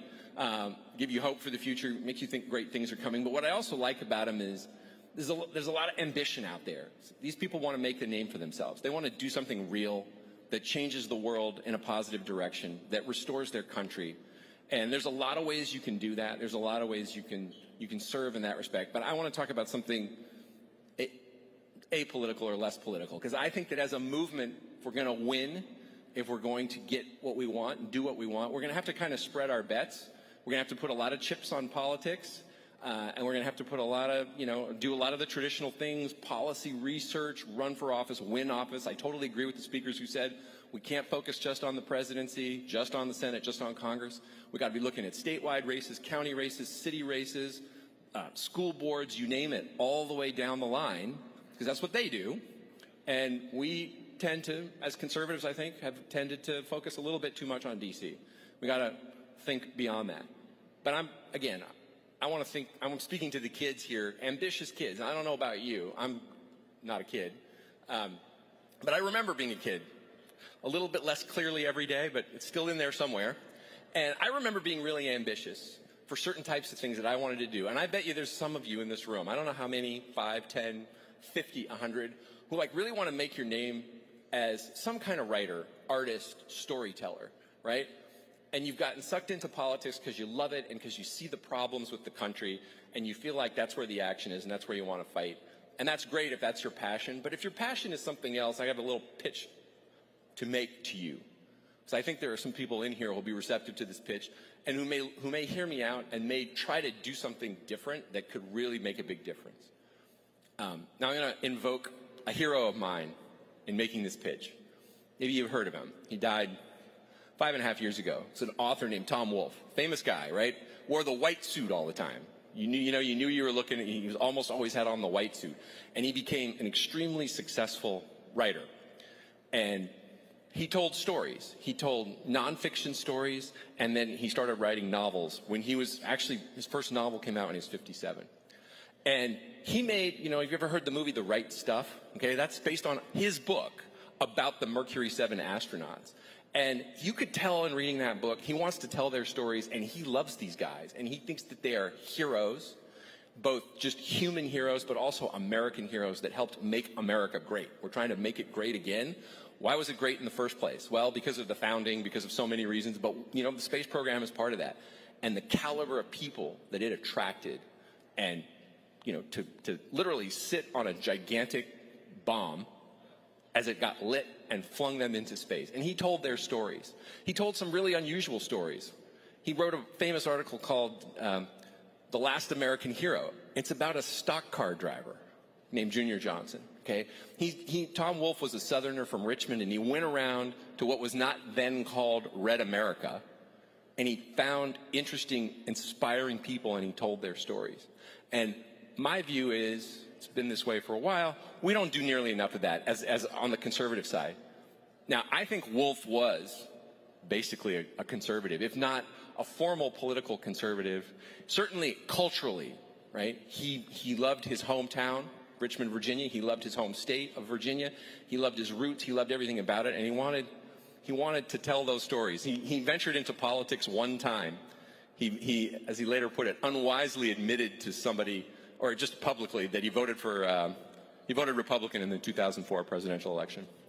And he lived in Manhattan, and he said, admitting that I didn't realize how bad this would go over for me, but admitting that in that crowd, it's like you said at a dinner party, oh, I forgot to mention, I'm a child molester. That's the way that news was received. That's how unpopular it was. And he said, I'm never going to tell you who I voted for again. But if you read his books, you can see that conservatism, that kind of instinctual conservatism come through. Now, what he always said, and this is part of my pitch to you, is I don't write with an agenda. I just go out and try to find the truth. And when I find the truth, I tell the truth. And if my books look a certain way, it's because the truth is that way, right?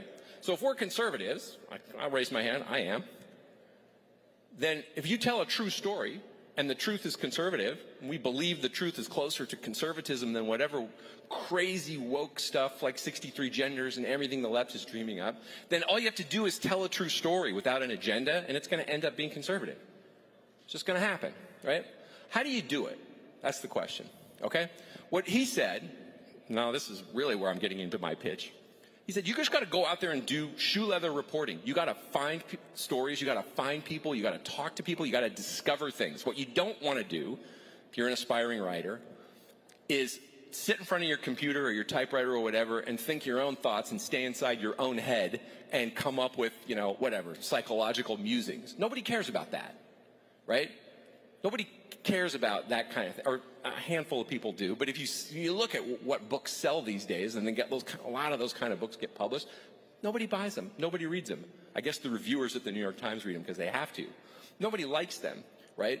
The rip-roaring great stories that tell you something interesting, new, positive, uplifting about America, they sold books. That's why Tom Wolfe, sold a lot of books and became a rich guy.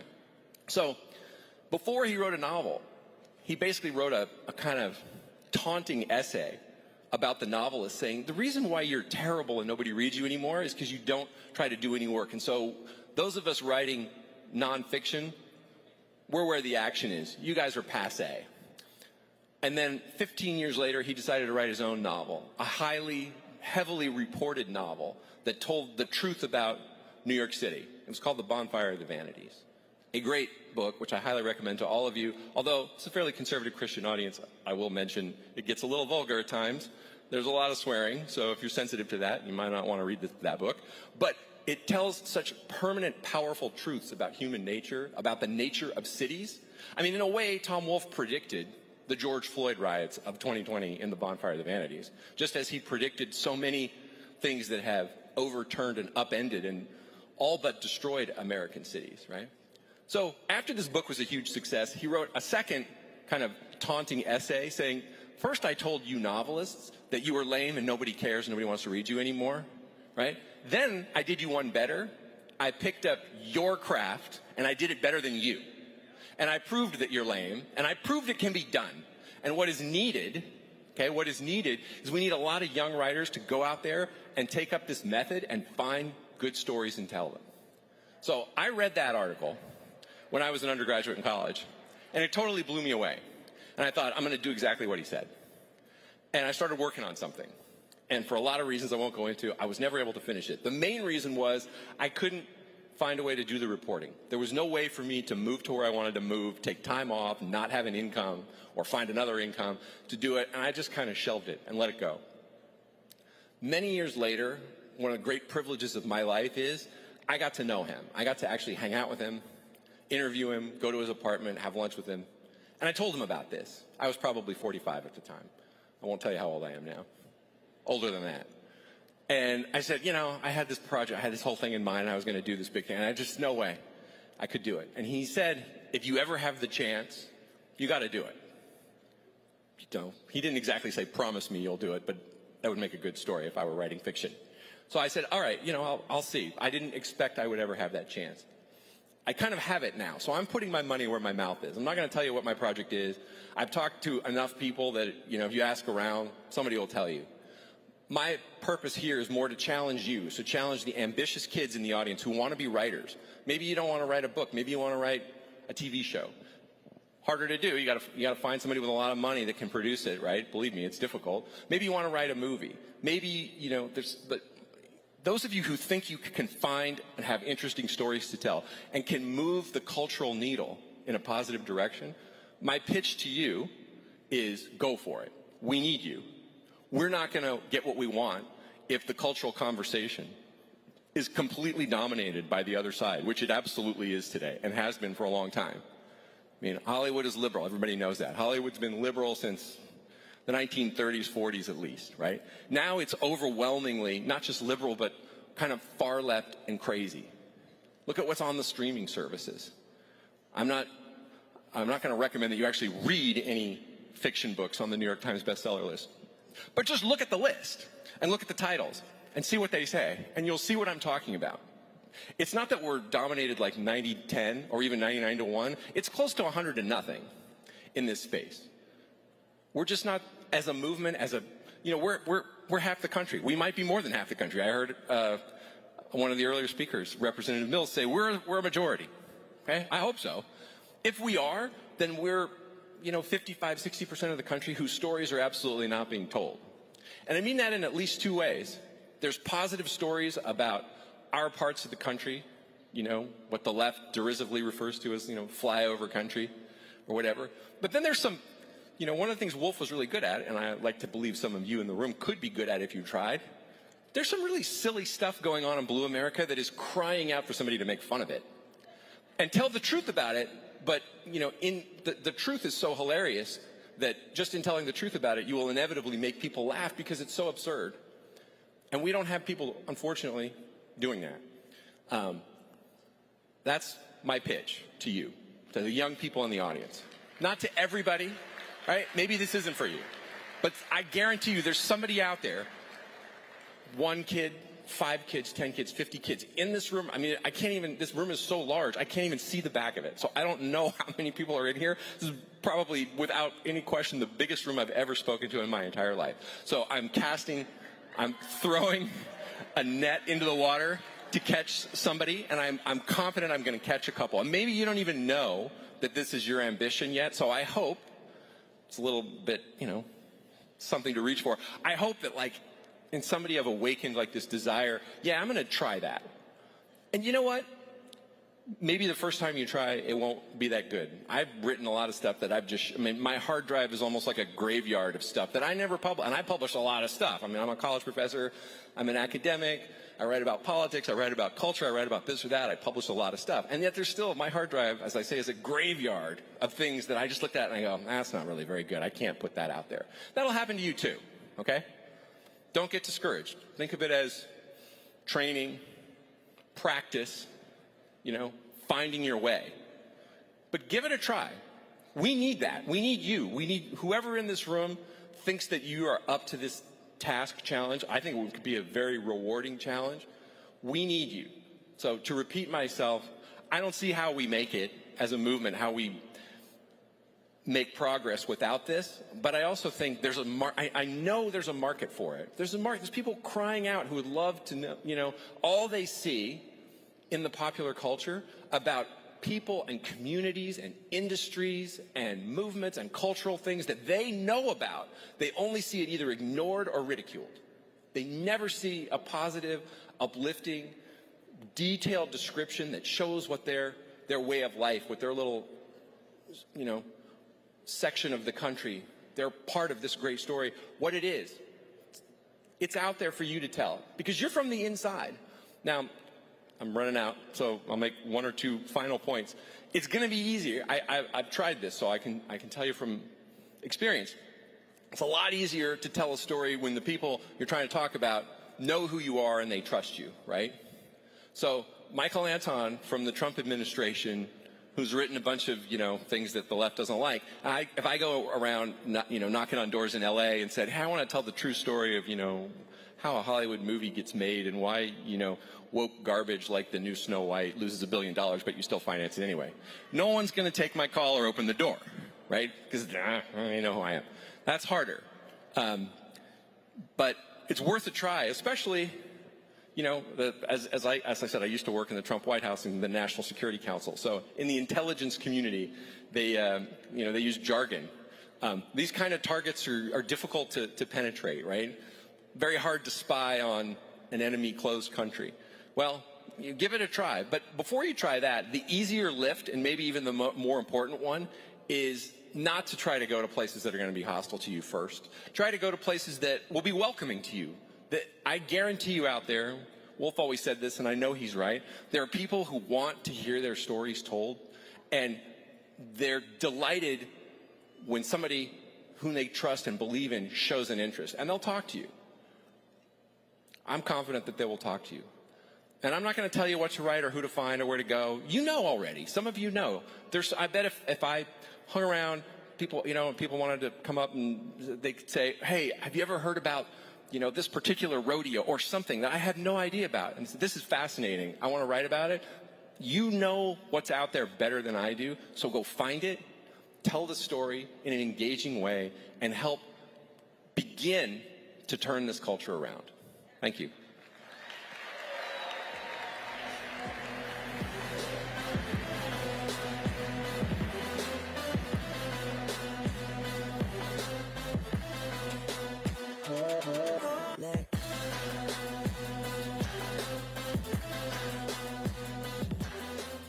Kingstone Studios is located in Central Florida and is a premier creator of comic books, animation, and motion pictures. U.S. Comics provides the very best in American educational products. Teams of artists formerly with Marvel and DC are working with U.S. Comics to provide a quality and accurate telling of the American story. We are also creating premium 2D animation to go into homes, schools, television sets, and devices to reach the next generation of Americans. As we prepare for 2026 and the 250th anniversary of our great country, we will not only stream on major platforms, but plan to license both the comics and animation into American schools. We are looking for educational, political, and media partners to help us pass on the glorious American story to the next generation. Stop by the Kingstone exhibit to see how you can invest in the next generation of Americans and how you can be a part of telling the great American story. Check us out online at KingstoneStudios.com and USComics.com.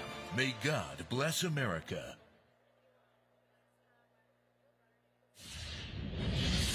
Entrepreneur turned politician. He's incredibly charismatic, and he creates these breakthrough moments that everybody talks about. I'm the youngest person ever to run for U.S. president as a Republican. At the start of this race, I was at 0.0% in the polls. Now we're verging on second and third in most national polls. I'm the only person on the stage who isn't bought and paid for. I have a deep concern about corruption in both parties. My strategy is calling out the mainstream media, just like I'll tell you, there's an accountability problem within the Republican Party. I'm the only other America First candidate in this race, though, and my advantage is that I am from the next generation.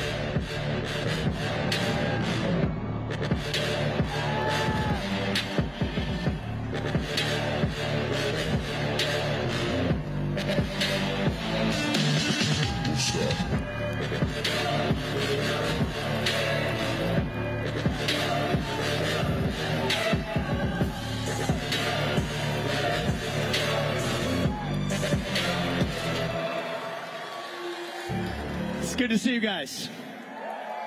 It's good to be back. You ready to talk some truth? Let's get real. And I'm gonna do a little bit of this, and then I'm actually going to do something a little different. We're going to open this up, so get ready. A few of you, I'm going to ask you to come up here, take the second half of this 45 minutes. I'm not going to speak at you the whole time. We're going to have a conversation, all right? I want to get into something right away. I was going to give you guys a regular campaign speech. I'm not going to do that. Okay. Let's get to some truth. My views are a product of my experiences, all right? I didn't come out of the birth canal spouting conservative talking points. I was a libertarian for a while. I came to my views. And this is beyond the Republican Party. These are views of our America First movement based on what I have seen, my experiences. I'll tell you what I mean. If you had told me 3 years ago, when I was a biotech CEO, that the U.S. government had not told us the truth about what happened on 9/11, I would have told you that you were crazy. You're a fringe conspiracy theorist. Well, what do we know? In 2021, declassified documents that show us that the 9/11 Commission lied to us, the FBI lied to us, that the 42-year-old graduate student, a guy by the name of Omar al-Bayoumi, I'm not making this stuff up, this is hard facts now, available for the public to see, who received two of the first hijackers at LAX airport at the age of 42, housed them, helped them open their bank accounts, helped them get housing, helped them in this country, who say he was just an innocent graduate student who happened to meet them randomly at LAX airport. They told us that this guy was just a graduate student. We now know 20 years later that he was absolutely a Saudi intelligence agent, and that our own government, more importantly, lied to us about it. I would have said that was crazy. Now you fast forward. You told me 3 years ago, when I was a biotech CEO, that the Gretchen Whitmer kidnapping plot in Michigan was an inside job of entrapment. I would have told you that was crazy. Crazy talk. Doesn't make any sense. Well, what do we now know? At the trial, years later, turns out that the militia organization that supposedly organized it was at least a third infiltrated by Fed informants and feds. And the very people who were taken to trial were acquitted on grounds of entrapment. A guy who had to be given $5,000 credit cards to be able to be put up to do something that he otherwise wouldn't do. And then that the Detroit head of that FBI field office was the same person in late 2020 who Christopher Wray pulls in to become the D.C. field office head ahead of what happened on January 6th. Not making this up. You can't make this stuff up. So if you had told me 3 years ago that January 6th was an inside job of entrapment, I would have told you that that was crazy talk. Go into the facts, we realize that it's not. We have a government that has systematically lied to its people. This is the disease at the heart of our American democracy. Our democracy, they'll talk about what's going on in our democracy. We have a disease of dishonesty in our government. Take what continued to happen on January 6th. They released the footage of what happens when people respond after what they didn't show you, of rubber bullets and tear gas being foisted onto a crowd of what were mostly peaceful protesters. Then them rolling out the red carpet for people walking into the Capitol that day. That wasn't released. You have a government that the same one that told you that the COVID-19 pandemic began in a wet market in China. Now we know that our own government was using our own money to pay for the creation of a man-made virus in a lab that then came back to kill not only people in this country, but the same people who did it were the ones who engineered and paid through crony capitalism for the creation of the vaccines to fight that very man-made virus. If you had told me this 5 years ago, 3 years ago, I wouldn't have believed you, but I now have my views that are a product of my experiences. We got to open our eyes to see that disease of dishonesty. The same government that has lied to us about not only what happened on 9/11, but the weapons of mass destruction in Iraq, about the basis for the 2008 bailouts and the financial crisis, about the Trump-Russia collusion hoax that never was, about the Hunter Biden laptop story, which we absolutely know to be true, about exactly what happened on January 6th, to the origin of COVID-19, to the Nashville transgender shooter manifesto, to how our own money is being spent in Ukraine today. We demand a government that tells us the truth again in this country. That's what we require. We can handle the truth. That's what it means to be a citizen of this country. So I say that on that last debate stage to a bunch of Republicans that are shaking in their boots. These are the things you're not supposed to say in the Republican Party even today. And then you get the mainstream media. You got this character, Van Jones, on CNN afterwards saying, this is the rise of an American demagogue who's going to live 50 years longer than Trump. This is dangerous. I am shaking. That's what he says. Just shut the fuck up. At a certain point, just shut the fuck up. Van Jones at CNN. We're done with it. And I think you got to ask yourself, why am I the only candidate in this race who can say certain things?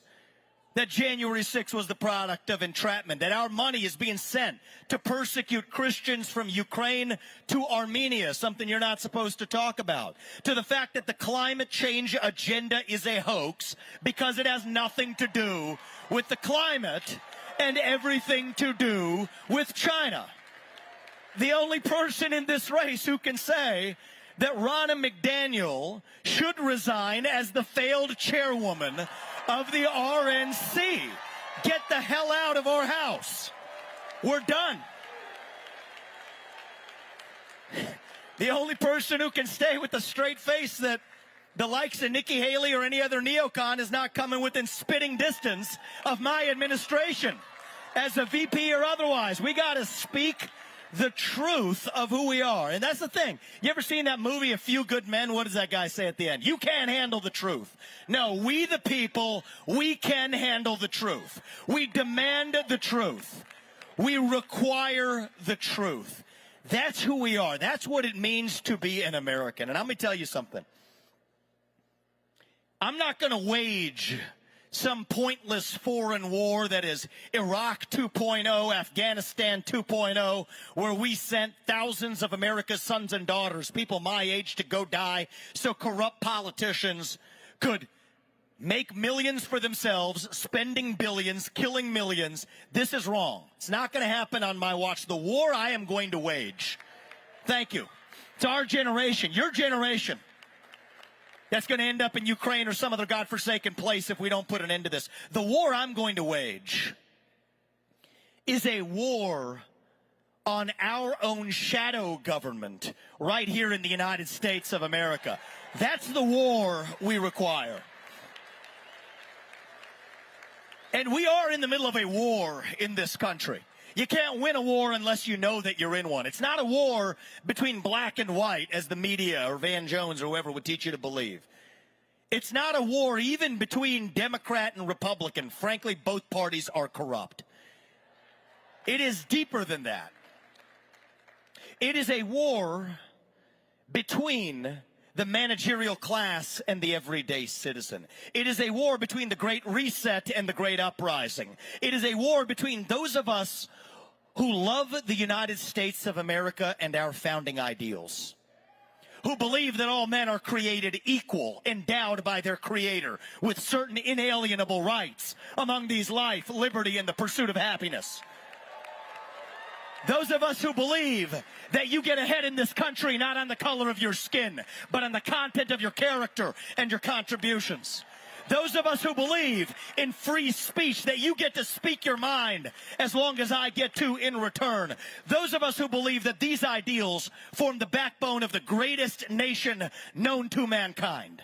That even though we are an imperfect nation, as the left will remind us, we are founded on the pursuit of a more perfect union, the pursuit of liberty, equality, and justice for all, with one standard of the rule of law in this country for all Americans. That is one side of this war. And on the other side, we have this fringe minority who believes that your identity is based on your race, your gender, your sexuality, that if you're black, you're disadvantaged, that if you're white, you're privileged, who believe that we have to stop burning carbon in this country, even as we shift those same carbon emissions to places like China, who believe that maybe we can use our own military to protect somebody else's border and God knows where halfway around the world. But somehow if you use our own military to protect our own border, somehow that means you're racist or you're xenophobic or you're a bigot. And by the way, if you disagree with any of what I've just said, that automatically means that you're a homophobe or a transphobe or a racist or a climate denier, at a point in our history where there's no greater damnation than to be called one of these things, which has created a new culture of fear in our country. And that is the other side of this war. I call this a war. I want you to understand this. I'm not using this word lightly. I call this a war because there's no middle ground here. You see, on debating tax rates on a given year, fine, we can have that debate, but there's no middle ground in this war. Either you believe in merit or you believe in group quotas. You cannot have both. Either you believe in free speech or you believe in censorship. You cannot have both. Either you believe in American exceptionalism or you believe in apologizing for who we are as a country. You cannot have both of those things at the same time. And right now, we need leaders who will lead us to victory in this war. That requires somebody who knows what time it is, that you're in a war. You can't win one unless you're asleep, if you're asleep at the switch. It's going to require somebody who can't be bought and paid for by that system. I'll tell you, I'm a businessman. I did not come from this world of politics, and I thought it was going to be pretty ugly when I came in here. About a year in now, I got to tell you, I was wrong. It is far uglier than I ever imagined. Every one of these politicians basically is dancing to the tune of their biggest donor. All right, in my case, that biggest donor is me. I'm not going to be somebody's circus monkey, somebody's pawn on a chessboard. Sorry, we're not playing that game. I'll be really honest with you. I would rather lose this election and speak the truth than to win by playing some carefully crafted snakes and ladders and being somebody's slave. Not going to be somebody's slave, I'm sorry. But the reason I'm here, I came here from Iowa to be here for a reason. I wasn't going to miss this when Charlie called me. I'll tell you why. It is going to take leaders from the next generation with fresh legs to lead this country forward. That's what it's going to take our America First movement to the next level. That's what this is going to take. We got to answer who we are. What does it mean to be an American today? What does it mean to put this country first? We're all in for America First. But we got to answer what America is. What does it mean to be a citizen of this nation today? To me, it means we believe in the ideals that our founding fathers gave us 250 years ago. The 1776 ideals that set this country into motion. We're living in a modern American revolution right now. We live in a 1776 moment. It means we do believe that you get ahead in this country, not on the color of your skin, but on the content of your character. That's why I'm going to end affirmative action and racial quota systems in every area of American life. It is a cancer on our national soul, and we are done with it. What does it mean to be an American? It means we believe in the rule of law. And I say this as the kid of legal immigrants to this country. That means your first act of entering this country cannot break the law. That is why we will use our own military to secure our own southern border and our northern border too. That's what it means to stand for the rule of law in the United States of America. We will end federal funding for sanctuary cities across this country. End birthright citizenship for the kids of illegal migrants. It was never supposed to apply. And yes, we will make English the shared national language of the United States of America. We should not apologize for that. That is who we are. We have a common language to communicate our ideals to one another. It means that we, the people, create a government that is accountable to us, not the other way around. That the people who we elect to run the government ought to be the ones who actually run the government, not the shadow government and the three-letter agencies that run the show today. So whoever your next president is, if I'm your next president, if those people can't report, if I can't work for you all for more than 8 years, which I think is a good thing in this country, then neither should any of those federal bureaucrats reporting into me either. 8-year term limits for the bureaucracy instead of those civil service protections. We're done with it. 75% mass firing of every federal bureaucrat. Shut down government agencies that should no longer exist. From the failed Bureau of Investigation, the FBI, to the ATF, to the CDC, to the U.S. Department of Education. We're getting in there and we will shut it down. That is how you revive the integrity of a republic. What does it mean to be American? It means we have elections we can trust and believe in. Single day voting on election day as a national holiday with paper ballots, government issued ID to match the voter file, and English as the sole language that appears on a ballot in this country. That is not controversial. That is common sense. That is what it means to be a citizen of this nation. We're going to get it done. USA, USA, USA, USA, USA, USA, USA, USA. Damn right it is. USA first. These are not black ideas or white ideas. These aren't even Democrat ideas or Republican ideas. They're both corrupt. These are American ideals that we fought a revolution to secure in this country. I believe those ideals still exist, but we've lost it. You know, it's on the back of each of your coins. You take a look. What does it say? It says, E pluribus unum. It means from many, one. That's what we've lost in this country. We've been taught to celebrate our diversity and our differences so much that we forgot all of the ways we are the same as Americans. And that's what we've lost. And here's how we're going to get it back. It's going to be by all of us. It's not just me, not just anyone on this stage. It's going to be by all of us starting to speak the truth in the open again. We have a culture of fear in this country. Spread like an epidemic. Fear of losing your job. Fear of your kids getting a bad grade in school. Fear of becoming an outcast in your own community. And that culture of fear has replaced our culture of free speech in America. And if you ask me, what is the best measure of our country's health? How are we doing? It's not the number of green pieces of paper in our bank account. It's not even the number of ballots we cast every November.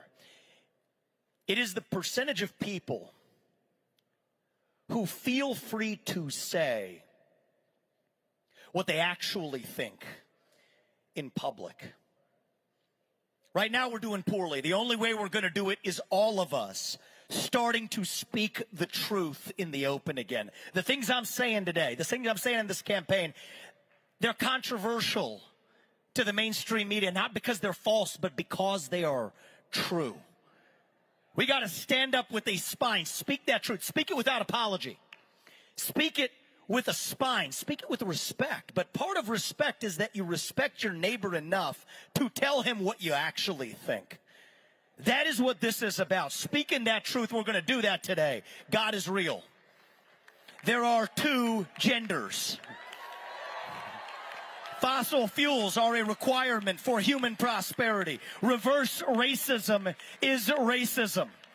An open border is not a border. Parents determine the education of their children. The nuclear family is the greatest form of governance known to mankind. Capitalism lifts us up from poverty, not crony capitalism, but the real thing. There are 3 branches of government in the United States, not 4. And the U.S. Constitution is still the strongest and greatest guarantor of freedom in human history. That is the truth. We fight for the truth. We stand up for the truth. That is what won us the American Revolution. That is what reunited us after the Civil War. That is what won us 2 world wars and the Cold War. That is what still gives hope to the free world. And if we can revive that dream over group identity and victimhood and grievance and safe spaces, then nobody in the world, not a nation, not a corporation, not a virus, not China is going to defeat us. That is what American exceptionalism is all about. And that is what we are about to revive to save this great country. Thank you for coming out today, guys. God bless you. God bless your families. And may God bless our United States of America. Thank you. I appreciate that, guys. We're going to open this up. We're just getting warmed up. Let's open this up. I want to hear from my friends here. We got some microphones running around. Going to change this up a little bit. I want to hear from you. We got Q&A right here. Where are they? Q&A. Right there. Over to your left. On your right. Over to your left. All right. Oh, there you go. Oh, No, keep my going man. left. We met earlier today. All right, for the first time. I like this. How's everybody doing today? Tell them who you are. I want to tell you guys who I am. My name is Tariq Johnson. I was the lieutenant working at the Capitol Police at the time of J6. Some of you may have seen me. I was the guy that was wearing the red mega hat on January 6th. That was me. Yeah. People deserve to hear what you have to say, man. Okay. Also, my job on that day, I was the lieutenant in charge of routine operations, doing the counting of the election, counting of the electoral votes. Now, since you know who I am, sir, thank you for being here today. We appreciate it very much. Thank you. Now, I've listened to multiple speeches you've given, and I can tell you have the ability to answer difficult questions. And that's all I give. And I'm going to ask you a hard one right now. I hope you're ready for it. Okay. I'm all ears. Okay, now, I'm going to tell you guys something that you may not know. January 6th was an absolute setup. 100% an absolute setup. So, to give you a little bit of backdrop, now I can tell, sir, you have done a little bit of research on January 6th. So, when it comes to intelligence, we now know J6 was an intelligence failure. The person employed at the Capitol Police, her name was Yogananda Pittman. She was in charge of intelligence. She had the report that basically laid out what was going to occur on that day. She got that report entitled 21 TD 159, so you guys should write that down. Now, this is the hard question right here, sir. She had that report back in December of 2020. So she had it 3 weeks before January 6th was to happen. Yep. So my hard question is this one. Now, I don't know if you want to broach this subject. If you don't, somebody can come grab the mic from me. I don't tiptoe. This is a hard one. And most people don't want to say this or don't want to touch this, but I want to see if you want to do it today. I'm ready. I'm ready for you. Okay. Here's the question. Now, she had the report and she did not give it to the chief of the Capitol Police, which would have given him what he needed to get National Guard support. What do you think about that information not being turned over to the chief of police? Do you think she just made a mistake? What do you think about that? So based on the facts that I think you've had the courage to share as somebody who was a lieutenant Capitol officer that day, Capitol Police officer that day, and others, I believe that it looks not just like an intelligence failure, but an intentional intelligence failure. And I believe that we will release that for the entire public to see. And I will also make this commitment. Most presidents wait until their last day in office to issue their pardons because they don't want the accountability for it. On day one, January 20th, 2025, every peaceful protester that day will receive a pardon. That is justice in this country. One standard of the rule of law, and a total release of everything the government actually knows, whether or not the Jan 6 Commission censored it. Thank you for your question, brother. I appreciate your courage in having the courage to speak in your position. Thank you. Yes, I need to know if you will audit the Federal Reserve and in their charter.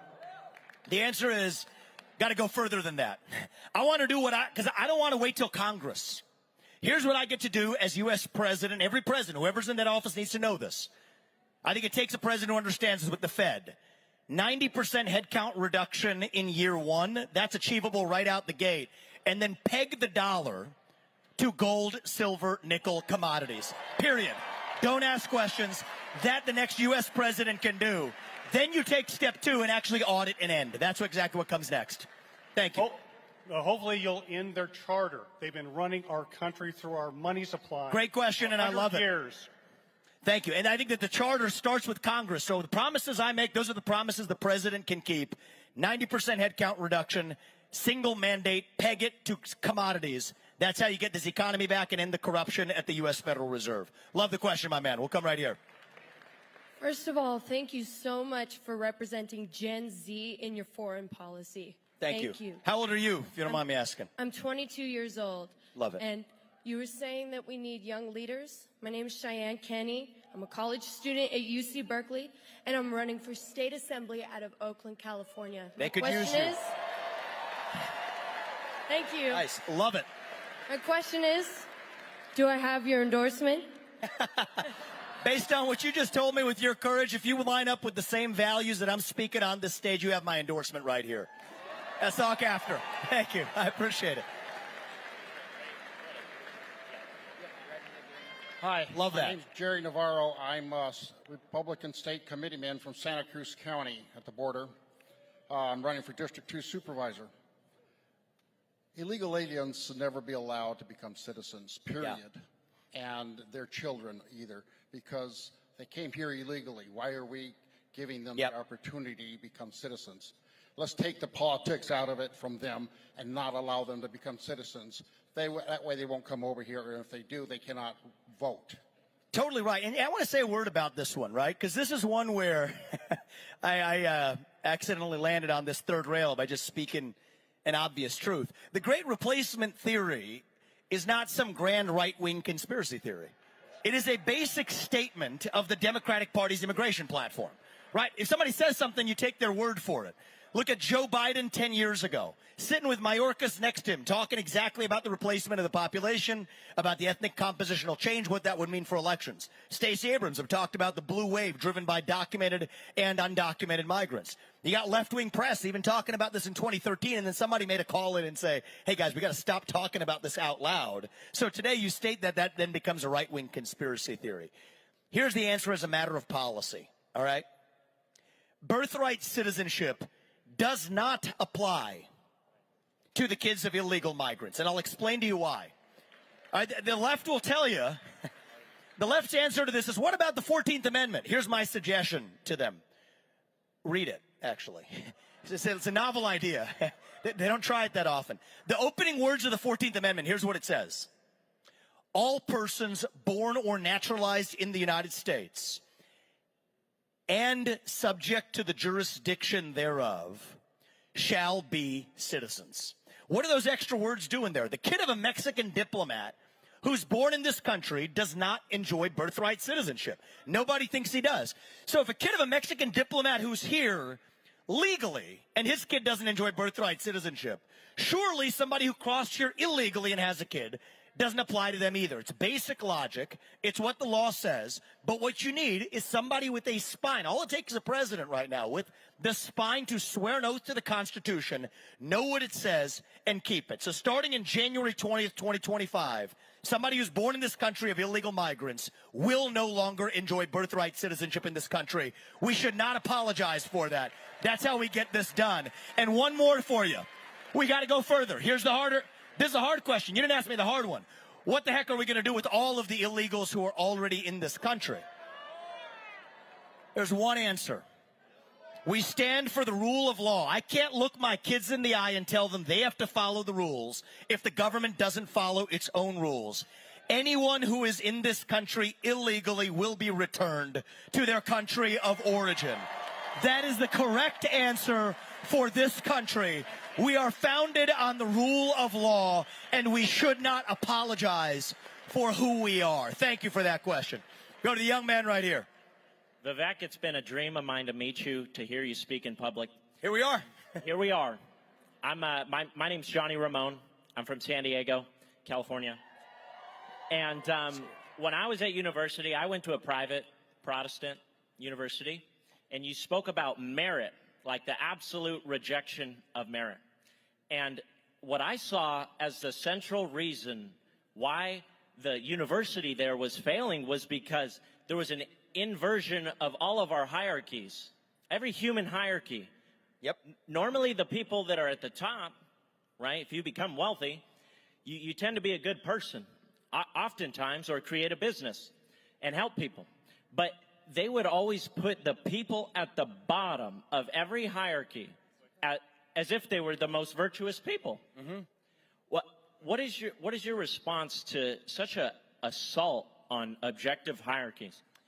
Yeah, so look, I think that this is a philosophical question, actually, so I'll take you at the level you're asking it. What is merit? We use that word a lot. I use that word a lot. What does it mean? It means you earn it. It means, so to me, what is the core of it? It means that each of us has our own God-given gifts. Every person in this room has your own God-given gift. Doesn't mean we have the same ones. I wanted to play in the NBA. It didn't work out. Okay. And hey, that's all right. I found something else to do. Every one of us has our own God-given gift. Meritocracy is a system that allows you to achieve the maximum of whatever your God-given potential is without anybody or any system or any hierarchy or any government standing in your way. That's merit. That's what we've lost in this country. So, you know, the word, I used to think merit was contained in America. Actually, America is named after Amerigo Vespucci. His grandfather was a man who he was named after, a man named Amalric. It's a Gothic word. Amal means work and Rick means master. Master of work. That's what this country is actually founded on. You get ahead through your own hard work with your own God-given talents. You achieve whatever you can. You don't have to apologize for it. Our inner animal spirit, it has been domesticated. It has been tamed. It has been whipped into submission. This culture that celebrates victimhood and penalizes excellence, or our culture of excellence has leapt oceans to lift up places like China. When we rally behind the cry to make America great again, I think what we rally behind is the cry to pursue excellence unapologetically in this country. That's what makes America great. That's what makes America itself. Great question, my man, and I appreciate it. That's how we're going to revive it in this country. Hey, I'm Jonathan. I'm from Wisconsin, and I have a simple question. You seem like a young guy. I'm a young guy. I've seen you do tennis, post some push-ups. What's your max bench, and will you post a video? How about this? I got you one better on me. We'll find out together while I post the video. Let's do it. 200, 250, I'm going to say. Let's see if we can't get to 250. Yeah, there we go. Thank you, brother. I appreciate it. There we go. There you we deserve go. a president who can actually bench something with a two-handle on it. So thank you. I appreciate that, man. Thank you. Thank you. Hi, my name's Val. I'm a recent college graduate planning to go through the police academy in the coming months. I just want to know... Good for you. I'm proud of you. I just want to know, what's your plan when you're president to fight the opioid crisis? Yes. Because growing up in Massachusetts, from a young age, my neighbors were dying out of an overdose. And to this day, we're seeing fentanyl in elementary schools from parents bringing it in. So I just want to know, what are you going to do regarding illegal immigration and just all of it, how you're going to fight it? So there's two sides to this. One is the big one we can fix right away. Seal the southern border, period. Full stop, don't apologize. Use our own military to do it. If you're going to commit bioterrorism in this country, and many of these people, they're taking these pills, they contain fentanyl. They don't even know they have fentanyl in it. If you have to put a fentanyl in a Big Mac, you wouldn't call that an overdose. You'd call that what it is. It's bioterrorism. We're going to use the same methods. If you're actually going to kill our people on our own soil, we will use the fullest extent of our own military to defend our own sovereignty and our own children and our own border. That's half the story. Now there's the other half of this, which is we have a demand side problem in this country.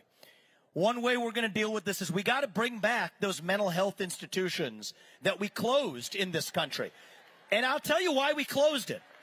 People don't know this story. It's actually because of pharma industry lobbying. I want people to understand this. Right? The pharma industry, when they came out with antipsychotics, wanted to shut down those mental health institutions because there were more people than available to take that first generation of drugs. We got to bring those back. And then we have to do something deeper. If you don't mind me asking your question, which you look like you're of a younger generation, Gen Z here. Yeah, I'm 21. You're good for you. I'm proud of you thinking about doing what you're doing right now. More people in your generation, I hope, do. I think what's going on in this country is people my age, people younger than me, people in your generation, we're lost. We're starved for purpose and meaning and identity.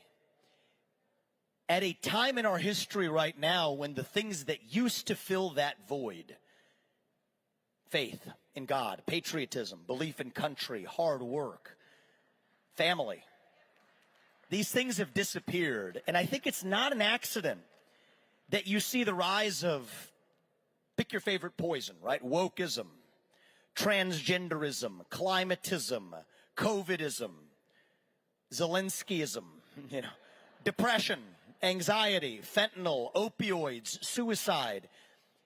These are symptoms of a deeper void of purpose and meaning in our country.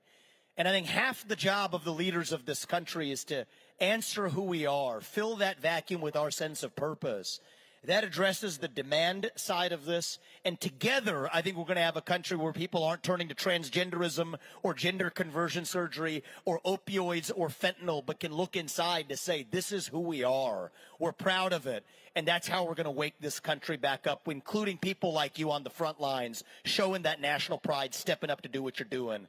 I'm proud of you for it. Thank you. Thank you very much. Take last two.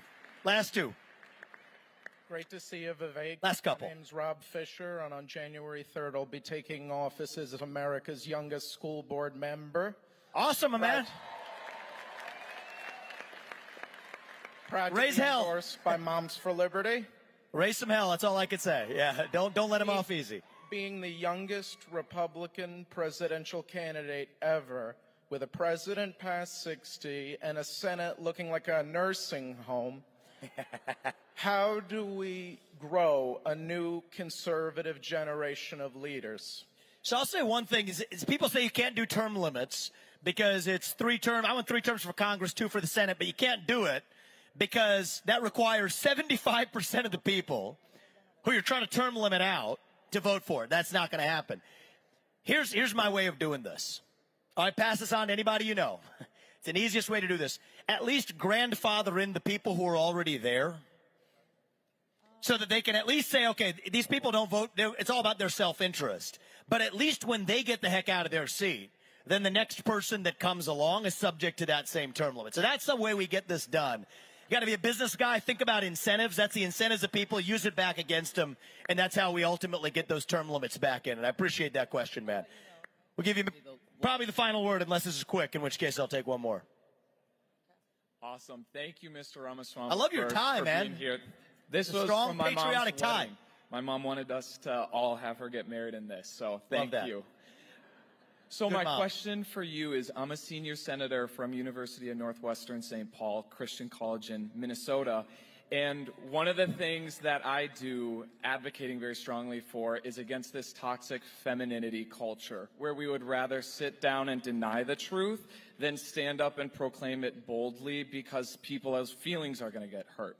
So when I look at the modern media landscape, I see toxic femininity pervasively infiltrating how free speech operates. So I'm wondering, as president, what measures would you take to ensure that free speech is guaranteed even on the digital landscape? I appreciate that, man. I think I'll say this is, the left is really bad with identity politics, but what we've actually learned is that anybody's going to use identity politics as a shield from criticism. Right after on the debate stage, when I said Ronna McDaniel needs to resign after 5 failed years of leadership, and I gave a clear, pointed requirement that I think Nikki Haley should release her tax returns as she demanded of Donald Trump. They said that I had a woman problem, and so I understand this. I don't have I have a corruption problem, with other people have corruption issues, but I'll tell you first personally for me. Actually, this is one. My wife is a little bit outside with our kids, but I married a woman. She's a surgeon who saves lives every day at Ohio State Hospital as a cancer surgeon, a throat surgeon, comes on the weekends full for the campaign trail. I married a badass would-be first lady, all right? I'll tell you that. She's a badass hero for this country. And it irritates the hell out of her just like it does to me when you try to shield and protect people based on their race or their gender. We don't need that in this country. And I think part of what's going on in this country is a war on boys and on young men who have been taught to shut up and sit down and do as they're told, as opposed to saying, be the person who you're supposed to be.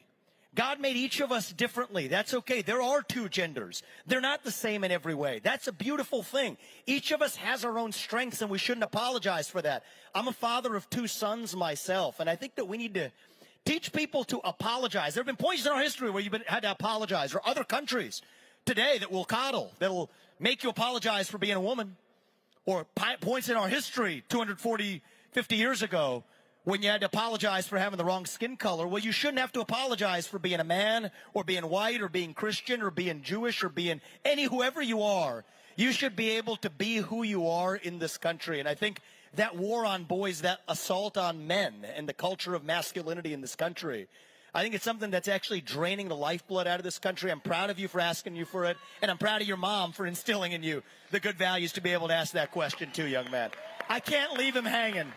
Is that young man asking a question? I can't leave you hanging, young man. Hi, I'm Jaden Rodriguez, formerly known as the Gaetz and Flag Kid. And that's you. Oh, love this guy.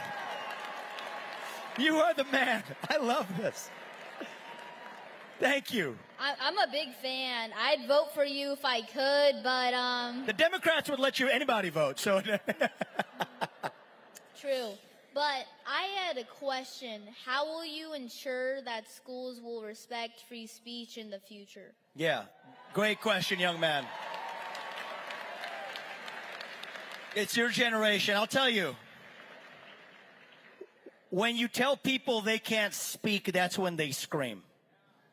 If you tell people they can't scream, that's when they tear things down. And I don't want to get there as a country. And so the way we do it is by actually applying the law of this country. Much of what you're seeing, telling kids that they can't express certain ideas while other ones get expressed in the classroom, those are violations of the law as they stand today. And we got to respect the First Amendment.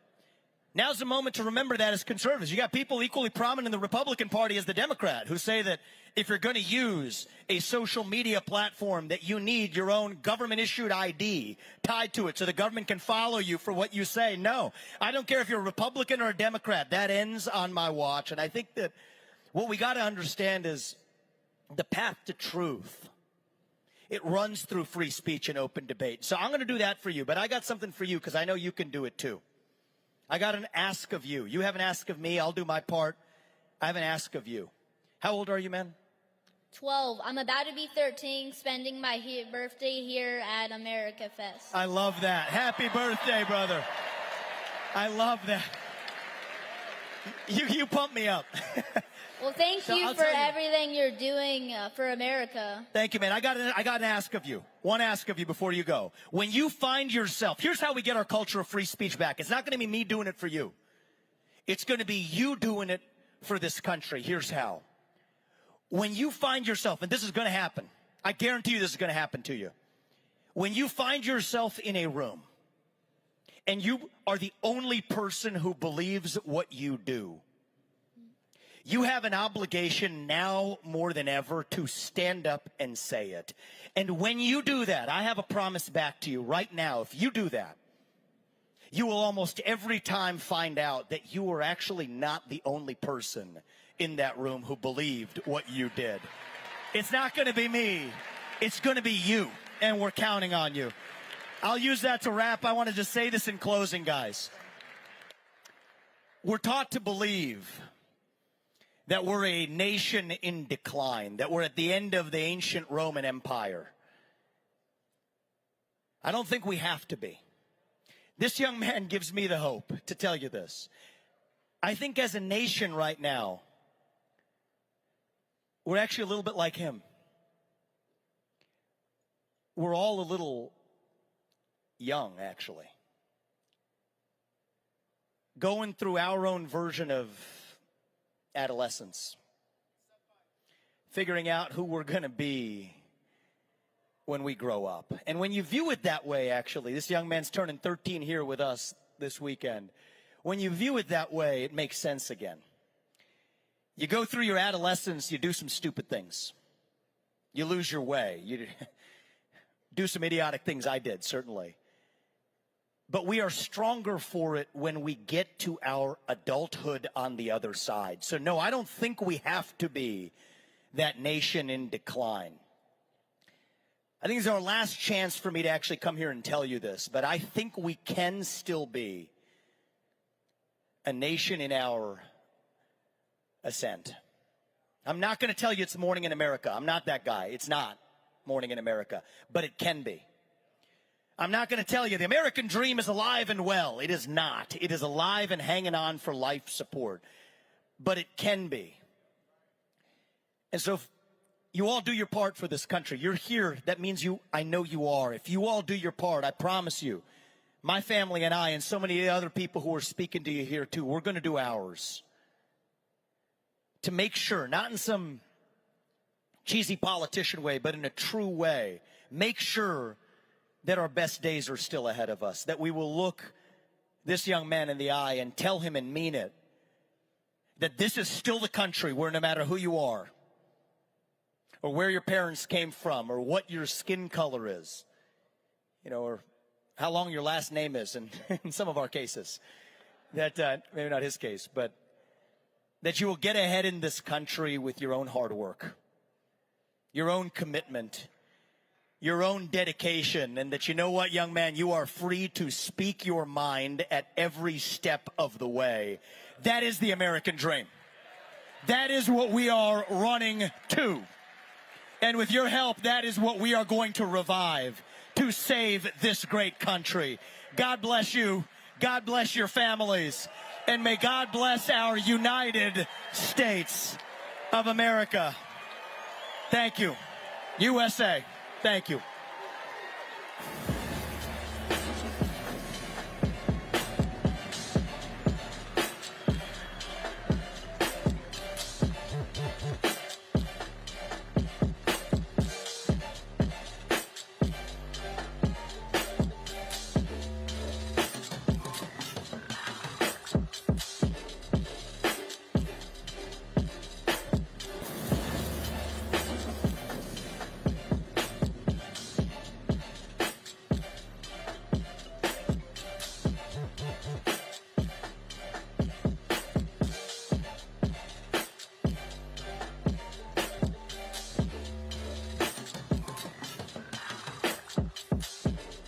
I lost everything in the Mueller witch hunt. My home, my car, my ability to make a living, my insurance, my savings. Well, now that I'm making it back, that I'm making a return, I don't trust the system. That's why I choose gold and why I choose Fisher Capital. You see, I trust them. In these turbulent times, I think gold is a great way to guarantee that you have liquidity and safety. And who knows, you may need to hire a lawyer because the elites could come after you. See, they want to move us to a digital currency. That means that they'll give you a little plastic card, but if they don't like who you give your political contributions to or what church you attend or who you do business with, they can take your money. Not so if you have gold. This may seem extreme to you, but with record inflation, record instability, we never thought they'd steal the election. What are they going to steal next? Our money? Could our cash money become worthless? That's why I think you should invest in gold, and that's why I trust Fisher Capital. I have a deep fear that globalist bankers may target individual consumers just because they're conservatives. That's why I think you need the safety of gold. I think there's only one man who can save this country. That's Donald Trump. I believe in Donald Trump. I believe he can save America. And I believe right now investing in gold and silver is a way to protect yourself in these turbulent times. Don't let the deep state do to you what they did to me. If they can do it to me, they can do it to anyone. Protect yourself now with gold and get it from Fisher Capital.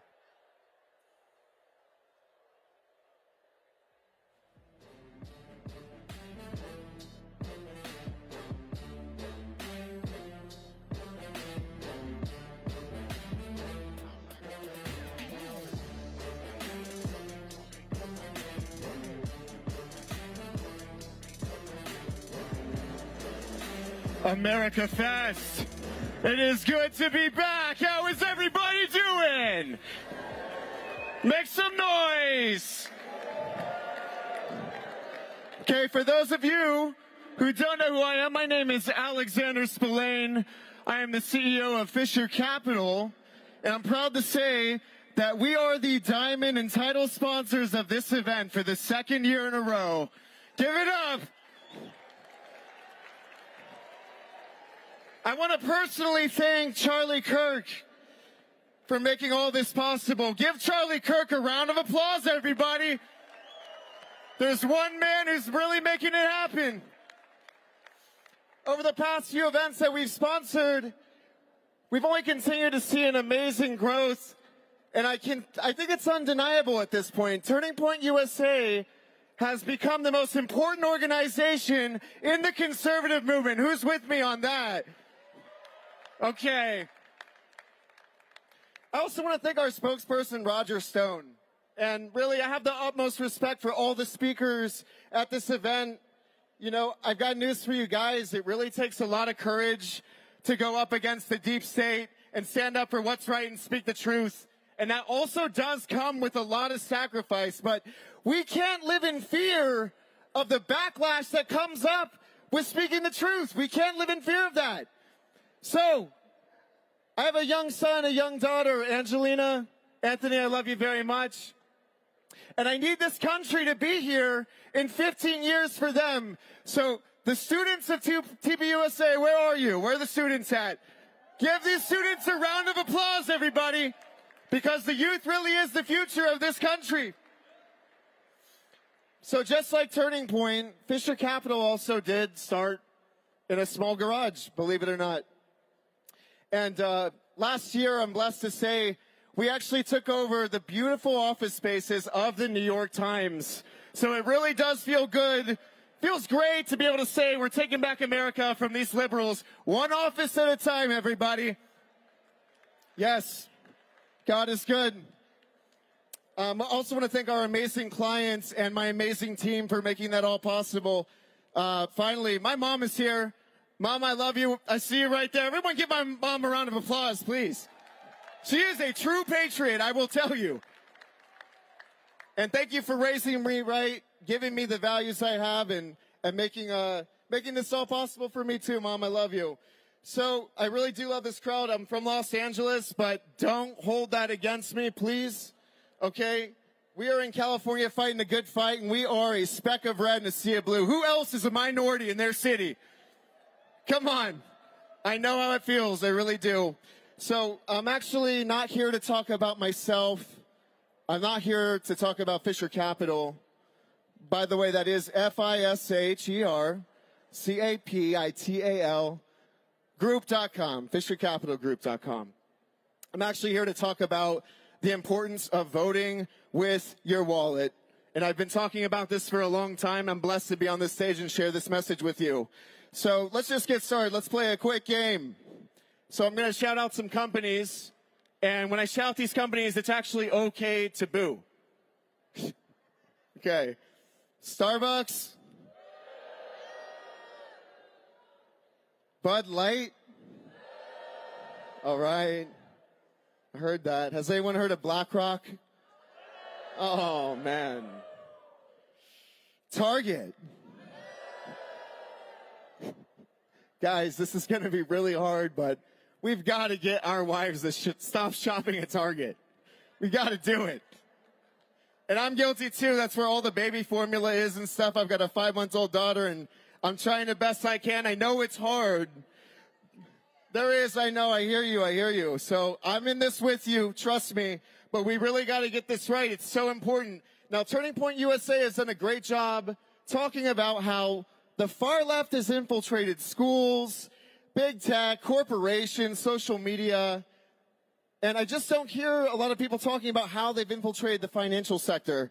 And this is so important because if you have your money with banks or brokerage houses, just take a look to the left. Look at the person next to you. Or is that your right? Take a look to the right now.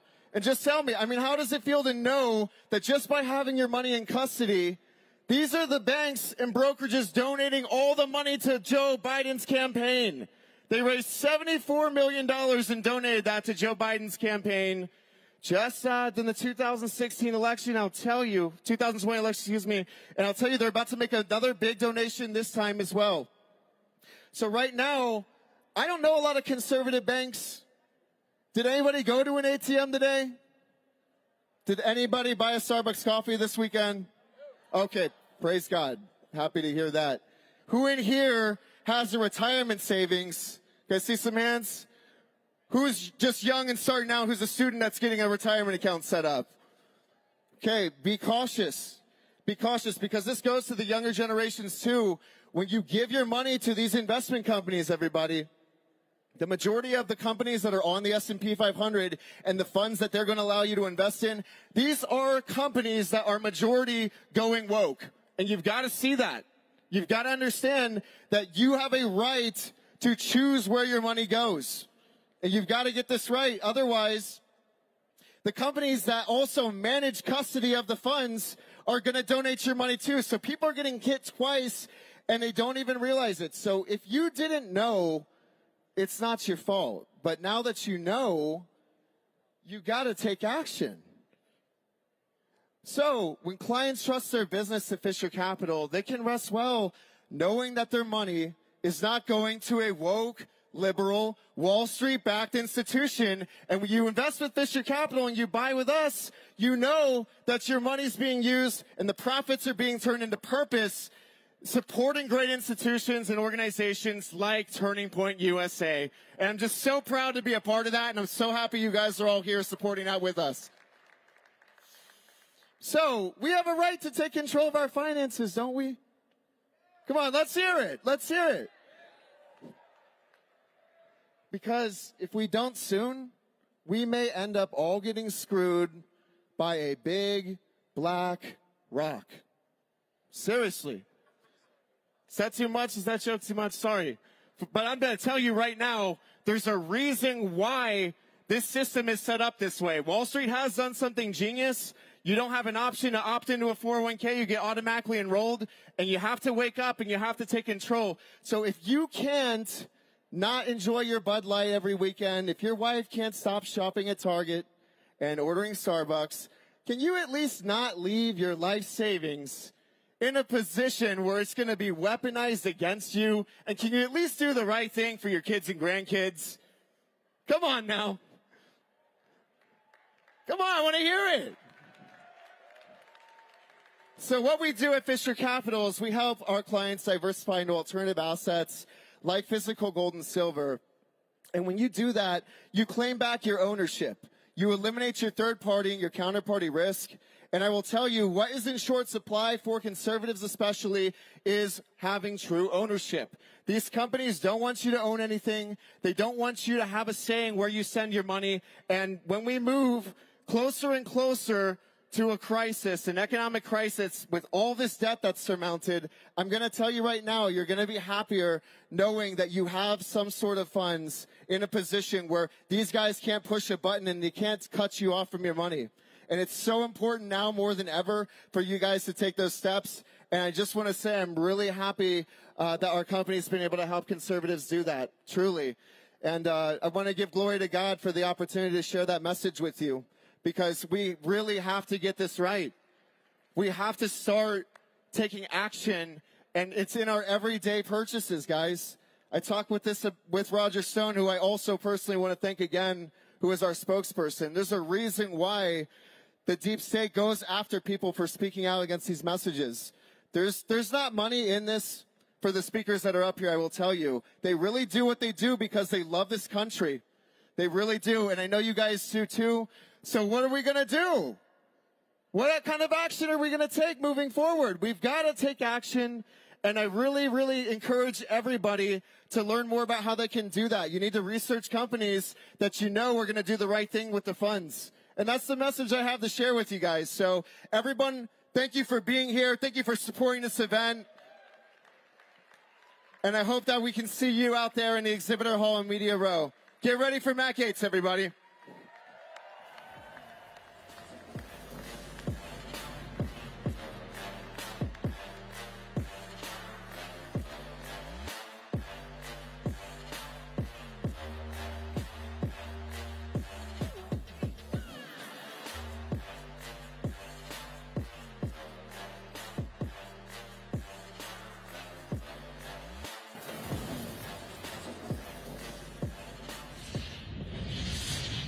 We are in a battle for the soul of our country. And so I will work with anyone and everyone to change this system and to deliver results for our brave patriots. Because I work for you, not them. I am relentless, and I will continue to pursue this objective. This is the United States of America.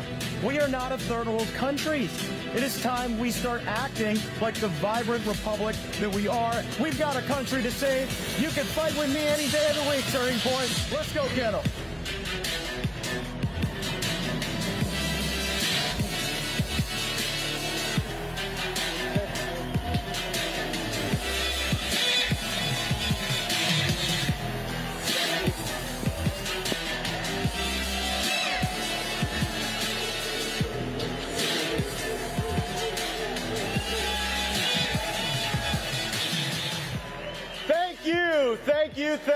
Thank you for your well wishes and your prayers. Most importantly, thank you for having my back. Recently at Minot Air Force Base in North Dakota, there was a warning put out that if active duty service members attended a Turning Point Action event, they might not ever be able to serve in the military again. They called Turning Point alt-right, extremist.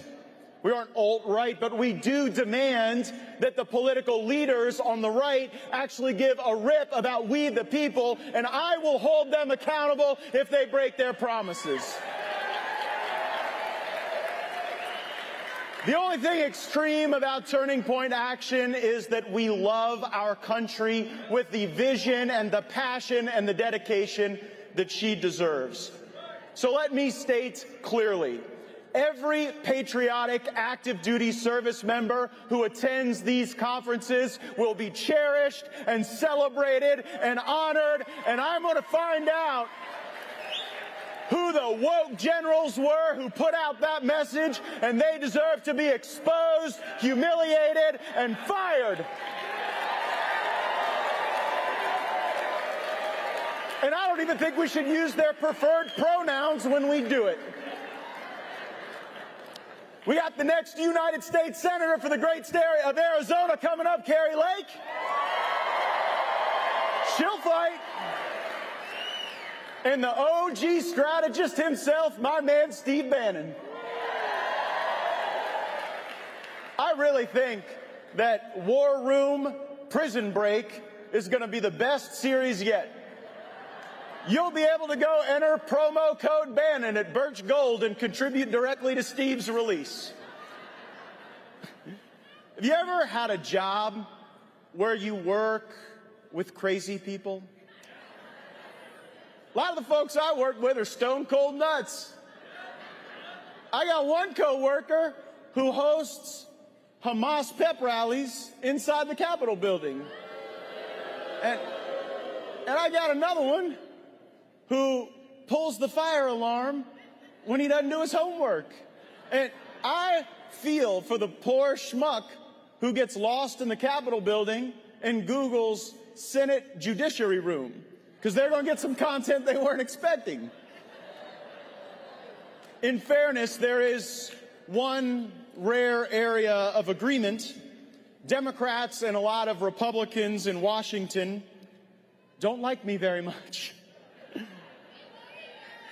I've been disruptive, naughty, even chaotic, they say. Well, I guess I have a different definition of chaos than the establishment in Washington, D.C. To me, chaos is a $34 trillion debt. Chaos is funding the entire government all at once. Chaos is not releasing every single minute of the January 6 tapes without blurring anybody's faces or identity. Now, maybe I'm a little rough around the edges. I'll admit that. But I win.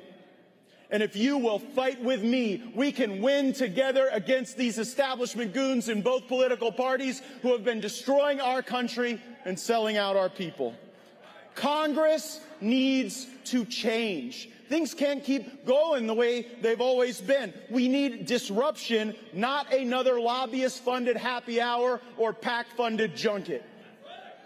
61% of Americans today are living paycheck to paycheck. Think about buying a car. You could be paying twice the amount in interest that you would have been paying just a few years ago. We've got more Americans in default on their home mortgages than at any other time in the last decade. Everything is not awesome. We can't keep doing things the way we've been doing them. And the very reason we are facing $2.2 trillion annual deficits is because we have devised a system in Washington, D.C., where no one is really responsible for the spending. The White House blames Congress, the House blames the Senate. And I've got this chaotic idea that maybe instead of taking one vote on everything from the troops and the veterans to the welfare queens and the programs that aren't working, maybe we ought to have a line-by-line process for programmatic review of the federal budget. Oh, the lobbyists won't like that, the interest groups won't like that, but we, the people, will be better off for it. With all of these challenges we are facing, America is starting to feel like how John Fetterman dresses. And together we've endured this failure whiplash. We went from an economy that was roaring under President Trump to a nation that is snoring under President Biden. He is a person in decline, and I don't think America should join him in that decline. Under President Trump, gas was cheap, wages were rising, America was energy dominant. And all of this, it's hard to believe that all that we had going for us was reversed by a man who soiled his pants on the way to meet the Pope. When Trump was president, even the dictators were on their best behavior. President Trump obliterated ISIS. He backed down Little Rocket Man. He kept Putin from invading his neighbors. Trump killed Soleimani, protected our service members, and actually put the tariffs on China that they have long deserved.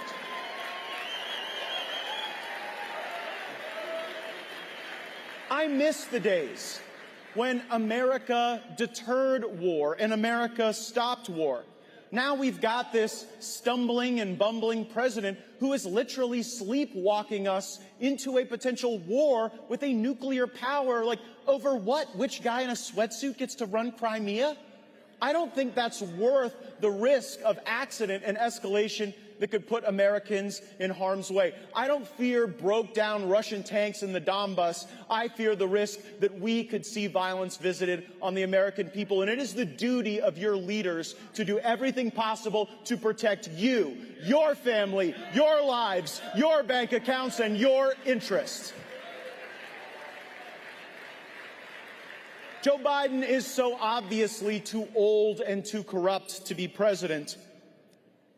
But politicians in both parties have been selling you out because selling out is easy for them.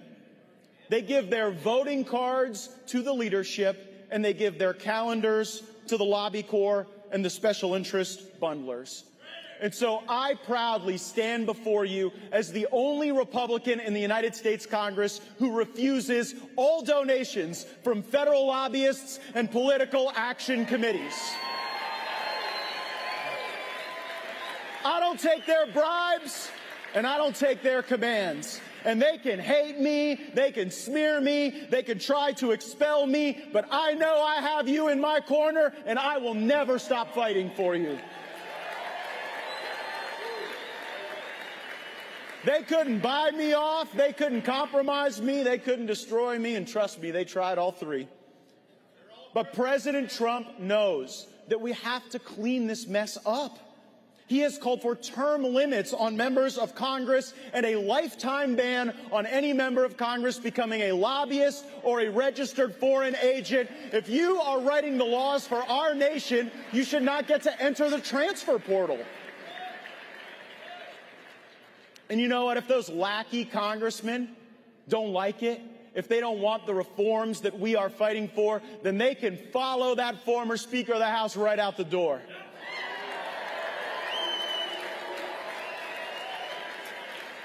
And there are several who are already among the congressional departed. Liz Cheney's gone. Bye, Felicia. Kevin McCarthy is gone. Mitt Romney is off to Utah or Massachusetts or Davos or wherever he can just join into a BLM riot and feel alive by virtue signaling. Oh, Mittens. We won't miss him. Work remains for all of us, and my mission, what I am fighting for every day, is to ensure that Congress is better prepared for the second term of Donald Trump than we were the first.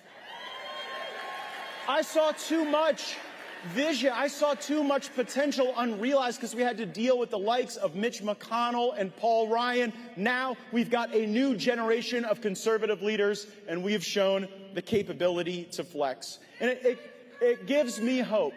It gives me hope that there are populist movements that are gaining victory all over the world.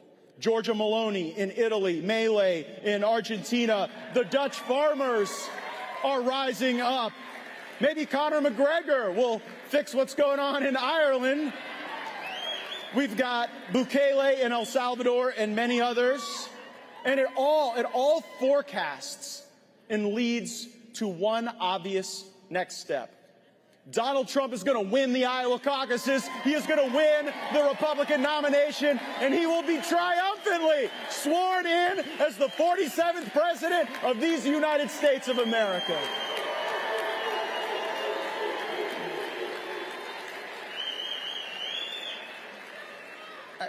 Hey, Trump's my man, but Vivek Ramaswamy might be my spirit animal. Isn't he great?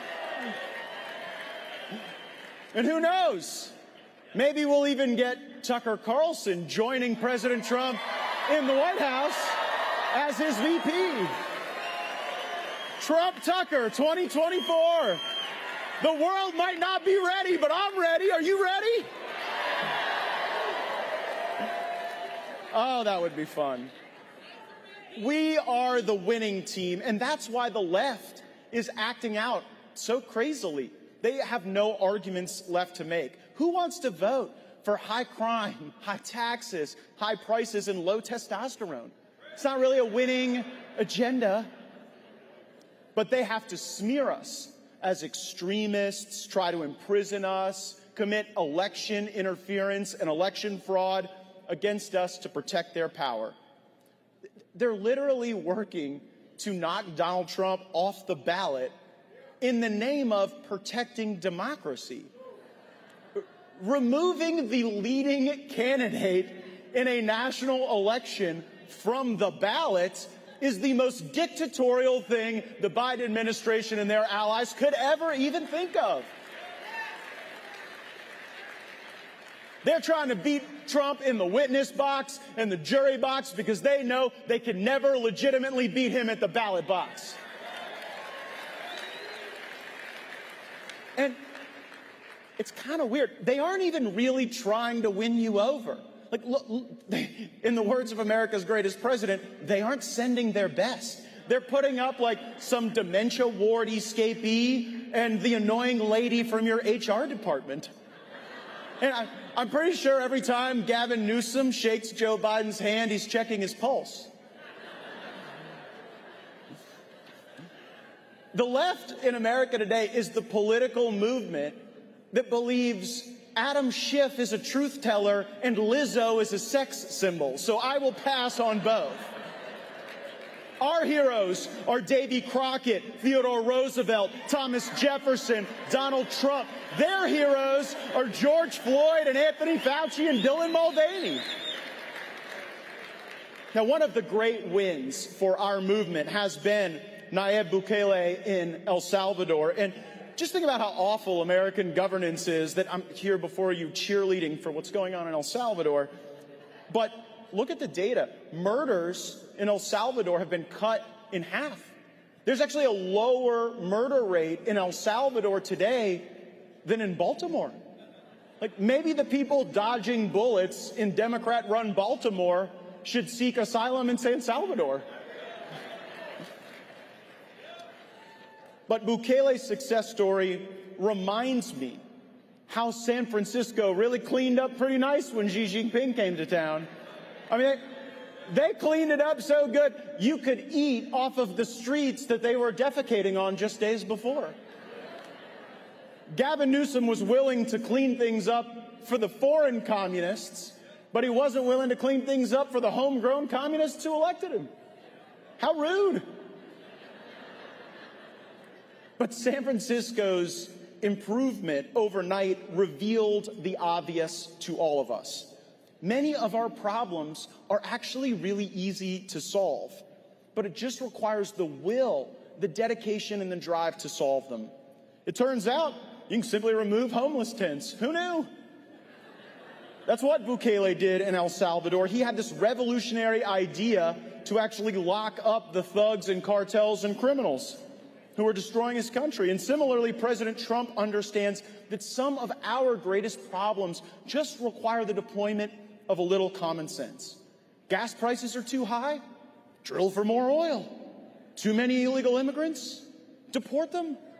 Fentanyl is poisoning 100,000 of our fellow Americans. We should execute the drug dealers.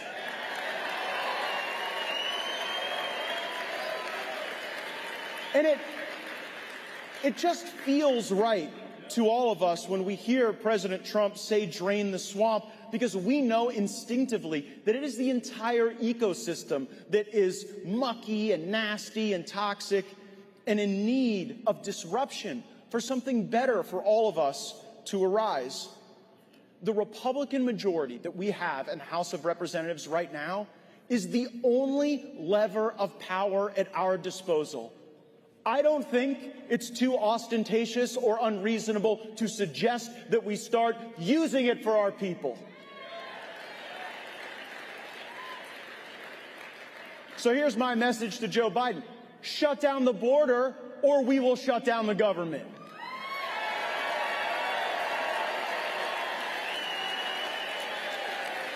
For too many years, the Republican Party was infected with surrender as a strategy. Amnesty for illegal immigrants, intervention abroad, and selling out to corporate America won the day.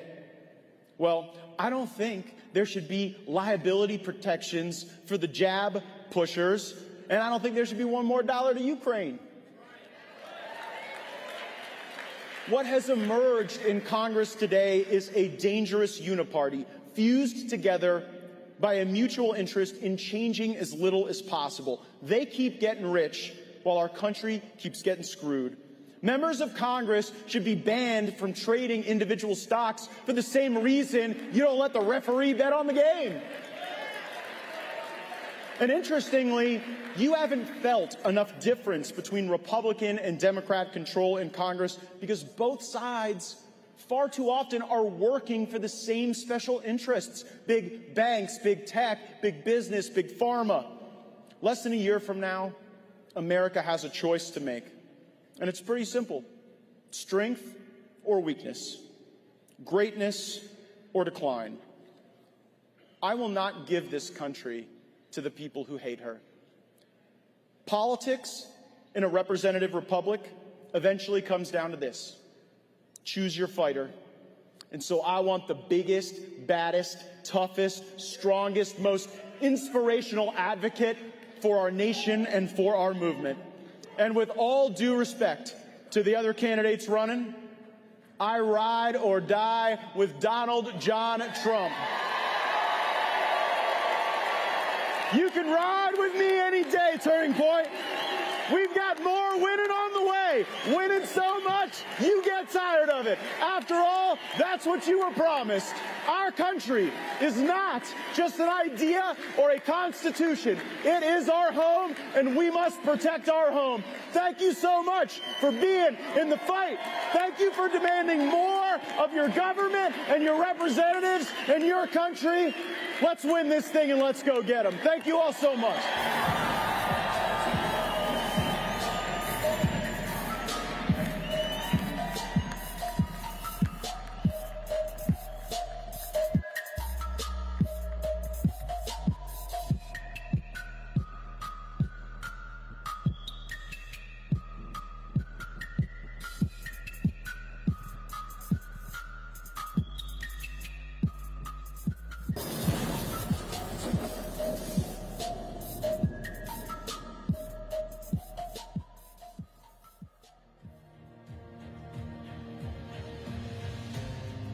As the world changes in an era of crisis, families throughout America are experiencing instability, fear, and great loss. But while many are searching for answers in places of desperation, the position and mission of the church has never been more clear. It's time for us to leave the buildings and saturate the streets with compassionate outreach, redemptive hope, and the love of Jesus. Saturate USA is a movement of churches and believers across America. One unifying movement to reach every zip code, every neighborhood, and every home with the love of the gospel.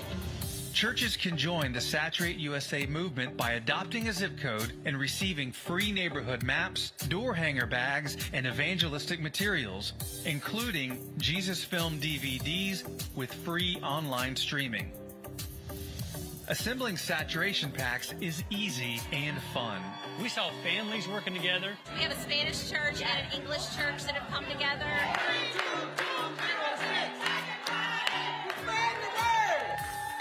Churches simply mobilize volunteers and pack free gospel materials. We got the teamwork that makes the dream work. Including their own church's local information. Each church can be as creative as they like with their packs, personalizing them so their neighbors will know who love them enough to reach out and connect. Then plan the neighborhood outreaches and go out as teams or individuals to distribute to homes. We're just out passing out some flyers. We've got a new church right down there, right down the street. One person can saturate about 50 homes in just 1 hour. Just handing out some packages to just share the love of the Lord. And I wanted to share it with you. Is that okay? Yes, ma'am. It's time for the true church to get outside the four walls. People are hungry out here, man. Only in Jesus we could be set free. Now more than ever, our nation is in severe distress and crisis, and people are hurting deeply. Let's come together in every city throughout America, perfected in unity, so that the world will know the love of the Savior.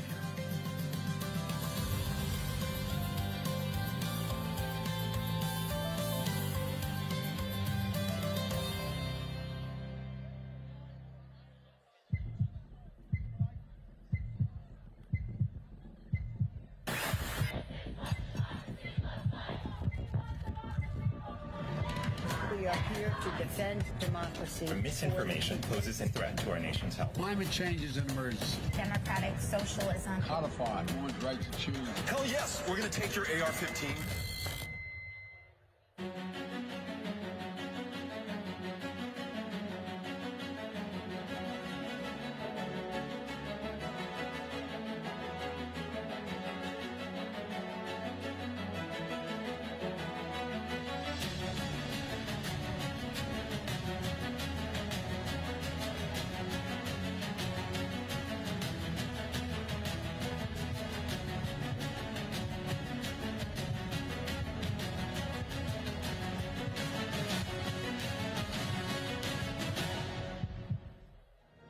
And the fact of the matter is look, we're all going to answer to him.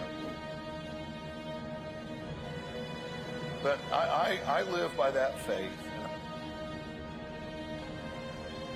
And if we work together and lift each other up, we will build this red wave and red conservative movement that will benefit all of us. One of my favorite Bible verses came to mind. It's Joshua 1:9. God commands us to only be strong and to be of good courage. Yes, we're a wireless provider. We're a cell phone company. We have great coverage, nationwide coverage on 4G, 5G networks. We have 100% U.S.-based customer support. We check all the boxes that say that we're a cell phone company. But here's the deal.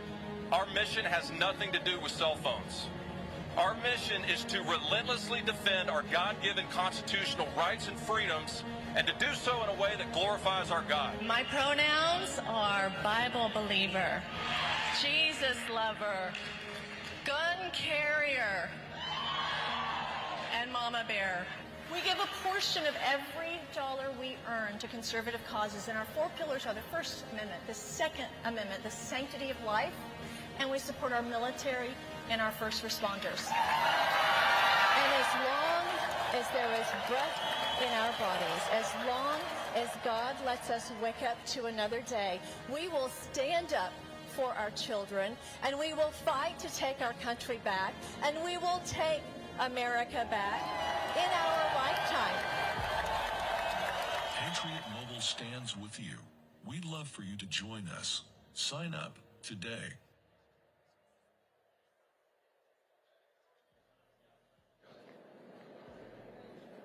How are you guys doing tonight? I just want to say, you know what? I'm the least in our business. Yeah, I'm the founder. I'm the CEO of Patriot Mobile, America's only Christian conservative cell phone company. But I got to tell you, you guys inspire us. Just sitting here looking at this crowd, and before I go there, I just want to thank Charlie Kirk, the Turning Point USA staff, and everybody that is here.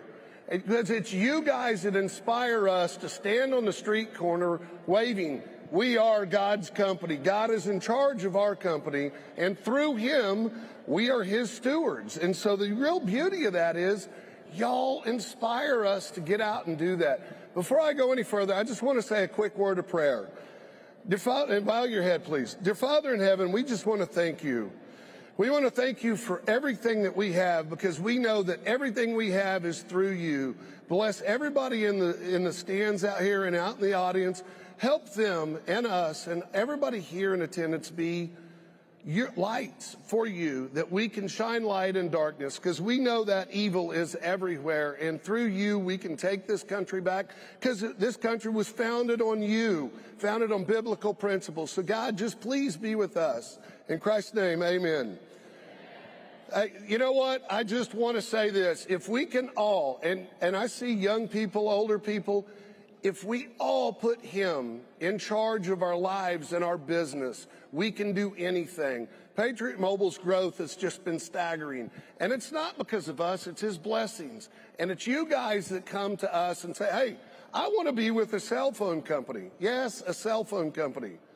I want to work with you guys because you guys honor my and yours, your attitude. We align in everything. Patriot Mobile, yes, it's a cell phone company, but we're a mission-based company. We believe in 4 pillars: First Amendment, Second Amendment, right to life, military, and first responders. So over the last several years, I believe we've donated something like $5 or $6 million.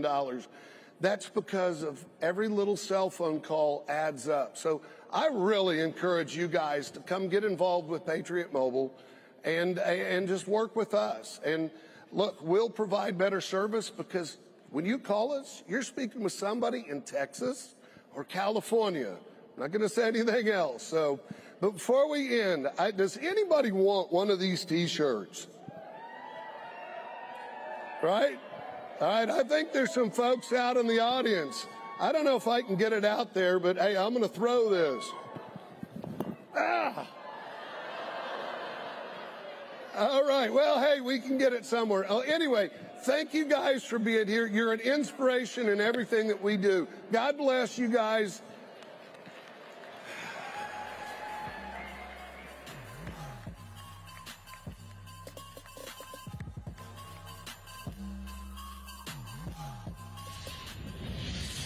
You're clearly a rising star in the Republican firmament. You've got a lot of popularity. We have a movement that never died from our governor's race. This movement has grown stronger, and people are very supportive. What I see happening is the weaponization of our government. I want to make sure we don't continue to run elections like a banana republic. And this is really, in my opinion, an act of war. What's happening right now is putting every single American at risk. I want my country back. I want my children to live in an America where we have our freedoms and our liberties intact. And we're this close to losing that.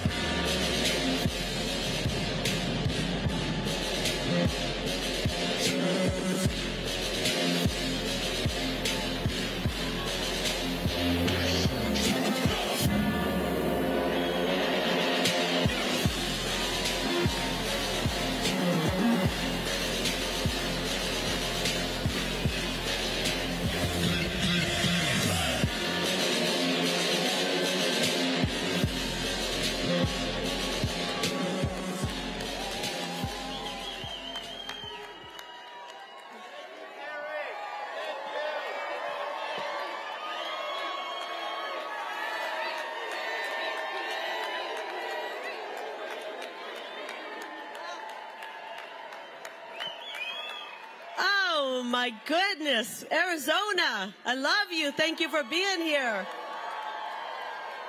Turning point action. Don't you love that word, action? It's so strong. So damn right I didn't say that. He said it. I'm just repeating what he said. Oh, it's so good to see you guys. I don't know. They made this podium for Charlie Kirk, who's like 6'10". Actually, he's like 6'12". I guess that would make him 7 feet tall. Do you mind if I step away from it? How are you guys doing tonight? Okay. Have you gotten riled up?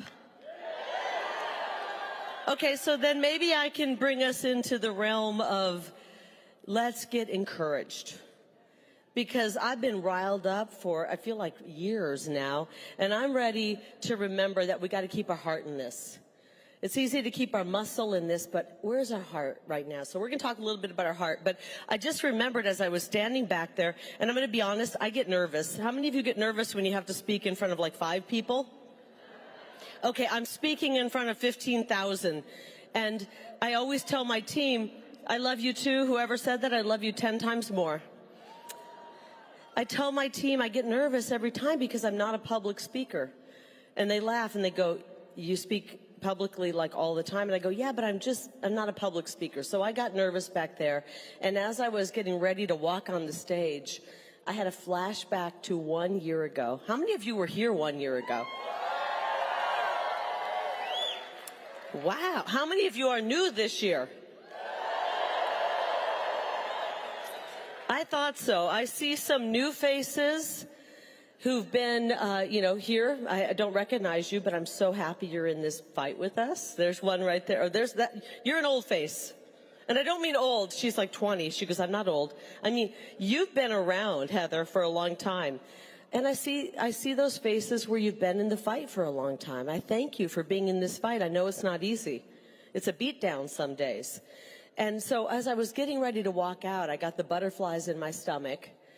And then I remembered a year ago when I stood on this stage, and some of you remember, and I said, guess what?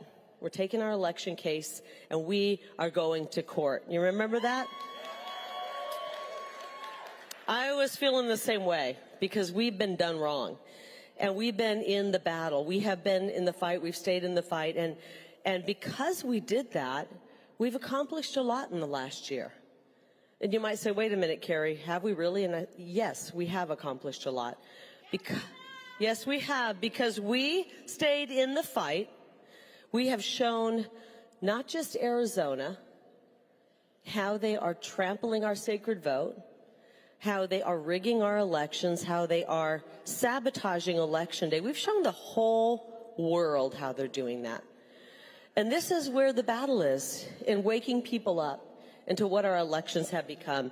And so because we've had the will to stay in the fight, we have continued, and our cases are still moving along. And it's funny because everyone involved in our cases, all of our amazing, courageous attorneys, including a Navy SEAL by the name of Kurt Olson, and an Army veteran by the name of Brian Blem, and every single attorney who's had the courage to touch election cases, John Eastman, they're all being persecuted right now. Why is that? Because we have struck a nerve. We have touched the topic we're not supposed to talk about. And we can't walk away from this. We can't walk away from it. And so what's happened in the last year is now we're a year into it, and guess what? Now they're starting to target us. And I'll tell you what, I say to these corrupt individuals, bring it on. Bring it on. Because I'll tell you what, this week I'm being sued by one of our elected officials for defamation because I've had the courage to speak out and talk about these disgusting elections. They're not elections, they're selections. And because I've had the courage to speak out, now they're suing me for defamation. I'll tell you what, anybody they are attacking are the people you want to get behind and support.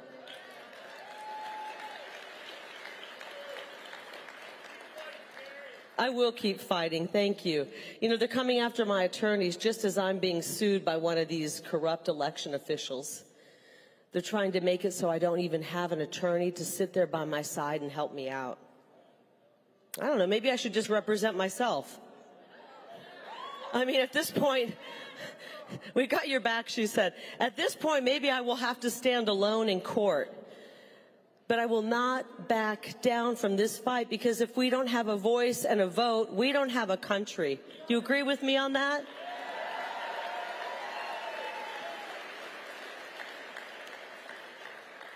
I want to send a message to these corrupt individuals in case they haven't figured it out. I'm not going anywhere. You guys are stuck with me, okay? And guess what? We're not going anywhere. We're not going anywhere. They want us all locked up. They want us all penniless, destitute, and they want to go after people like Donald Trump and Kari Lake, and you saw many, Roger Stone. They're going after Rudy Giuliani, John Eastman. I mean, they're literally, Roseanne Barr. She just wants to tell jokes. They're going after you. None of us are safe. And I want to tell, where's the fake news tonight? Are they here? Did we allow them in?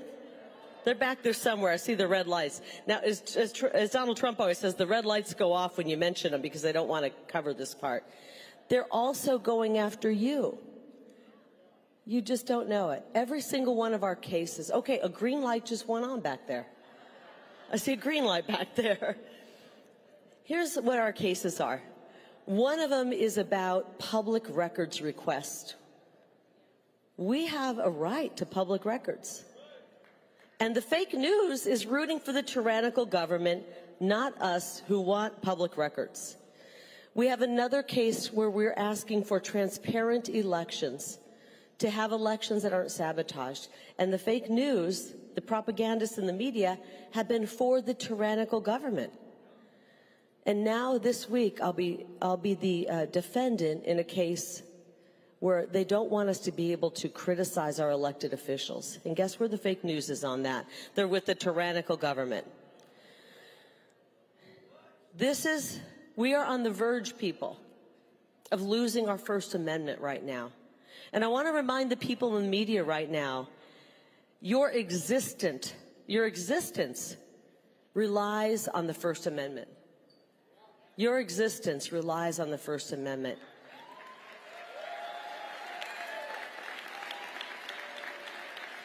So I tell you, it's time to go home and do some soul searching.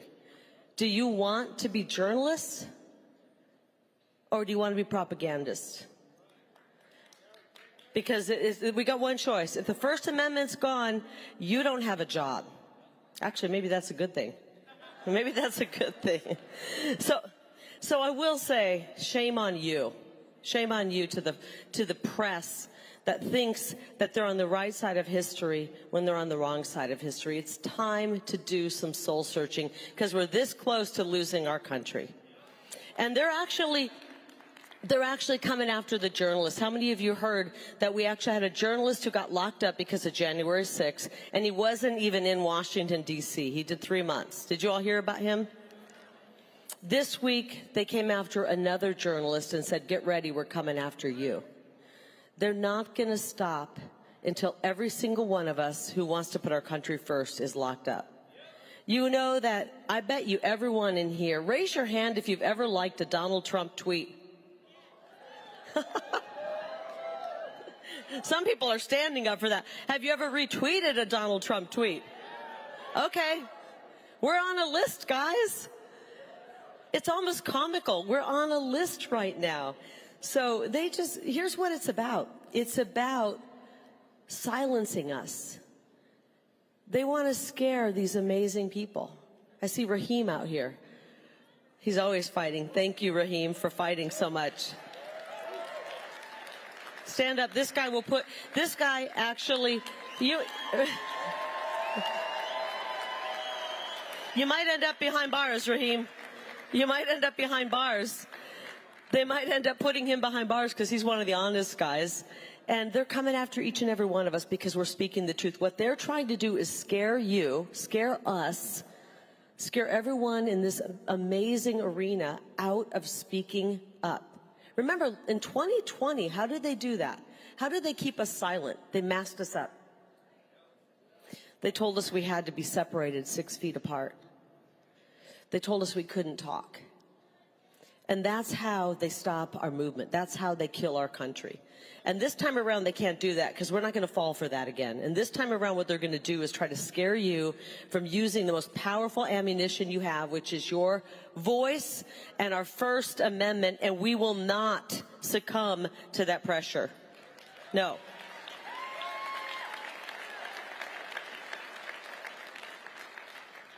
So, you know, we should be flattered, actually. I know you're thinking, Kari, okay, what's going on? Did you just have a drink? No, I didn't. I'm actually telling you we should be flattered that they're coming after us because we are so powerful. They want us to think that we are 49-51. It's a tiny minority and a tiny majority. We are a very powerful majority. We are a super majority. The left can't pull a crowd like this if they tried. They can't. Can you even imagine if the left tried to pull together a group? It would look like, well, first of all, it would look like an Antifa riot, for starters. They can't do it because the people aren't with them anymore. The people want our country to be saved. The Democrats are starting to come over. And I'm talking about the old school Democrats, by the way. I think Roger Stone talked about it. They use the word Democrat, but that Democrat party, the old school Democrat that maybe your grandma was a part of, or your mom or your dad, that party's gone. This is just full-on Marxism. And they want to stop us from taking back our country. And so we should be honored. So I know what it's like to be in the fight because I feel like I've been in it nonstop for a long time. And when we concentrate on just the fight, the battle in front of us, it can get heavy and tough. How many of you occasionally wake up at 3 a.m. or 2 a.m. or 4 a.m. and worry? Okay. Everyone. I'm not the only one who wakes up and has to go to the bathroom at 3 a.m. Okay. And you're kind of, then you get back in bed and you start thinking about what's going on in the world. How do we pull this thing back? How do we save our country? How do we protect our children? I have a 19 and 20-year-old. I'm scared to death about their future if we don't win this. But I believe we do win this. I really do. I know we win it. I know we win it. And so what we have to concentrate on, because it gets very heavy sometimes, and I know a lot of people have come on this stage and said, you got to fight. You're going to fight. We're going to win this. And we are. But when you're only concentrating on the fight and the struggle and the battle, it can get very heavy. And so I want to concentrate tonight on what the victory looks like. Right? That's why they want to stop us. Are you kidding me? Hey, they're not trying to arrest Donald Trump because they're worried about us fighting. They're worried about what he's going to accomplish with us. That's why they want to arrest him. Why are they trying to knock me down? Why are they trying to knock us down? Because they're worried about what we have in mind, which is putting America first and saving the greatest country on the planet. Right? And these corrupt bastards don't have a place in that country. Because when we put America first and we put solutions first, common sense solutions, the corrupt swamp is not part of that. And they're very, very worried about that. So let's imagine what our country looks like when we do stay in the fight. Let's talk about, imagine the border, which is so out of control right now. It's a couple hours south. I'm sure some of you have been there. It's totally out of control. Can you imagine when the border is secure and the border wall is built all across the southern border, how amazing our country is going to be? We're going to do that. We're going to do that. Can you imagine when we fully fund our police, our streets are safe, we can ride our bicycles, send our kids to the park without worrying about crime and being attacked? That's what we're going to do when we put America first.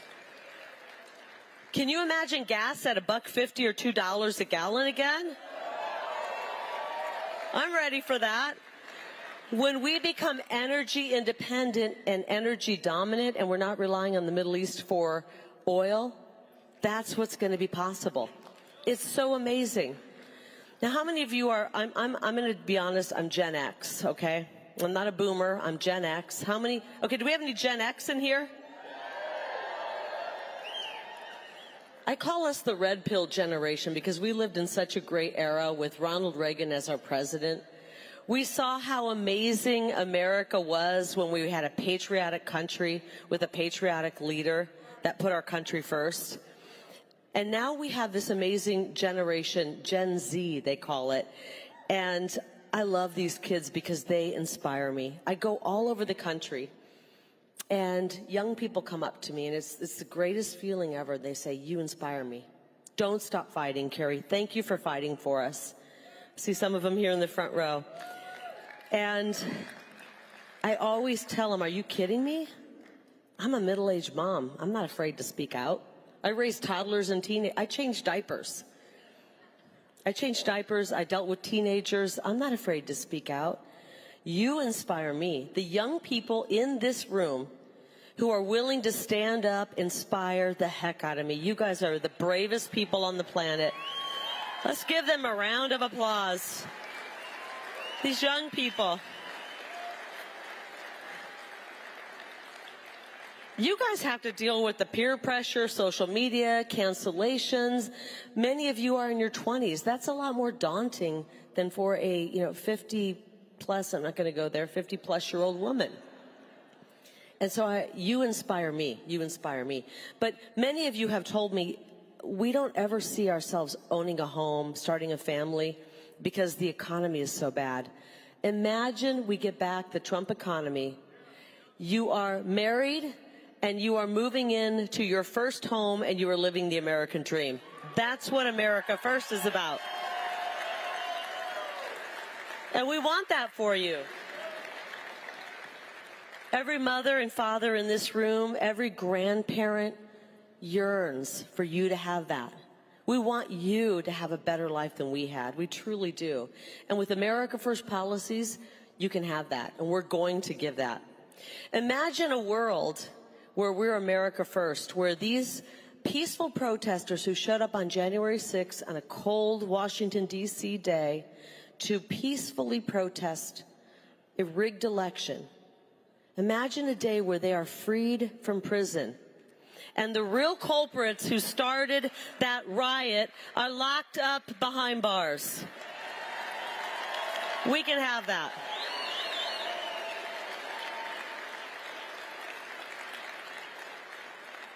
I don't know, maybe Nancy Pelosi was one of them. Let's get to the bottom of that, shall we? Let's get to the bottom of that. Imagine when the only people out of a job, because our economy is so strong, that the only people out of a job are the propagandists and the fake news. We can have that. And I like this one because I'm from a family of 9. I grew up in Iowa, 8 girls and 1 boy. So it's funny, when the media says I'm anti-woman, I go, for starters, I am a woman. And I'm from a family of women. And I have dozens of nieces and nephews. And so I truly appreciate women. But imagine a day when our young girls don't have to compete with a bunch of mentally ill men who like to dress up in makeup and women's clothes. I can't wait for that.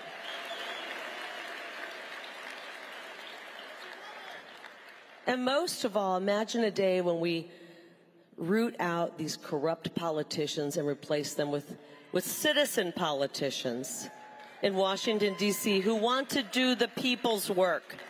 That's what I want to do. So I guess what I'm saying is, as we've been, had amazing speeches by some of the great people in our movement, and we're in this fight, and we're going to continue to fight hard. I don't think one person in this room is going to give up. If you are, raise your hand. If you're going to give up, raise your hand. Not one hand just went up. Okay, good. I knew that. No one's going to give up this fight. It's too important. Our founding fathers are counting on us. Our grandfathers, our brothers, our uncles who fought to save this country are counting on us. We did not send them off to war to die in vain so that we could get weak right now. There's no weakness in this room, is there? No. That's right. Who's ready to fight? All right. Good. We can have all of those things I just talked about if we stay in the fight. And we're going to do that in this next year. We're going to do that. I love this generation. They came up with some really great terms and words. Most of them I don't understand. But one that I love is FOMO. You know what that is? Okay, my daughter is probably out here like cringing, like, oh, Mom, don't go there. Don't start using like Gen Z terms. But I love the word FOMO. How many of you know what it means? Okay, how many of you are like my age and older and you're not sure what FOMO means? You can raise your hand. It means fear of missing out. It's like when you don't show up, you don't go to the concert because you're tired, you just want to take a bath, and then you see all the pictures on Instagram and you go, why did I miss out? I hate that I missed out on that. I don't want a single person in this room to have FOMO because they didn't have what it took to fight at the most pivotal moment in not just American history, but human history. This moment's big, guys. You all get that. It's a big, big moment that we are facing right now. We got 11 months to save the greatest country on the face of the planet, and we've got to do it. No FOMO for us.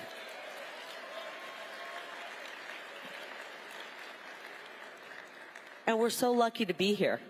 I think about it all the time. I think about how graced we were that our founding fathers 247 years ago were actually there at that moment. And they were the minority, like 3%. But they were there. The George Washingtons, the Samuel Adams, the John Hancocks. I mean, we could list names forever. Those brave men who were fighting. Jefferson, someone just said, absolutely right. They were there at that moment because God put them there. Do you believe God put us here at this moment? I do. He placed each and every one of us here at this moment. He gave each and every one of us talents and skills to use at this moment.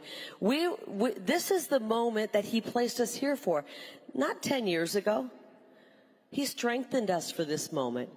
Everything that's happened in our lives, whether you are 15, whether you are 25, whether you are 55, 85, 105, everything God put before you was to prepare you for this moment to save this nation.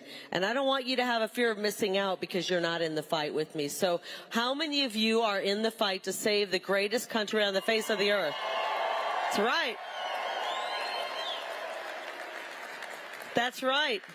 So the question is going to come to you in 50 years, maybe 60 years, when you are sitting there with your great-grandchild. I'm talking to the Gen Z right now, by the way, because some of us won't be around in 50 years. And they look at you and they say, Granny or Grandpa, what did you do? What was your part in saving the greatest country on the planet, the United States of America? What did you do? How were you involved? What did you say? What did you do? And you're going to say to them, I did everything I could. I used my God-given abilities. I stood up. I spoke up. I never sat down. I never shut up. And I wasn't alone. We were in it all together. That's where we are right now. So my message to you, Arizona, is we got to stay strong. We have to stay strong. We have to stay hopeful. We can't forget what we're going to accomplish. And we have to do everything in our power to save the greatest country on the planet, the United States of America. I love you, Turning Point Action. I love you, Arizona. I'm with you. There is no quit in America. God bless you all. I love you guys so much.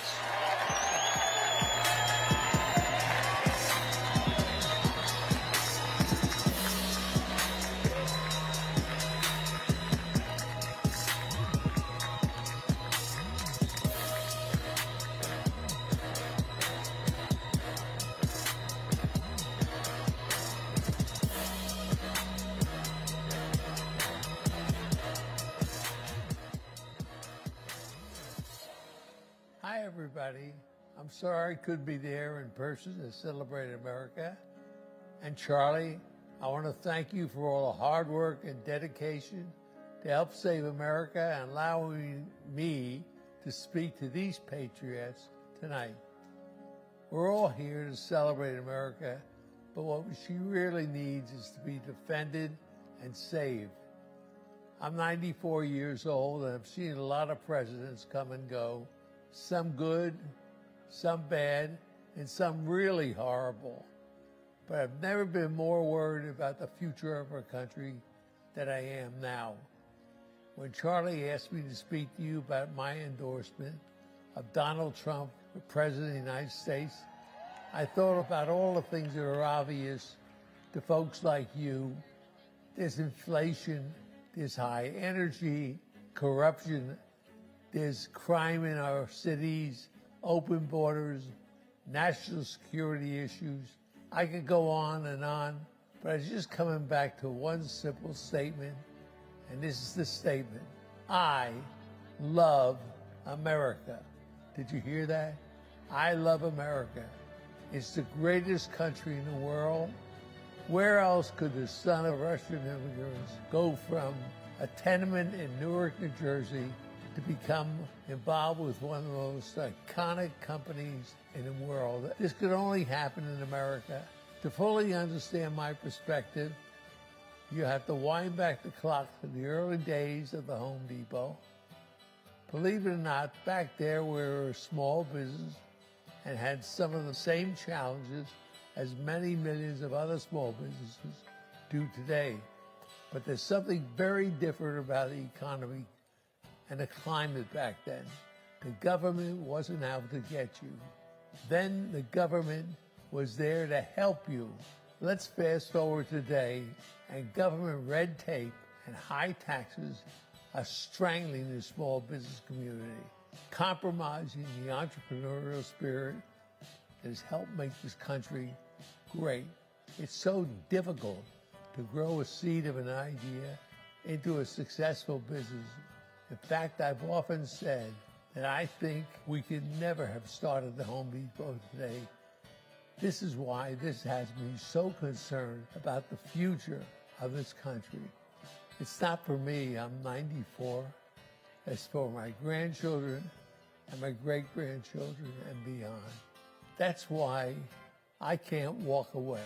With all of you watching, I must do everything in power to turn this mess around. And as you know, Donald Trump is the candidate who's the best chance of doing that. The candidate that knows how to fix things.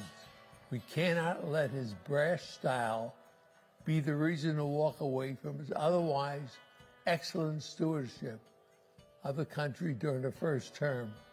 Under his administration, we passed tax cuts. And think about how he knocked around the regulatory state. He restored our international prowess and respect. And together, these components that provided opportunity to millions helped to fuel an economy that was the best you could possibly think. With his resume, he's the best option to restore the country to a place where all America were again certain to have the opportunity to again thrive. Under Joe Biden, the country has fallen to pieces. Under Joe Biden, our great cities have delved into a lawlessness characterized by violence and large-scale homelessness. The southern border is left unprotected and millions of people are pouring into the country. School children across America cannot read, write, or do basic math, while our education teachers tell us they know better than parents on how to raise our children. Big government, socialism is spreading at the expense of free market capitalism. Now is not the time for a fractured Republican Party. This is an opportunity to save the American dream for future generations. I endorse Donald Trump, not only because he has the best chance of winning the general election, but because he's the best person take on the challenges we face here at home, as well as the geographical threats that are unfolding abroad. And I urge all of you today who care about your country, who love America as much as I do, to support Donald Trump for president. Don't just celebrate America. Let's help save her. Save her for today, save her for tomorrow, and save her for future generations. This is a high-stake election that we simply cannot afford to lose. So here's what I need you to do. First, go out and vote early. Don't wait until Election Day. You never know what may happen that day. You never know if it's going to be a miserable rainy day or snow or whatever. You need to get out there early and vote at your convenience when you can get it done. I get that. Don't insult the sponsors, please.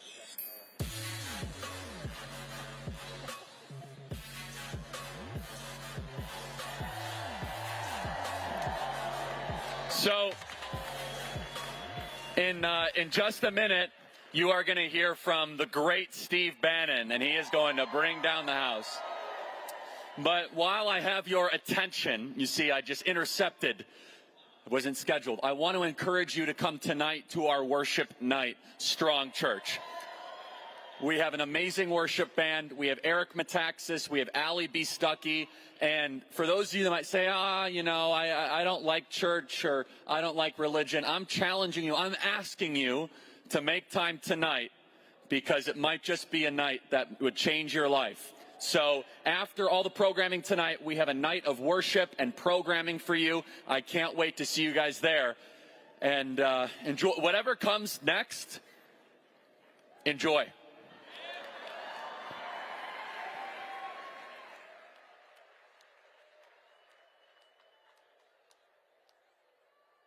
He is one of the most influential person around today. He's been called a street fighter. He's been a longtime ally of former President Donald Trump. The man who helped orchestrate Donald Trump's once unthinkable election victory. Steve Bannon, that name is probably familiar to you. Their biggest fear right now is that you come to conferences like this. This is what they fear.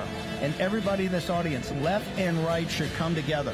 Populist nationalists should come together and say, take a stand and say, no more. No longer are we just going to sit there and take it.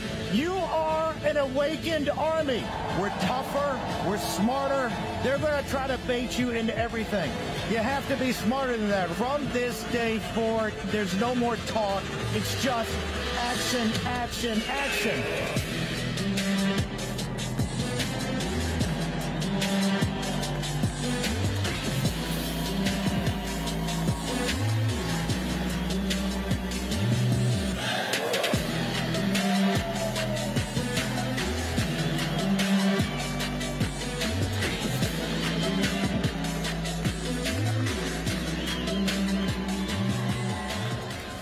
We're at war. Are you ready to fight? Are they going to give you your country back? Are they going to pat you on the head and say, yeah, you can take it from the deep state. You can take it from the administrative state. Are they going to give it to you? Are you going to have to take it? I can't hear you. Give me some fire. The army of the awakened, the army of the awakened. You are the vanguard of that. Do you understand your responsibility? You understand your duty? You understand everything that's on your shoulders? Do you? We have an army of the awakened in this nation now, and you're the vanguard of that. You are the force recon. You are the rangers. You're the pathfinders. You're the leaders of the most important political movement in this nation since 1773. What was 250 years ago yesterday was what? The Boston Tea Party. You are in direct lineage of that. That revolutionary generation is you today. If they came back here, Sam Adams, Hancock, John Adams, Franklin, Jefferson, Hamilton, the guys that fought with General Washington, they would admire you. You know why? You're a vanguard on a populist nationalist movement we have not seen in this nation since 1773.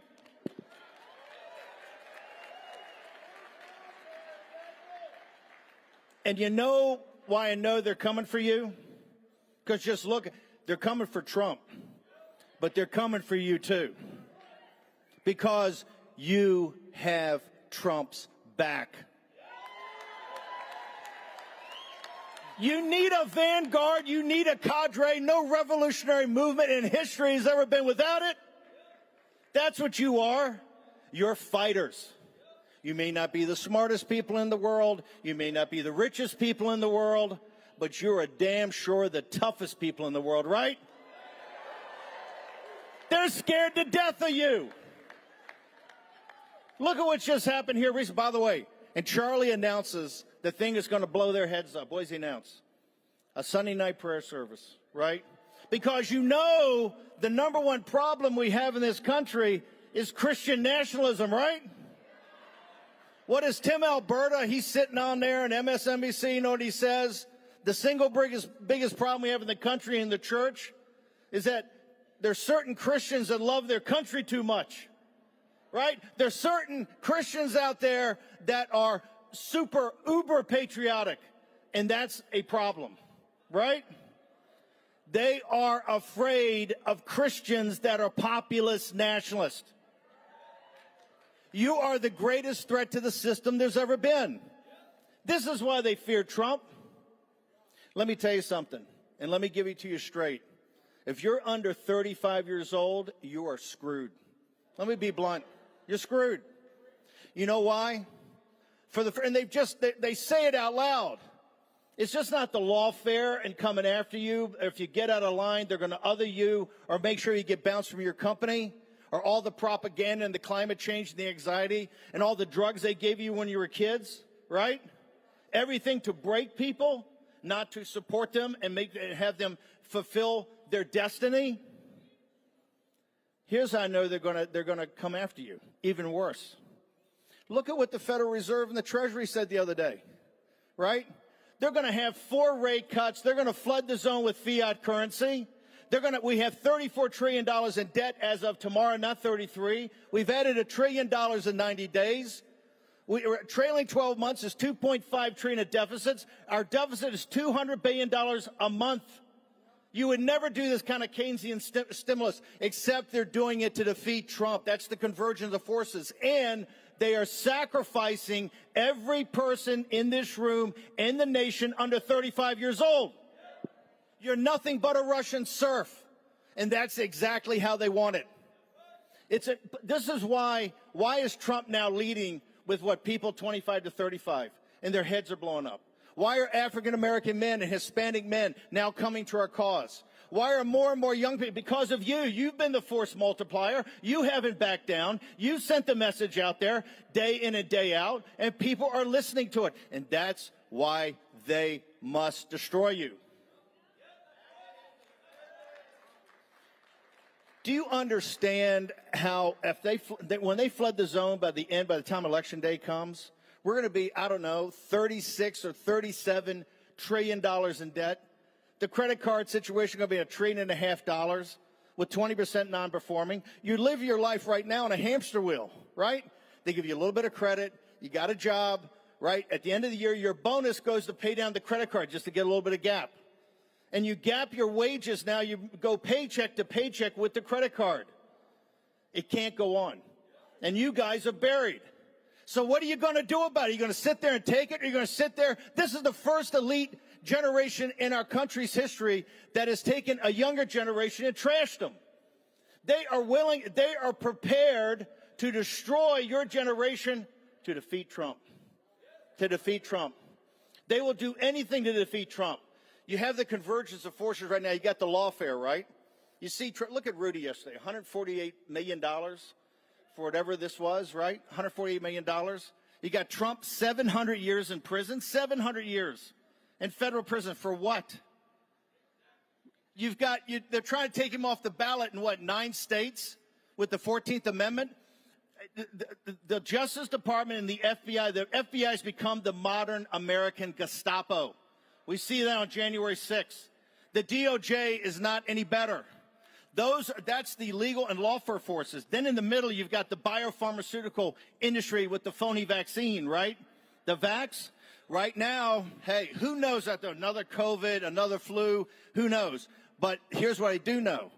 That they're polling at Rasmussen shows 20% of the people that voted on mail-in ballots admitted they committed crimes. They have to get the mail-in ballots. They have no shot to win. That's the Fauci. That's the middle group. And the last is the financial. And the financial, they are going to flood the zone with fiat currency. They're going to do anything to destroy the U.S. dollar for one reason. They have to stop Trump. And in stopping Trump, they've got to stop you. You put the fear of God in them. When they got the media here, the world's media, and they see you have, 14,000 dedicated people, tough as boot leather, not prepared to back down, but are really the vanguard of this movement, leadership in this movement, taking this country to where it is a populist, nationalist, political party to take over the Republican Party. You guys, Turning Point Action right now is essentially the effective Republican National Committee in this country.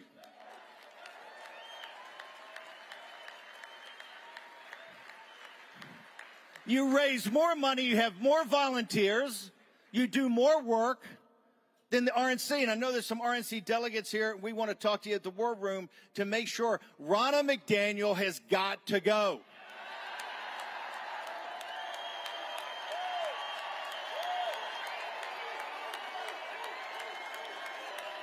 I can't hear you. Does she have to go?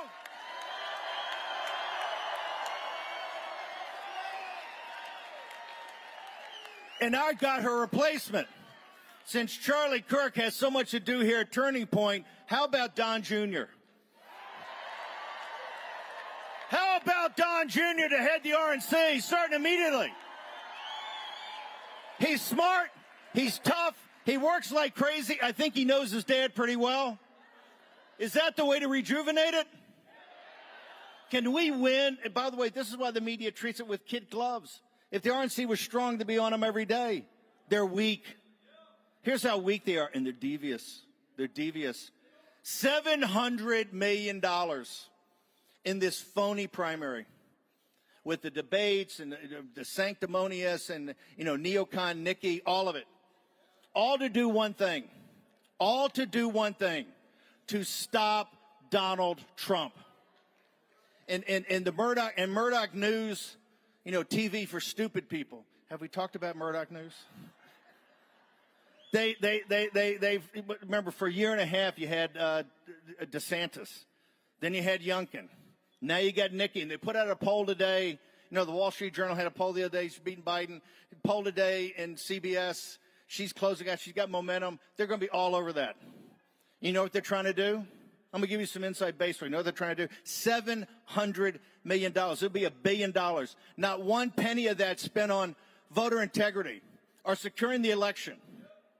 All for raising their profile. And Ronna and these fat cats run around these debates. Were the debates the biggest waste of time you've ever seen? You know what the purpose is? Nikki Haley not going to beat Trump. But she is going to consolidate that never Trump vote. And you wait, mark my words. They're going to make a big move while Nikki's got to be the vice president. Yeah, she got to be the vice president.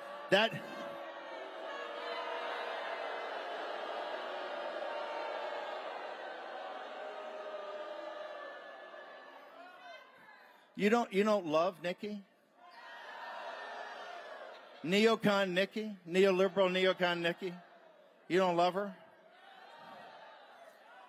She's ambitious as Lucifer.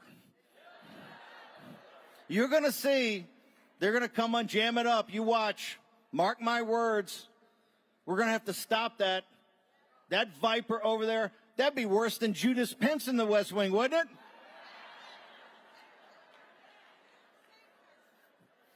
You're not fans of Nikki? You're not fans of Nikki as VP?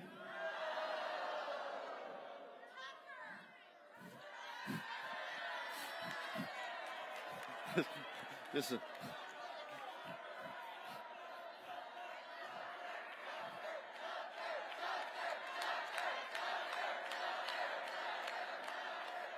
Oh, my Lord. This is not PG rated. Lord have mercy. Hey, Republican National Committee, this is the kind of fight you need right here, okay? These are fighters. No time for happy talk. No time for games. President Trump always says no games. No time for games. We don't have time for it. The country's in the balance. You think they had time for it on 16 December of 1773? 16 months almost to the day. Lexington and Concord.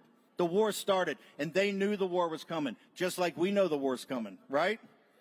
Are you ready for that?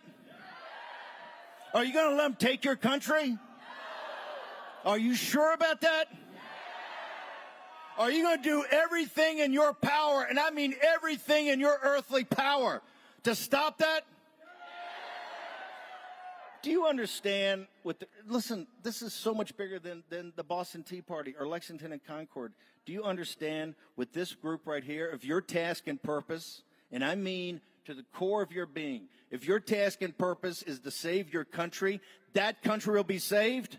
If Donald Trump has 10 or 12,000 Pathfinders, 10 or 12,000 Rangers, 10 or 12,000 Force Recon, which you are, we can't be beaten. Are they dictators? Have they betrayed the Constitution? Are they traitors to this nation? I can't hear you. Are they traitors? Here's how worried they are about you. Here's how worried they are about you. You got this guy, you heard of Robert Kagan? You guys know Kagan. He's a big intellectual, big neocon intellectual. Father was a professor, a classicist professor at Harvard, at Yale. He wrote a piece. He's married, by the way, to Victoria Nuland. Remember her? As Darren, thank you. You're so good. Thank you, War Room. As Darren Beatty says, she's the color revolution dominatrix, right? Kagan writes a piece in the Jeff Bezos Amazon Washington Post a week ago, 5,000 words. It's got a picture of Caesar, statue of Caesar, and Trump's coming up to it. It basically makes the intellectual and moral case for the assassination of Donald Trump. It lays out a case that Trump's Caesar, and Trump brings with him Caesarism. And Trump's got a bunch of followers like Caesar had. And then Brutus and other rational, reasonable men have got to sit there and take action. It is an outright justification, intellectually and morally, for the assassination of Donald J. Trump. Are you going to stand for that? Okay, you back there in the media, here's what we want. We want immediately the Secret Service to have a full investigation of Robert Kagan.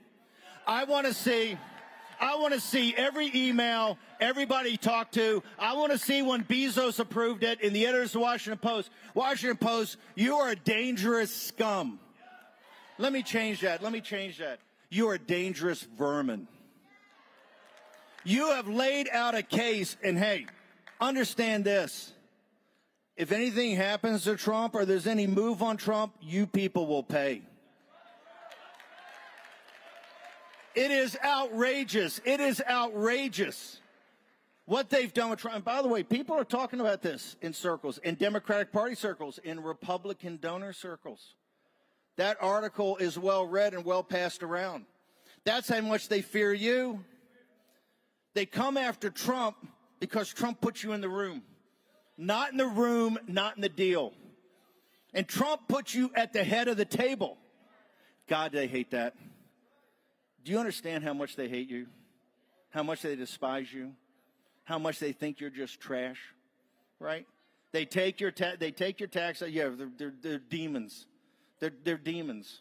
They hate you for your beliefs. They hate you for. This is not a disagreement. They don't disagree with you. They hate you. They hate your values. They hate what you stand for. They hate what you hold dear. They love the fact they take your tax dollars and your pension funds, right? And they use them to ship jobs to China or to pay for the Ukraine war or pay for the money laundering over Ukraine and the child trafficking in Ukraine and the bioweapons labs in Ukraine. Isn't that right, Victoria Nuland? Amen. We have a lot of work cut out for us. But let me tell you about Trump. They compare Trump to Caesar, right? Trump is a guy that was in the Republic, but now he's aggrandized himself. And he's got these cult followers that are prepared to do anything to bring him to power and keep him in power. And therefore, he must be eliminated, because to eliminate the cult, you got to go after the cult leader, right? But they're not going to do that. We're calling their bluff. You try it. We dare you to try it. We dare you to try it. President Trump's too much of a gentleman to call you out, but hey, I ain't no gentleman, right?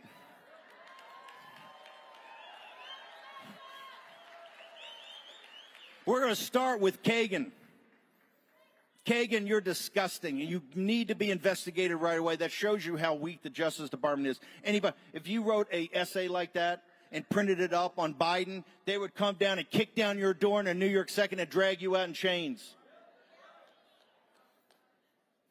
Which I've had the pleasure of having a couple of 3 times. It happens, right? I did say this was a revolution. There's another Roman figure, Cincinnatus. They used to call General Washington Cincinnatus. But Trump's the new American Cincinnatus. He came back from General Cincinnatus in the early days of the Republic, from the deep fog of time, came back after he retired. He came back and he saved Rome and then walked away. Think about it for a second. If Donald Trump had gone to Mar-a-Lago on the afternoon of 20 January 2021 and just went back to building golf courses, building hotels, going from $7 billion to $15 billion, writing a memoir, hanging out with his family, enjoying everything that he had earned by being the greatest president of the 20th and 21st century, right? With 4 years of peace and prosperity, and then to get 74 million votes and have it stolen by the deep state and the globalists. But he didn't. You know why he didn't? Because of you. He knew you were there. He knew you had his back. And he knew you were down for a fight for control of this country. The greatest and most powerful nation in the history of the earth. So he came back, and think about it.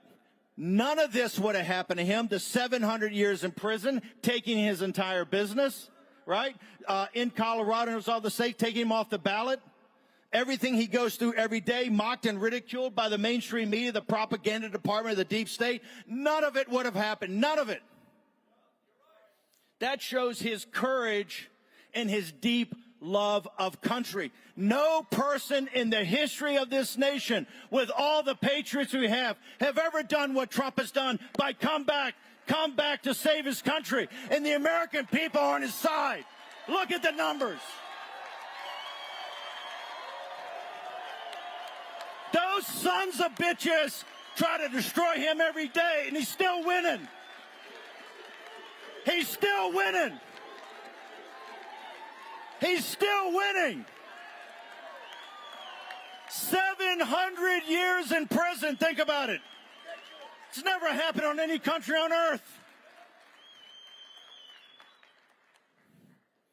For only the 3rd time in our country's history, 3rd time, the destiny and fate of one man is inextricably linked to the fate of the Republic. General Washington, during the Revolution and then afterwards as president, how he comported himself, how he brought the nation together after 8 years of hard fighting, of which, by the way, remember, 1/3 of the people were against it, 1/3 were in the middle, so 2/3 were kind of jiggy. He brought that country together. Abraham Lincoln, who, by the way, was a populist nationalist, right? The Homestead Act, the Transcontinental Railroad, the land-grant university. He had a vision of manifest destiny of a continental superpower that the average schmo could get a break. And he had to break slavery and human bondage to do it and put us through a civil war. The third, Donald J. Trump. His fate and his destiny is the fate and destiny of this republic.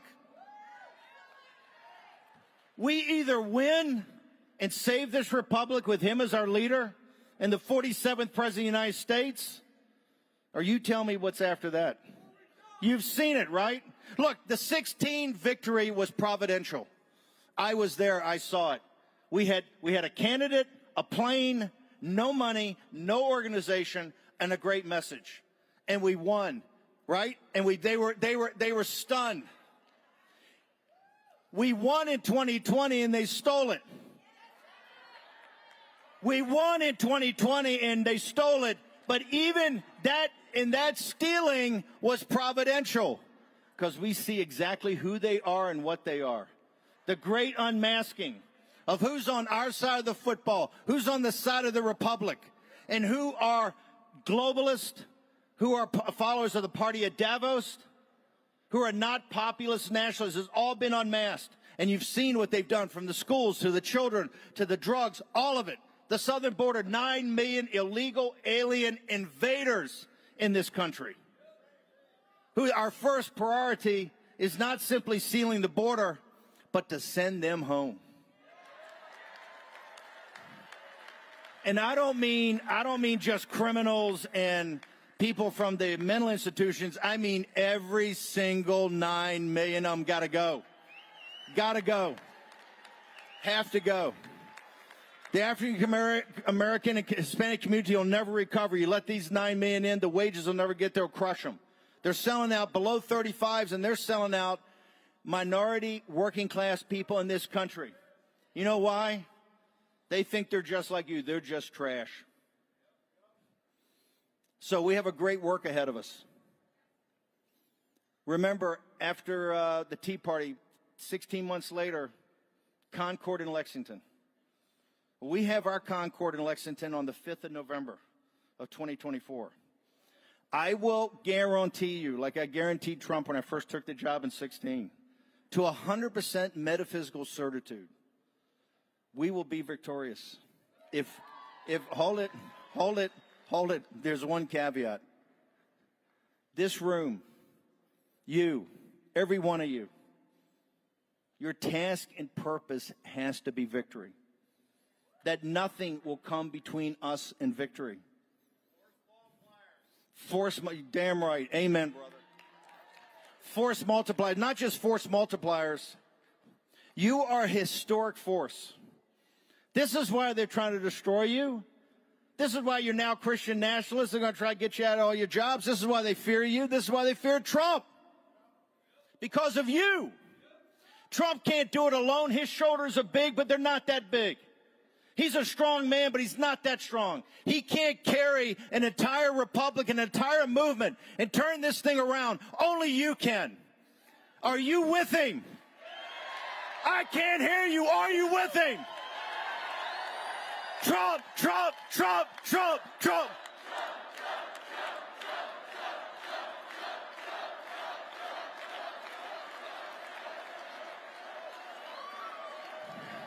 Okay. You know your task and purpose. Can we be defeated? Can we be defeated? Can we be defeated?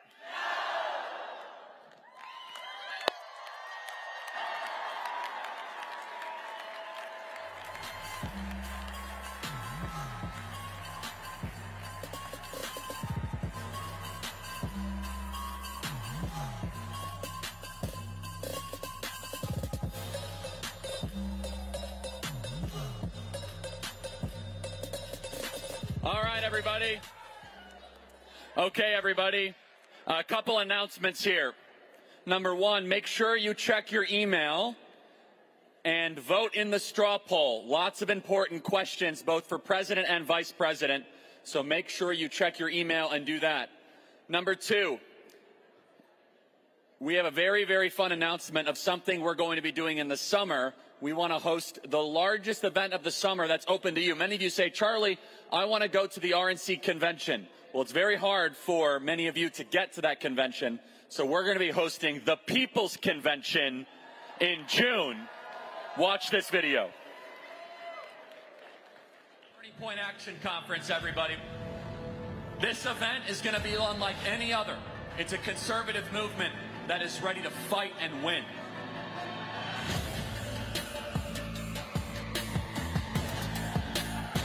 You're either on the side of liberty, you're on the side of freedom, you're on the side of this republic, or you're on the other side, and there's no excuses.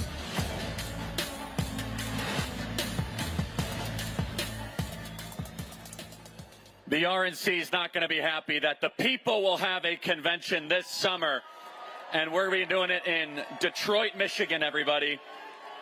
Anybody from Michigan? We got great people from Michigan. It's great. All right, in 20 minutes, we start our worship night, everybody. Be here, 20 minutes. We'll see you then. Thanks.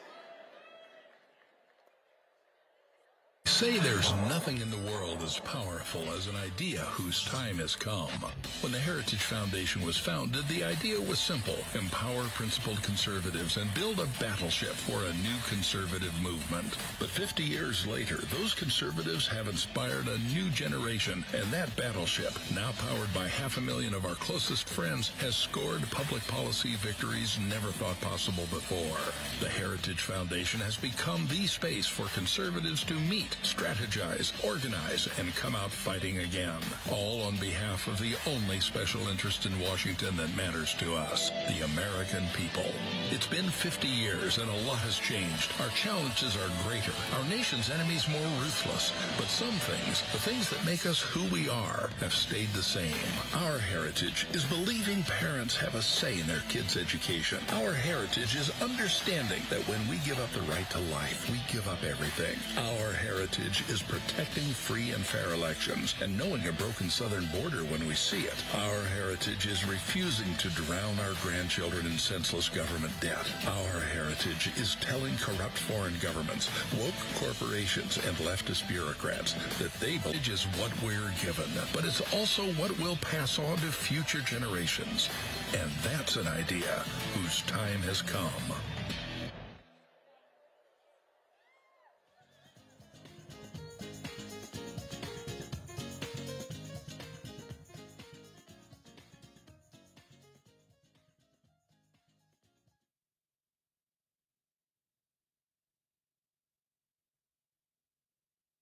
The world is on fire. Extremism is growing here in America at rapid rates. Terrorist groups like Hamas continue to kill women and children, and university professors are defending it. Why are you paying these terrorist sympathizers to educate your kids? Learn more about the scam of college with my book, The College Scam, and learn about the dangers of sending your kids to college. For a gift of any amount, get your copy today at tpusa.com. What would you say if we told you you could reverse most any ailment or symptom without painful exercises in just 88 days? We have created the only patent-pending intercellular hydration protocol. Don't miss your opportunity to feel better. We know there's a lot of false hope out there, and many people have bought programs that work for a moment, but life's a lot longer than a moment. We have been helping people gain intercellular hydration for nearly 3 decades. You will lose fat, not weight, fat. Fast, including that killer visceral fat. Chronic dehydration is one of the root causes of many ailments and symptoms. Ask your doctor about Energized Health. Don't miss your opportunity to transform your health now. So log on to EnergizedHealth.com. That's EnergizedHealth.com. Possible side effects may include increased joy, energy, potential reduction in prescriptions, more fulfilling relationships, fewer doctor visits, and overall improved quality of health and life.